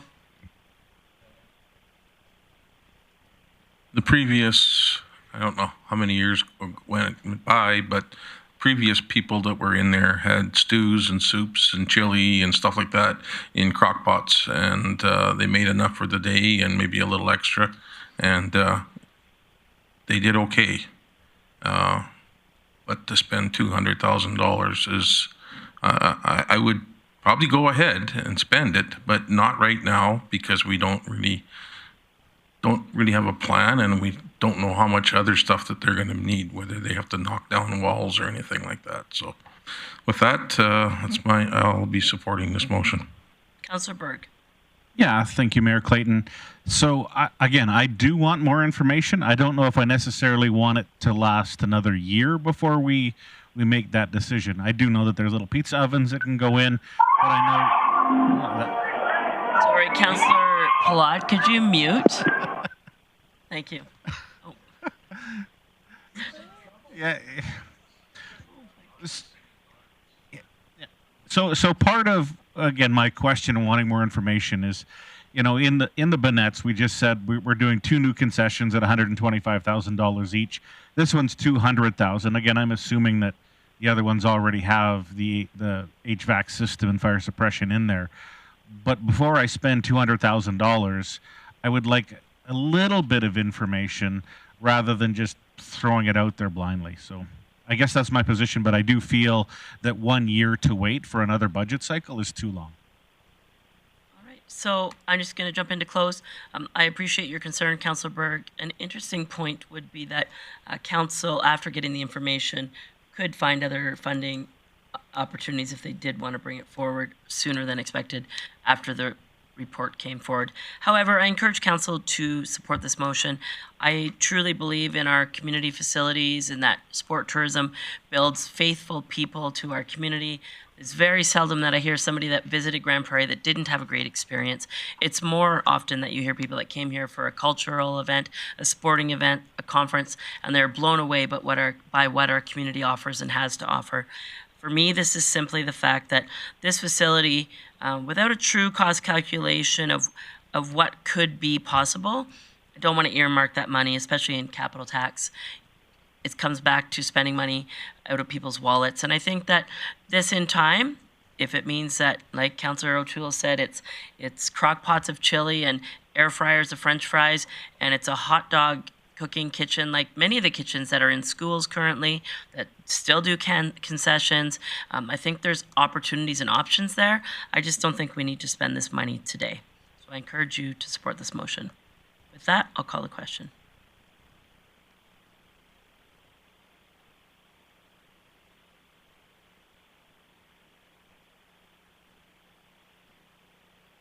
And that carries. 7-2. Moving on, fire department equipment replacement. Then I'll move on to sports development, wellness, and culture. First item under the Alberta Games municipal contribution. Councillor Bressie. Great. Thank you, Mayor Clayton. I would like to move that Council amend the funding sources of this to be $350,000 from Council's Strategic Initiatives Reserve. Maybe somebody else wants to make a motion about that. I don't know. But I want to start with something else for now. And $50,000 from large-scale tourism events. And just to speak to this, I appreciate why my colleagues wanted to increase investment to large-scale tourism events. I voted no to that motion. Not because I'm opposed to spending more on large events, but because $600,000 was just beyond my comfort range. So for me, I think that this is a large-scale tourism event. In fact, it's probably the biggest one we'll have in the year that it happens. And so I think it's appropriate for part of that pot to go to this, leaving $150,000 for other events and saving $50,000 from either strategic initiatives or whatever funding source we find for this. All right. Councillor Thiessen. Yeah, awesome. Thank you very much, Mayor Clayton. Thanks for the motion, Councillor Bressie. I agree with you.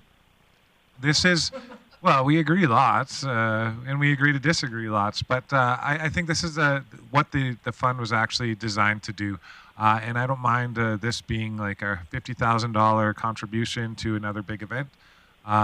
Whether we're talking music or sports, what the fund is designed is to bring large amounts of people into our community and draw tourism into our town and get those dollars spent inside our community. I think it's an appropriate motion, at least the 50,000. I'm not sure about the other 350,000, but I can support it as is right now, and I look forward to the conversation. I would like to make an amendment to your motion. I would move that the $350,000 as identified from Council Strategic Initiatives be funded through capital tax. I believe that Alberta Summer Games coming to our community has significant legacy to our community. In turn, it has an opportunity to enhance and improve our facilities, which is a capital initiative.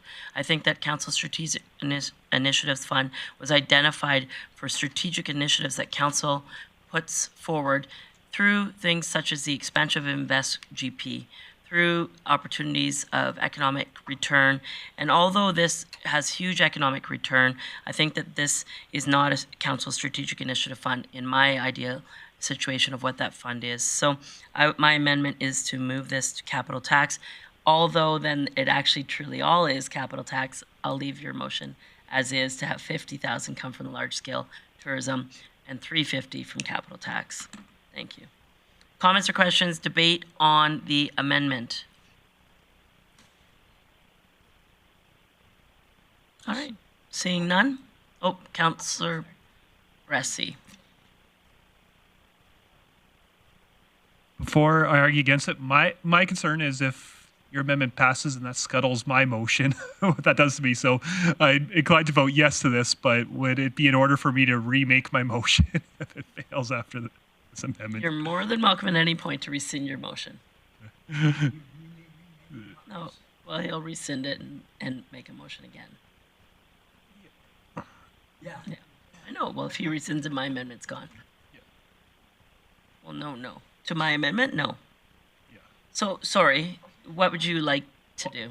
I just think that this amendment doesn't necessarily fit the intent of my motion, which was to put $50,000 from there. So I'm going to support what you're saying. Yeah. I'm just concerned that if council can't support what you're saying, that I lose my $50,000 motion too. So what I would suggest is if we could allow my $50,000 motion to be voted on first and then vote on something for the other $350,000. Separate the motion? Sure. Okay, let's separate the motion. So we're going to vote on the $50,000 of the 400 coming from large-scale tourism as the first motion. So we've split that into two motions. So discussion or debate on the part of the motion that is to fund $50,000 from large-scale tourism. Seeing no one in the queue on that, I'll call the question.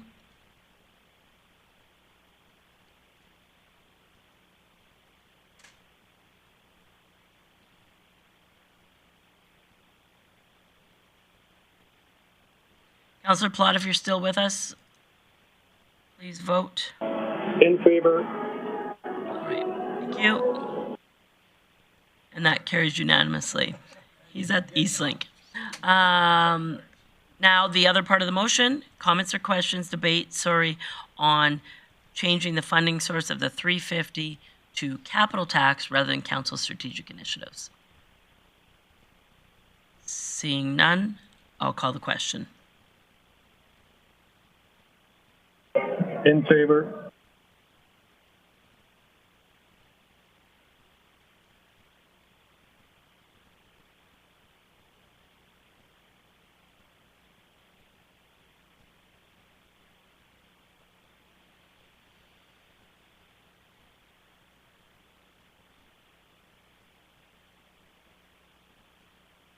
That carries unanimously. All right, activity, I'm just going to go through quick as many of these as I can in 2 minutes. Activity Reception Center, Sound Attenuation for 2024. Community Group Funding, Nighthawk Adventure Park, Capital Tax, the $122,900 for this year. Community Group Funding, Stars for this year. Cross Country Ski Grooming Equipment for this year. Exterior Signage, City Hall, MCC, and the Activity Reception Center for 2024, Heritage Village Assessment for 2024, Long-Term Exhibit Space Strategy for Heritage Resources, that's part of 2023. Hang on, sorry, my phone's going crazy. Okay. Museum Blacksmith Shop, capital tax for 24, Museum Fire Hall Replacement, 2024, Skate Park Master Plan Implementation Skate Dots, 2024. And that brings us to a close. Seeing that we have 1 minute left, actually, I'll take my chances. We're going to go to transit. Just give me a nod. Do people have items or business arising from this item? If so, show me a hands. Seeing none, we're going to try give an opportunity for business arising from transit accessible shelters and bus stops for 2024. With that, we are done public services. Tomorrow we will come back, finish roads, and then we will go to the referred items for capital discussion or capital debate. Yes, and one in Invest GP. What 9 time? a.m. is in your 9 a.m. now. Okay. Bet. So we'll see you tomorrow morning, 9 a.m. Thanks, everyone.